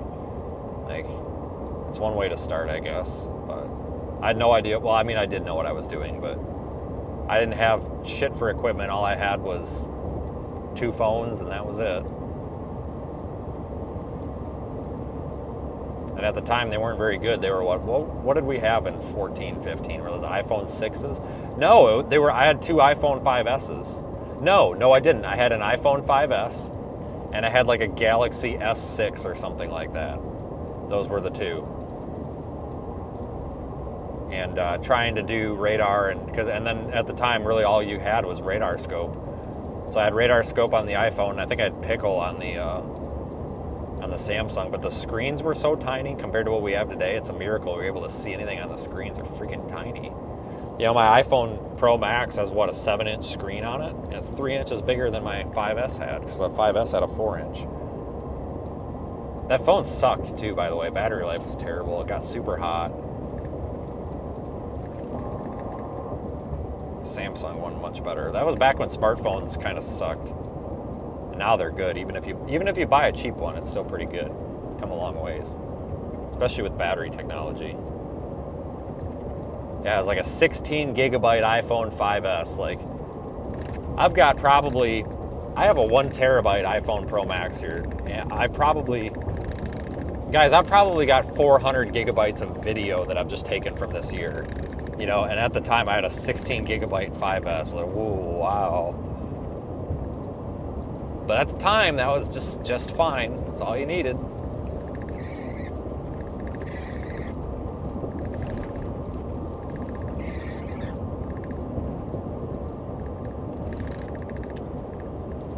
I think one of the storm chases that stick out the most from this area was, it was also a moderate risk. I think it was in April. It was April of 2019. I left, it was on a Saturday. And I left on Friday at 8 p.m. So yes, I had to be in Louisiana, Shreveport area, by Saturday at like noon. And I left Friday at 8 p.m. So you can imagine, you can do the math from Wisconsin. You can tell me, what a terrible, terrible time that was. It wasn't fun. But I left work because I screwed around all day making the decision if I was going to go. So I left work at like 8 p.m. Drove all the way through. I got to Corning, Arkansas, northeast of Jonesboro. I stopped and went to bed for like 2 or 3 hours. Got back up. Drove the rest of the way down. I got almost to Alexandria. Almost to Alexandria. And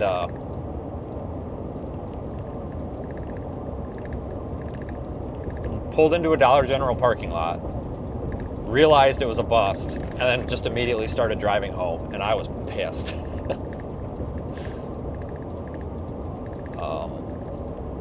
Another memorable one from down here was actually, it was one of the first times I ever took Nikki with me, and it was before she was pregnant and stuff. And it was we left on Black Friday. Or no, yeah, we did. It was the COVID year, because there wasn't Black Friday shopping or something, I don't know. 2020, no, it wasn't. No, that was a different time. Or yes, it was. No, it was. Son of a bitch. I can't remember now. 2021? When did I quit my job? 2020? Yeah, 2020 is when I quit my job. My God, I've been unemployed. Well, I'm self-employed. You know what I mean? Like, I've been unemployed by like somebody that I don't want to deal with for for over 5 years now. Holy crap!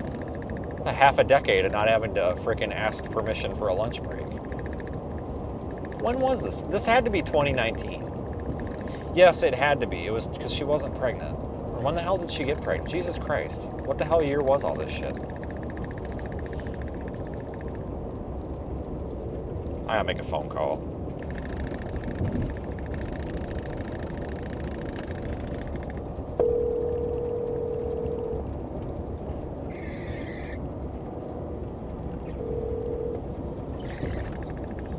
Hello? Hey, what year did you get pregnant? Huh? What year did you get pregnant? I'm trying to figure something out, and it was the year that you got pregnant. Got pregnant in December of 2020. And we found out in January of 21.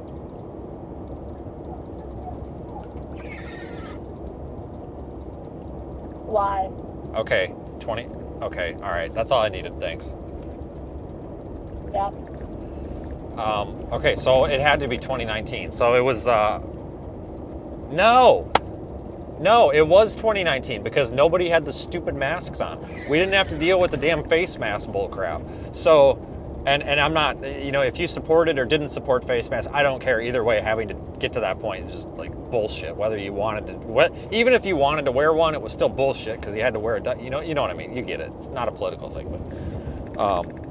It was 2019. So it was Black Friday. It was like the Thanksgiving week, 2019, because I booked a hotel in Texarkana, a nice one, and we go down there and we show up and the chick at the hotel is like, you don't have a reservation. And I'm like, you're smoking crackly. Jesus, dude, how fast are you going? Oh, and then nice. Wow, okay, whatever. Oh shit, fucking red light, you son of a bitch. I think he about went through that too. That's all right. But anyway, we booked the hotel, and I'm like, lady, you're smoking crack. Like, I just booked the hotel this morning. We left at like 4:30 in the morning. No, we left at 6 a.m. We drove all the way to Texarkana. We get to the hotel, and, you know, they're like, whatever. So I had to book the damn room again, so I'm already pissed off. But this was a memorable storm chase. That's where we're going with this if you just joined in. So booked the hotel. I remember I went to Pizza Hut. I went to Pizza Hut to get dinner. And the Pizza Hut was cold, so then that extra pissed me off. She stayed at the hotel, I drove to Pizza Hut, got the Pizza Hut, came back, the Pizza Hut was cold. Like, this is ridiculous. Anyway, after that, the next day, chased all over. We ended up in Natchitoches, which, if you're looking at a map and you're not from here, is like Nacogdoches or something, but it's Natchitoches, but it's spelled like Nacogdoches or something. Nagging douche or something, I don't know, whatever. So we ended up there, and we ended up chasing. We chased some more, and then the next day, because we chased the next day too, I think, yeah, or something. I don't know, because we ended up crossing back into Mississippi and going home. But that was memorable, and I don't know why it was, but it just was. But I think one of the reasons that made it memorable is the guy who owned the damn ambulance company, because I was still quote unquote employed. The guy who owned the ambulance company got pissed off because something like, I wasn't there or something. Where are you? And I'm just like, I'm in Louisiana. I'm busy. Like, because I didn't tell anybody I left. I hated my job. You guys actually think that I was, like, they couldn't fire me. Seriously, they couldn't. They could not. They had no choice. They literally could not fire me because firing me would mean that they could not run their ambulance anymore because I was one of the only like 3 people that was licensed to run that ambulance in the state of Wisconsin. Everybody else was licensed in another state and everybody had quit. Like they literally could not fire me. They didn't have a choice. So I'm just like, whatever, you know, screw this. So I just left, obviously took myself off the schedule and I left, you know, whatever, you know, my job sucked, the pay sucked, the boss was a piece of crap, and the owner's wife was even more miserable. Like they were honest to God, terrible people. So I was just like, whatever. So we chased it. For some reason, I got sincere satisfaction out of sending the text message back where I said something like, I'm in Louisiana, I don't care, or something like that. And like, I just knew, even though I wasn't anywhere near these people, I could just like feel the gears in their head grinding. Like, what does he mean he's in Louisiana? I think they thought I was kidding because the next day I started getting text messages about certain ambulances that needed something done with them. And again, I responded with, I don't care, I'm in Louisiana. And I don't think anybody ever believed me that I was in Louisiana. Because I think Nikki just up and left because she worked at the same dumpster fire that I did too. And I'm pretty sure she just up and left too. I think. I don't know. That was just a memorable one because it was like one of the last times that was one of the last storm chases before I actually started making money doing this. Believe it or not. We're getting dinner real quick. And I think that's why it's memorable. Because I remember we stopped at a Wendy's. And the Wendy's was terrible. And I didn't know where we were because for some reason the cell phones weren't working. The phones weren't working for crap. I couldn't figure out where we were. I was trying to get the Wendy's Wi-Fi working. And then a friend of mine who worked there, who was basically a glorified loan shark, whatever. But he starts texting me and he's like, oh yeah, Tom's pissed that you're not there. And I'm just like, I don't care, dude. Like, I'm in Louisiana. And I don't think he believed me either. He's like, uh-huh. And I'm like, I'm in Louisiana. I don't know what you guys want me to tell you. Yeah. We were talking about we left on Black Friday because it's a Black Friday shopping and we left that night, canceled all plans with family and I didn't have to work because it was Thanksgiving. Yeah, plans with family, yeah, because it was going to be such a big day. Yeah.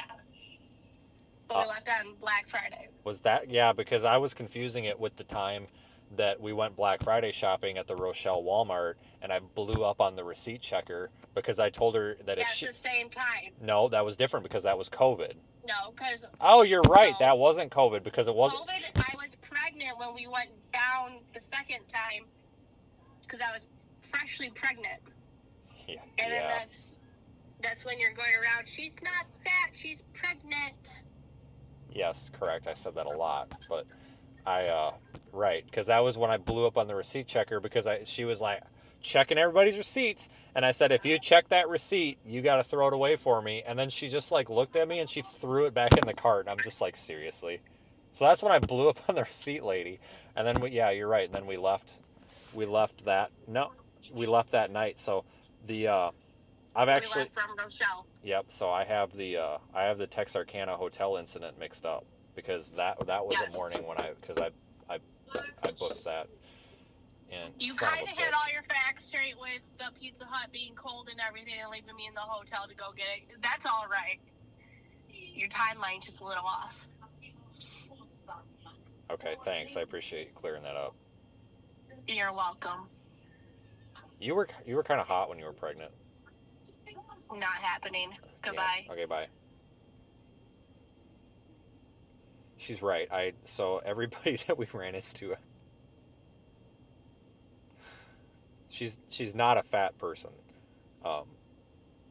but so here's what happened, and I actually never told her this, but we had this big old heifer and a half. Her name was Amber at work, and I can say this because she was kind of mean. She called Nikki fat, and she's not. But keep in mind, this woman weighs about 500 pounds. So I guess you could say it takes one to know one, but she wasn't very nice. But that's what came after that, where it was like, I felt like everybody that was looking at her thought she was fat, but she's pregnant. So I just told everybody that we met, I was like, she's not fat, she's pregnant. Freaking everybody.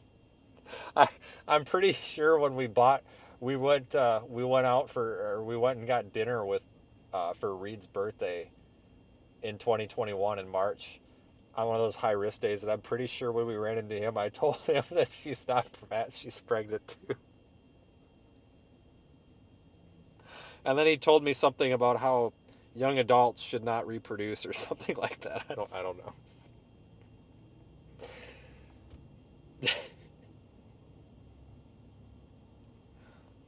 I forgot all about that. Yeah, so the incident with the hotel in Texarkana was a separate night. Sorry, same target area.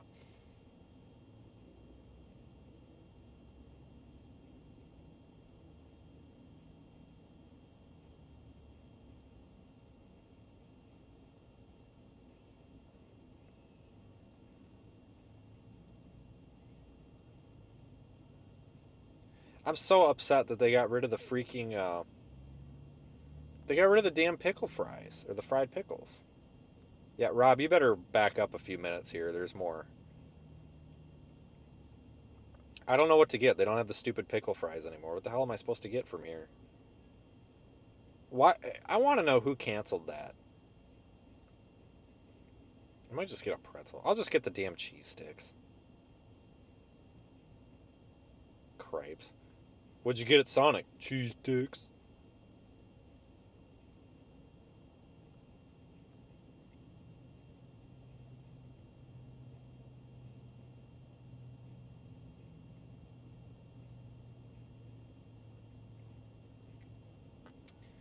Tuned in just in time to listen to Storm Chaser Vince Welty sexualize his girlfriend. Oh my fucking god. What? Because I said she was hot when she was pregnant? I'm sorry. What do you want me to say? She's so ugly? If I said that, then you'd be like, oh, I tuned in just in time to listen to him talk shit about his girlfriend. Jesus Christ, give me a break. I remember when I used to live in my mom's basement and had to turn the sump pump on because I cried so much. Crying out loud. I hope your mom's sump pump's plugged in. You better go check it. If you want, give her my number. I'll go check it for her. It's the least I can do. She puts up with you. Crying out loud. I'm telling you, people. Maybe I need to sell, like, branded sump pumps. Or something like that. Alright. What the hell? Alright, I need something to drink from this dumpster fire. Drinks. Let's see. Red Bull? No. Where's just the... I just want a water. Green apple flavored bubble slush. That sounds amazing, but it's slush. It's not a drink. I need a drink. So we could do ocean water. I don't know what's ocean about it. Anyone got visual of what? I'm just waiting on my Sonic, guys. It's gonna be a second. I just turned my high beams on like an idiot.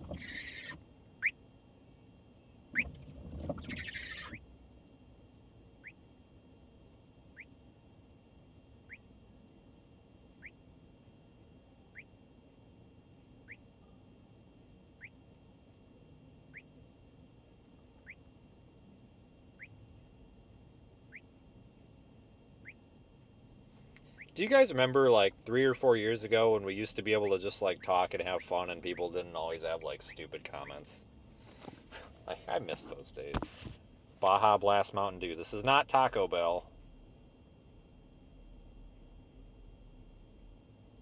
This is not Taco Bell. Alright. We're in stall number 2. You entered an invalid stall number. No, I did not. 2. It's right there. I'm looking at it. 2. Alright, I'm going to try entering 3. That's the one next to me. Invalid stall number. What in the frick is going on here? I'm going to have to talk to the manager here. I need at least 5,000 points for this. What is going on? No, you're not pulling out. You wait 1 second. Let me try another one. What is going on here? The problem is my truck don't fit between here very well. It's kind of a challenge to fit it between the freaking stalls here. They don't make these thinking of people that drive anything bigger than a car. Let's try stall number 8. Successfully checked in. Fantastic. Great. Sonic has the worst app. Yeah, you're not wrong.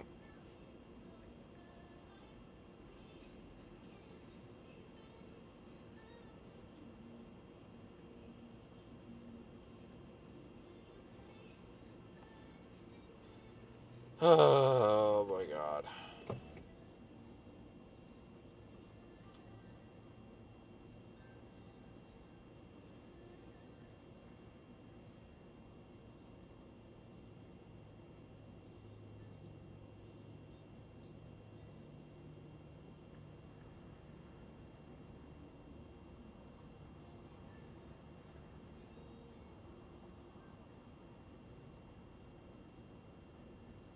So I got a hot dog and some cheese sticks. I would also like to know why they canceled the pickle fry.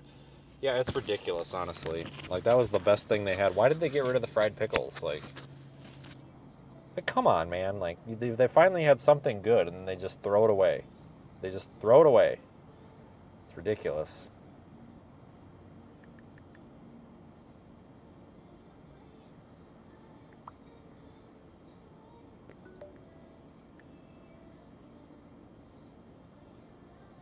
Hold on, Zach just sent me a funny TikTok, and it's probably terrible, so I need to mute the mic.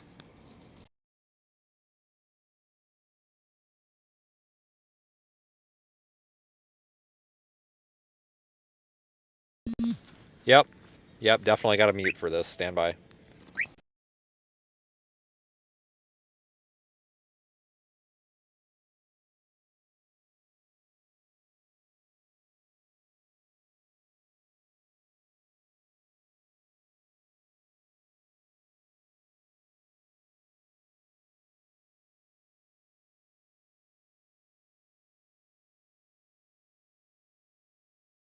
All right.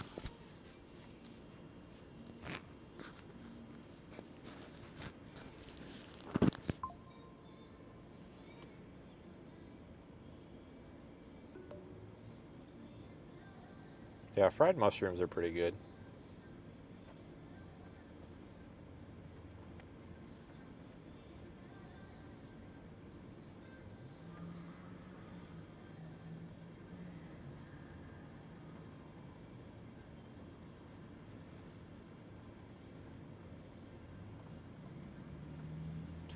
Patrick, you need to go on my TikTok, and you need to look at my reposts. Seriously, because, like, I'm totally unhinged, right? Like, I just, no filter. I don't care if it's politically correct or not. It just, no filter. The reposts on there, trust me, it is, you will have at least 20 to 25 minutes of pure entertainment if you go look at my reposts on my TikTok page. Because I think it's all hilarious. I mean, there's some pretty funny stuff on there.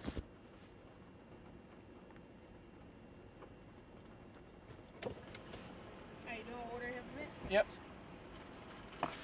All right, thanks a lot. Yeah, you too.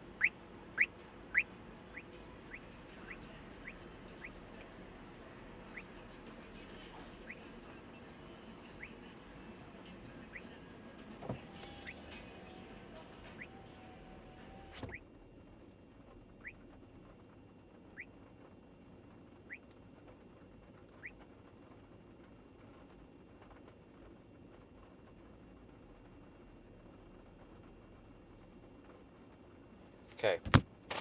Oh, they stapled the bag shut and everything. Wow. Come on. Grace got some marinara dipping sauce in there that I won't touch, but let's be honest, we're all unhinged here. You know what? I would love to just not care about the cancel culture, but... Alright, so I got a hot dog with nothing on it.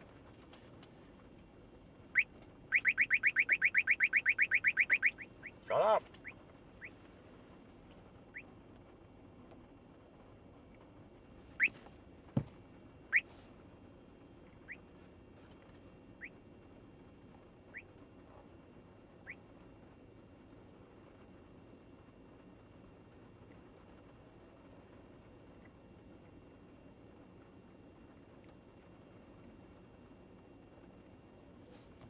Hell, to go home, this thing wants to take me through like rural Louisiana. That's not happening. Interstates only. I'm looking at our options real quick.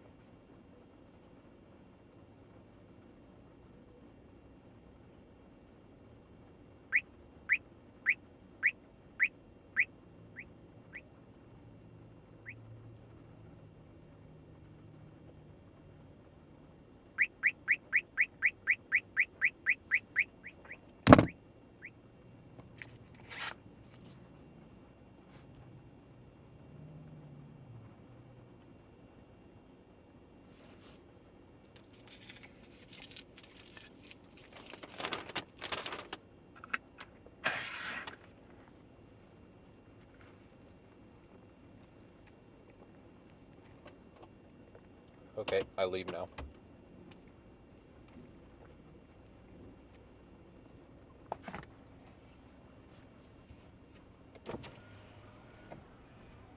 Well, I don't know what to do, guys.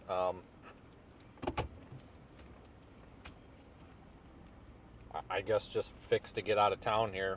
I mean, I'll keep streaming. We got this line coming through, but I just don't have an obvious target.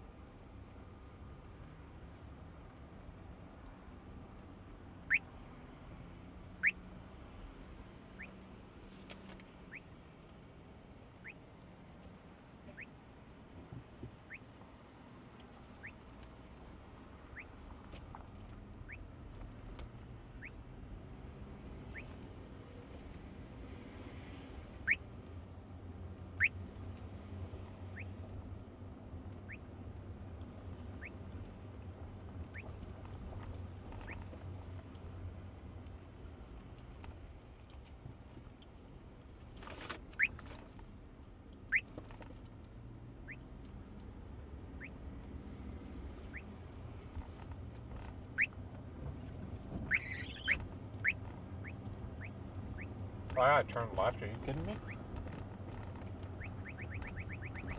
Oh my god, shut up. Why do you keep beeping at me? Jesus Christ.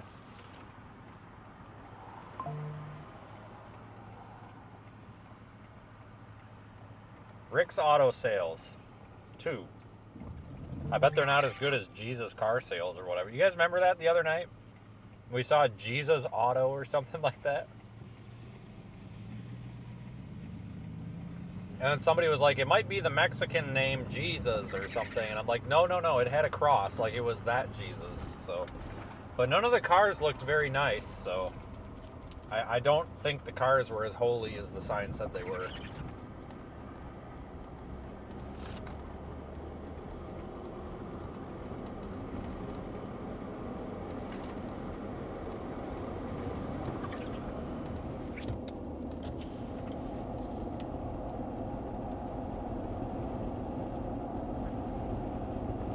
Oh boy, I don't know.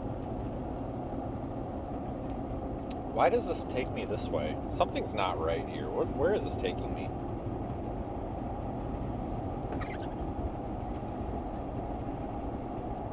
Come on, Google Maps. What are we doing? No, it's right. I just forget how far south Alexandria really is. I feel like I'm in closer to Shreveport than I am, but I'm not. Like 2 hours from Shreveport.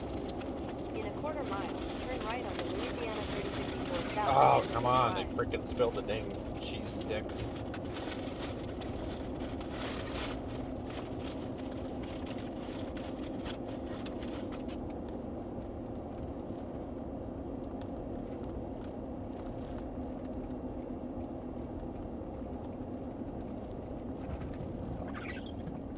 These windshield wipers are terrible. I'm taking them off. We're getting new ones. I just replaced them and these are extra crap. Like, these are more crappy than they normally are. Like, I got a bad set of them or something because this is ridiculous. Like, I can't even run them right now. So that's why I look so crappy right now. Like, I can't, like that. I can't stand listening to that.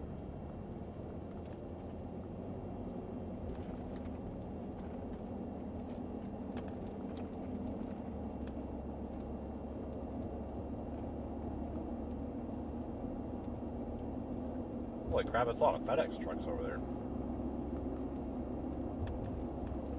There's like 500 FedEx trucks over there. What the heck?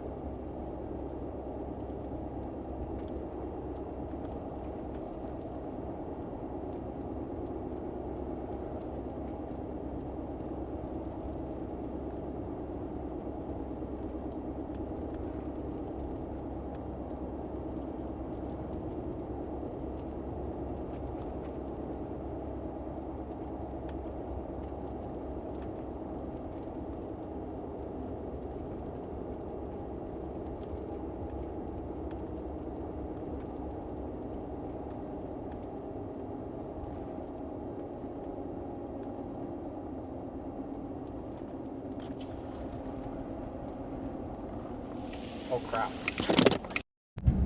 Okay, that stop sign is way sooner than I thought it was. I don't know why, but I thought it was way up the road.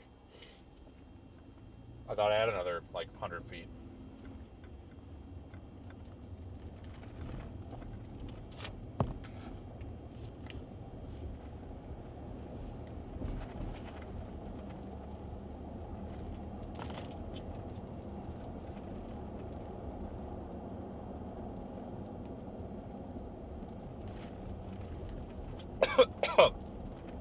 God dang.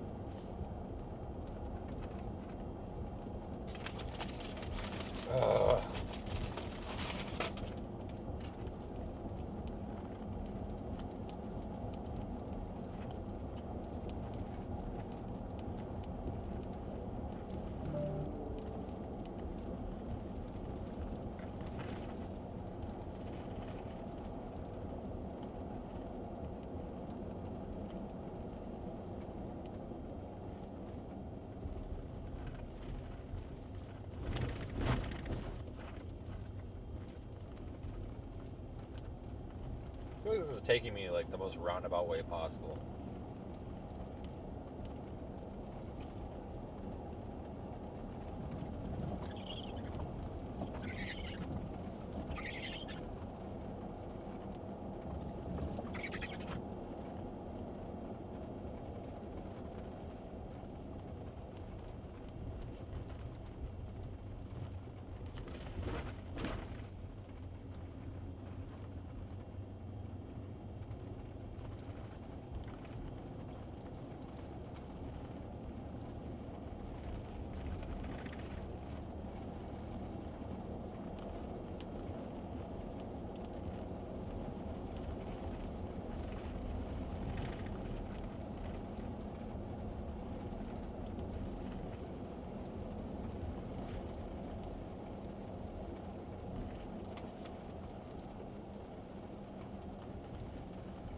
Apparently there's an airport here and we're next to it.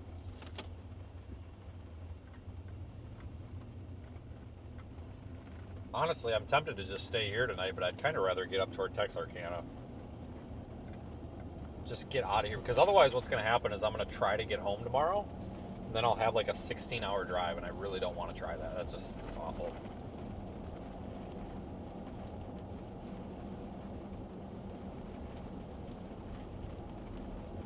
I like Texarkana, though. It's a good place to stop.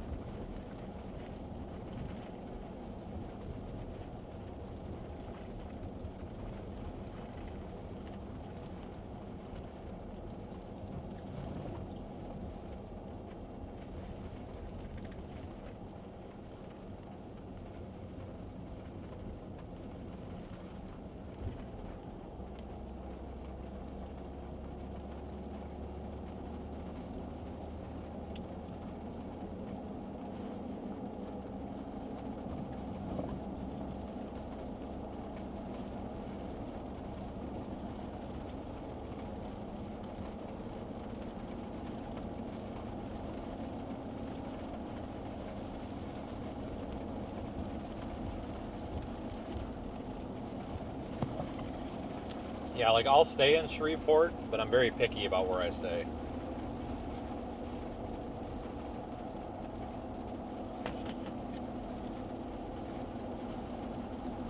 Very picky.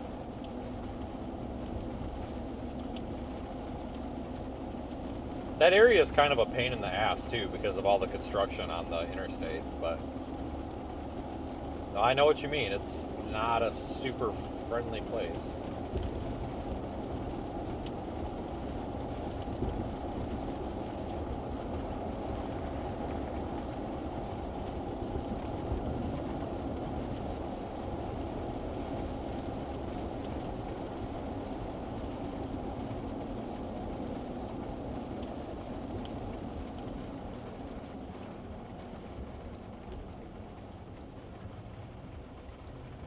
We're coming up to 49. Excellent. I feel like I know where I'm at now.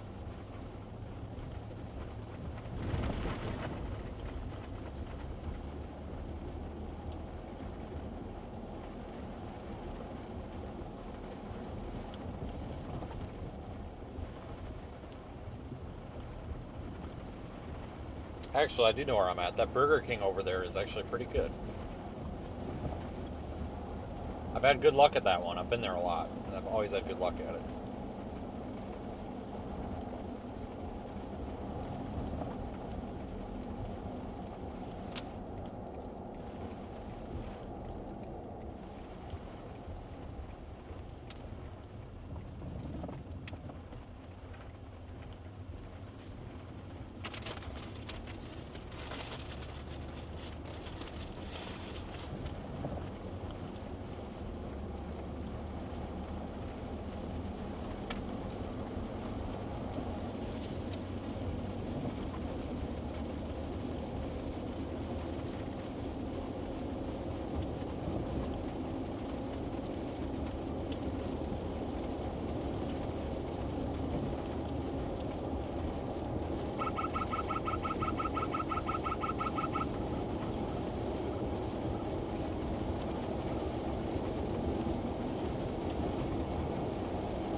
I don't even see a single severe thunderstorm warning on any of these.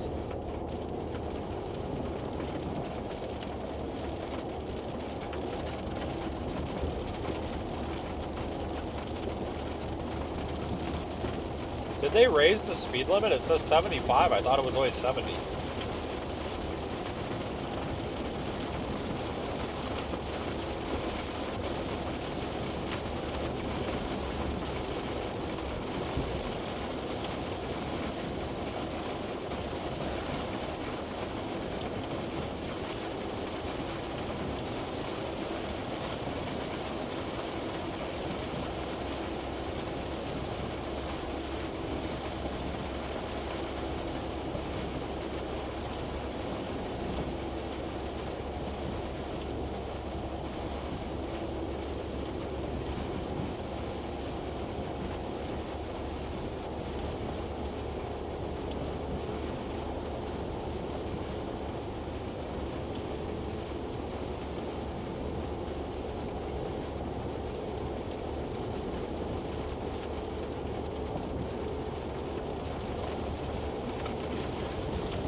Hello?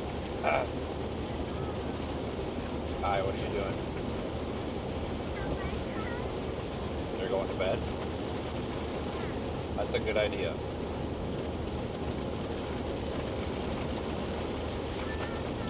Okay, good night. I love you. Alright, bye. Bye.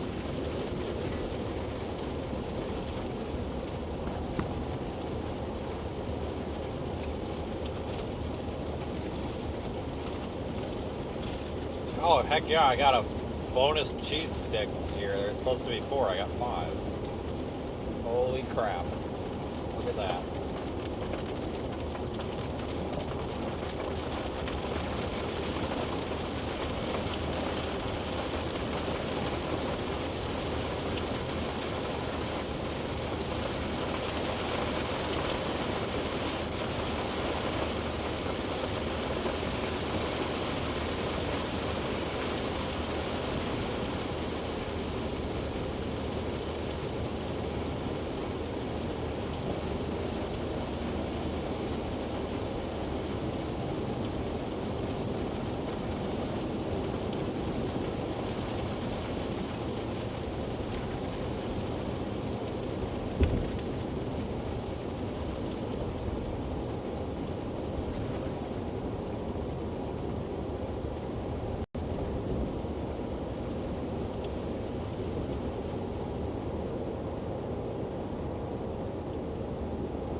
Well, that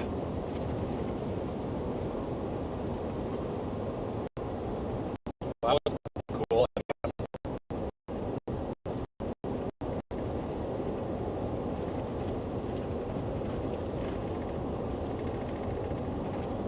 I tell you what, every single day that we've been out this past week has kind of been a little underwhelming, I think would be an okay way to say it. That's okay. Still good to be out.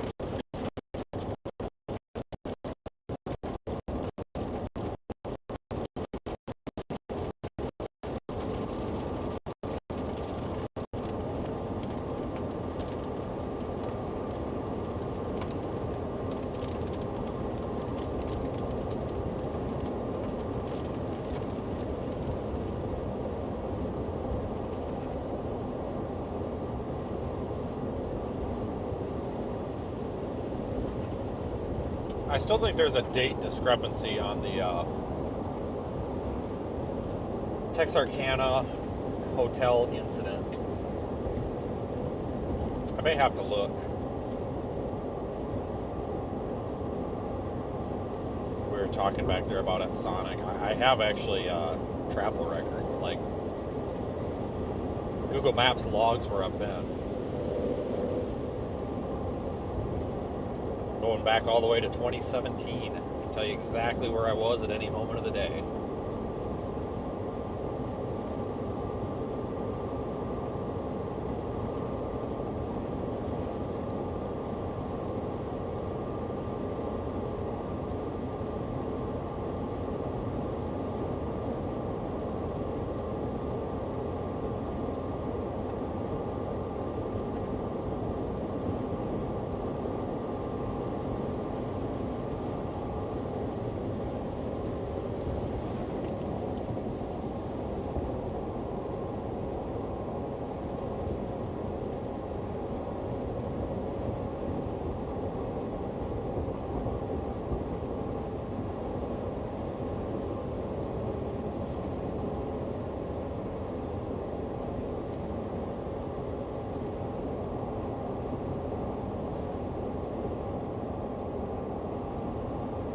So Nicole was wrong. She was wrong. We did not leave that night. We went back to the apartment after I blew up on the Walmart worker. I had just had it. You know, Black Friday is such a pain in the rear, and there was such a long line of people with their cards to get their receipts checked, and it's so petty, and like you couldn't get around anybody, and like everybody was sick and tired of sitting there. So I told the lady, because like I can't stand like the receipts. I hate having them, like, because I put them in my pocket, I forget to take them out, they make a mess in the washing machine. So I told the lady, I said, you can check the receipt, but you got to throw it away for me. And she's just like, okay. And I'm like, oh, I think I made her mad. So she just like checks everything, and then she like throws it back in the cart. And I'm just like, are you freaking kidding me? Like, seriously? Yeah, so we went back to the apartment, and then it appears we went to bed. And then we left at 6:31 the next morning. That's when we went to Texarkana. So it was the same incident. It was the same storm chase. It was not two different ones. We were just both wrong. We did not leave that night. We left the next morning at 6:31 a.m. and then drove to the hotel in Texarkana and got there by 9 o'clock p.m. I wonder why it took so long. Because that is kind of a long time to get there. Yep, and then the next day, sure as hell, went down there, chased all the way to Natchitoches, and then went home.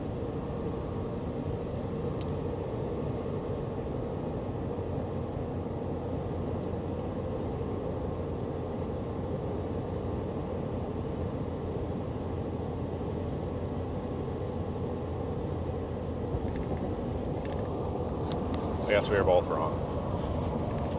But that confirms it was one trip, which is what I thought. I just thought we left that night for some reason.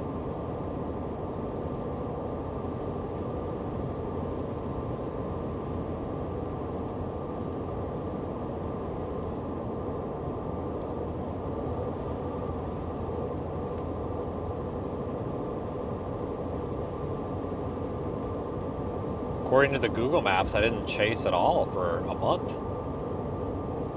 Wow.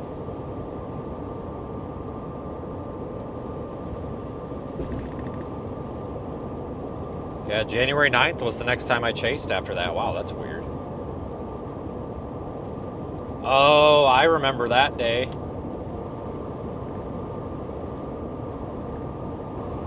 That was the Northeast Texas day. I remember that. So it ended up being pretty weak, but there was a tornado that hit something in, it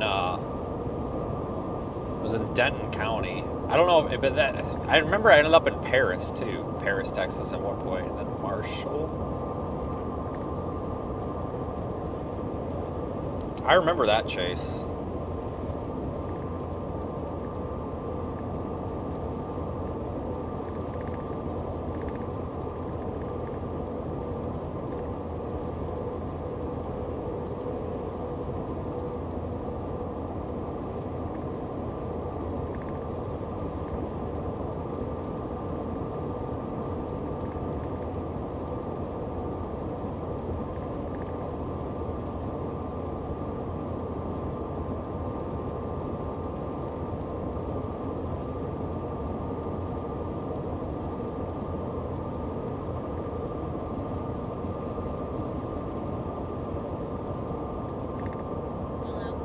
Okay, so you were actually wrong. No, we didn't leave that night. We went back home. We left at 6:31 the next morning. I have proof. Yeah, and then I think, yeah. Okay, all right, we'll tell her goodnight. Daddy says goodnight. Okay, goodnight. Okay, goodnight, bye. Bye. Yeah, because I think the next... God dang, I didn't... I didn't do anything that winter.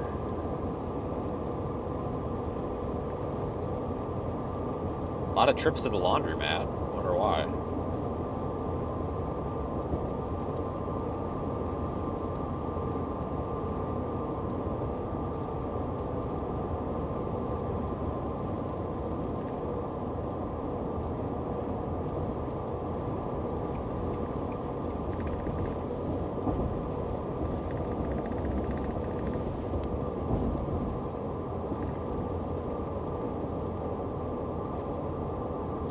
Yeah, I wasn't very active in the January or December, January, February of 2020 apparently, which was very unusual. Wonder why.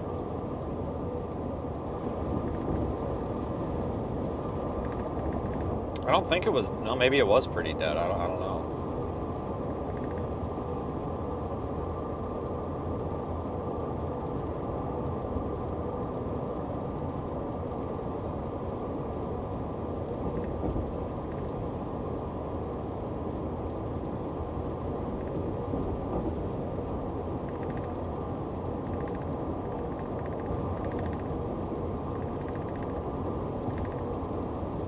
I know March of 2020 got pretty busy a couple of times.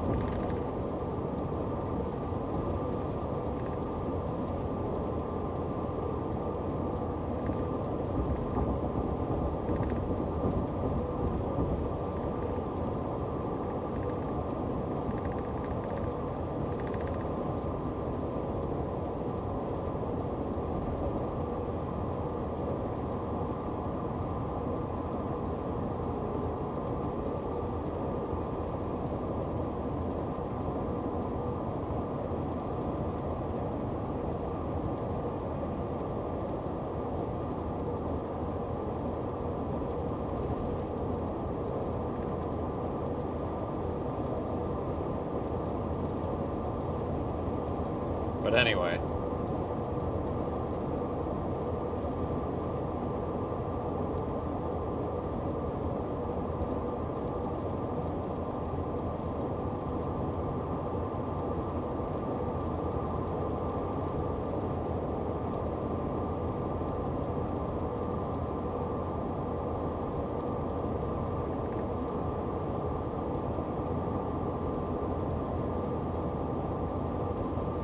Well, today wasn't bad. I mean, it was good to get out, you know.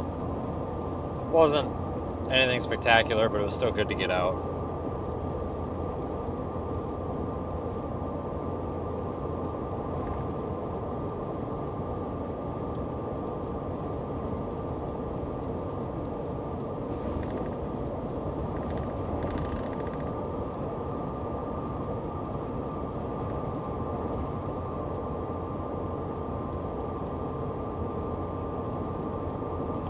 But I don't know what the next chase is going to be. I mean, it could be severe weather, but I wouldn't be surprised if snow pops up somewhere. I mean,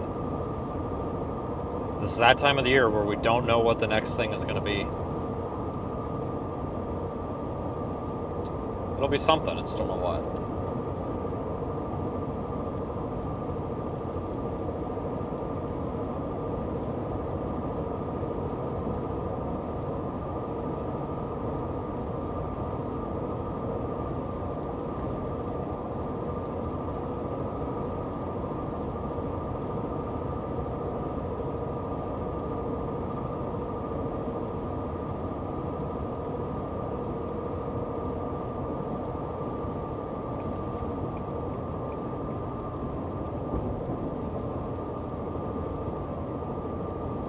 I got to see Spurger.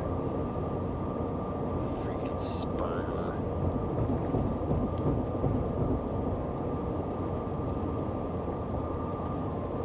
What a town.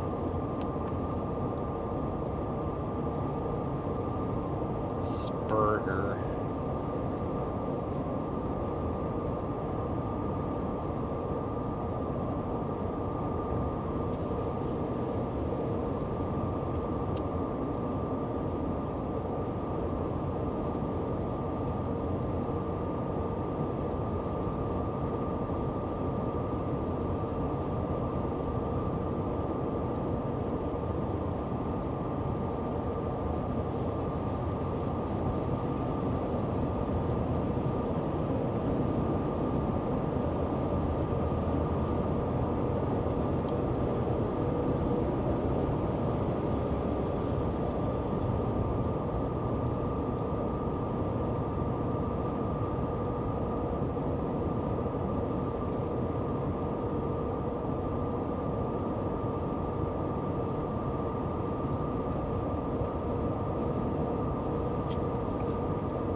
that exit chopping.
Well, that's probably about it for me, guys.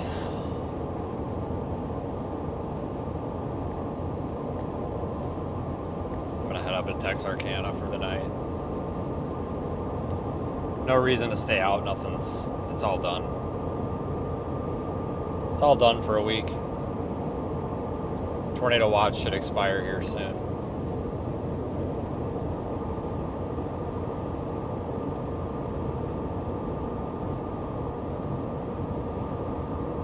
They downgraded to marginal risk too, by the way, for today. For tonight, rather.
So, all right, folks.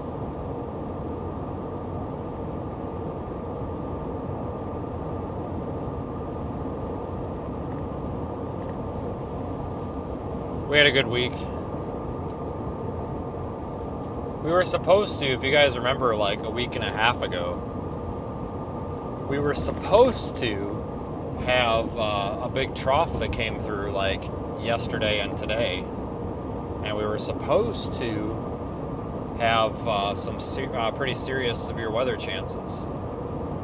But that didn't even happen, so I thought that was going to be the main show, but not so much.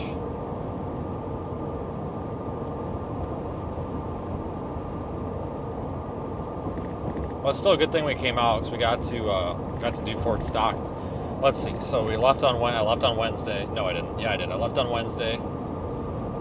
No, wrong. Tuesday. I thought it was Wednesday. I left on Tuesday.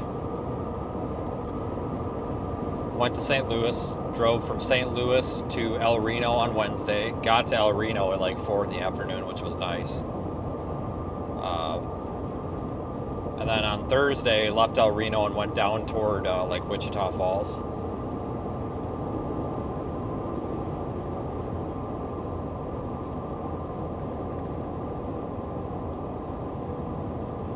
That day wasn't spectacular, but there was a pretty storm, so it counts. And then the next day, I'll take that back. That night, I drove all the way down to Sweetwater, Texas. That was one hell of a drive. So at the end, after that chase, you know, a 3-hour drive.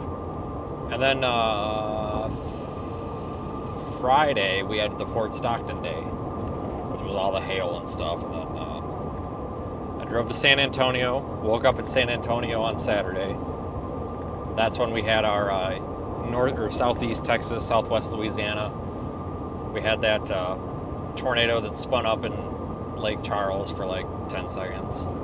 Whoop-de-doo. Then I drove to Lafayette. And then Sunday, woke up in Lafayette. We drove all the way over to like Navarre Beach, Pensacola area in Florida. We had those storms on the beach, and then that very brief tornado at night.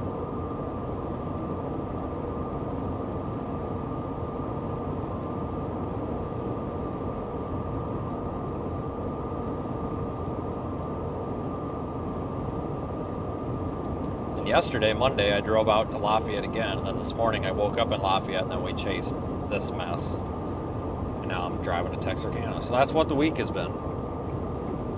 That's our week in review.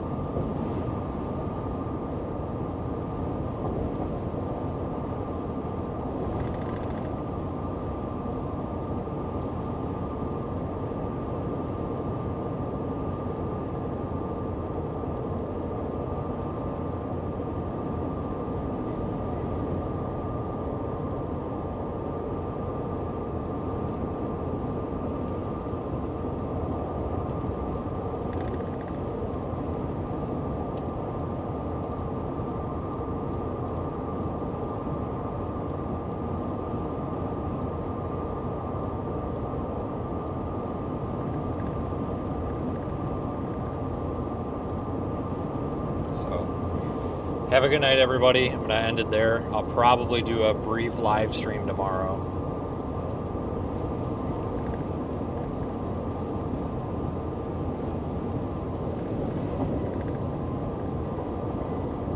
God, it is windy out. Holy crap. I think we're behind the cold front now.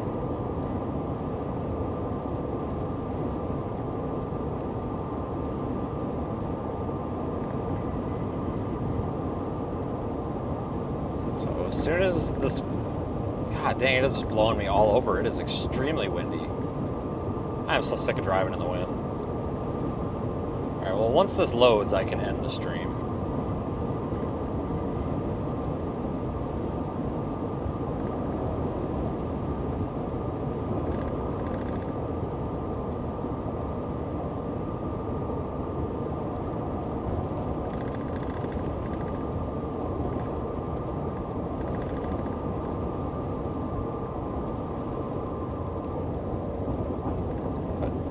Alright, this just isn't working. I'm gonna have to figure out how to force this to end. But thanks for watching, guys, and we'll be back soon.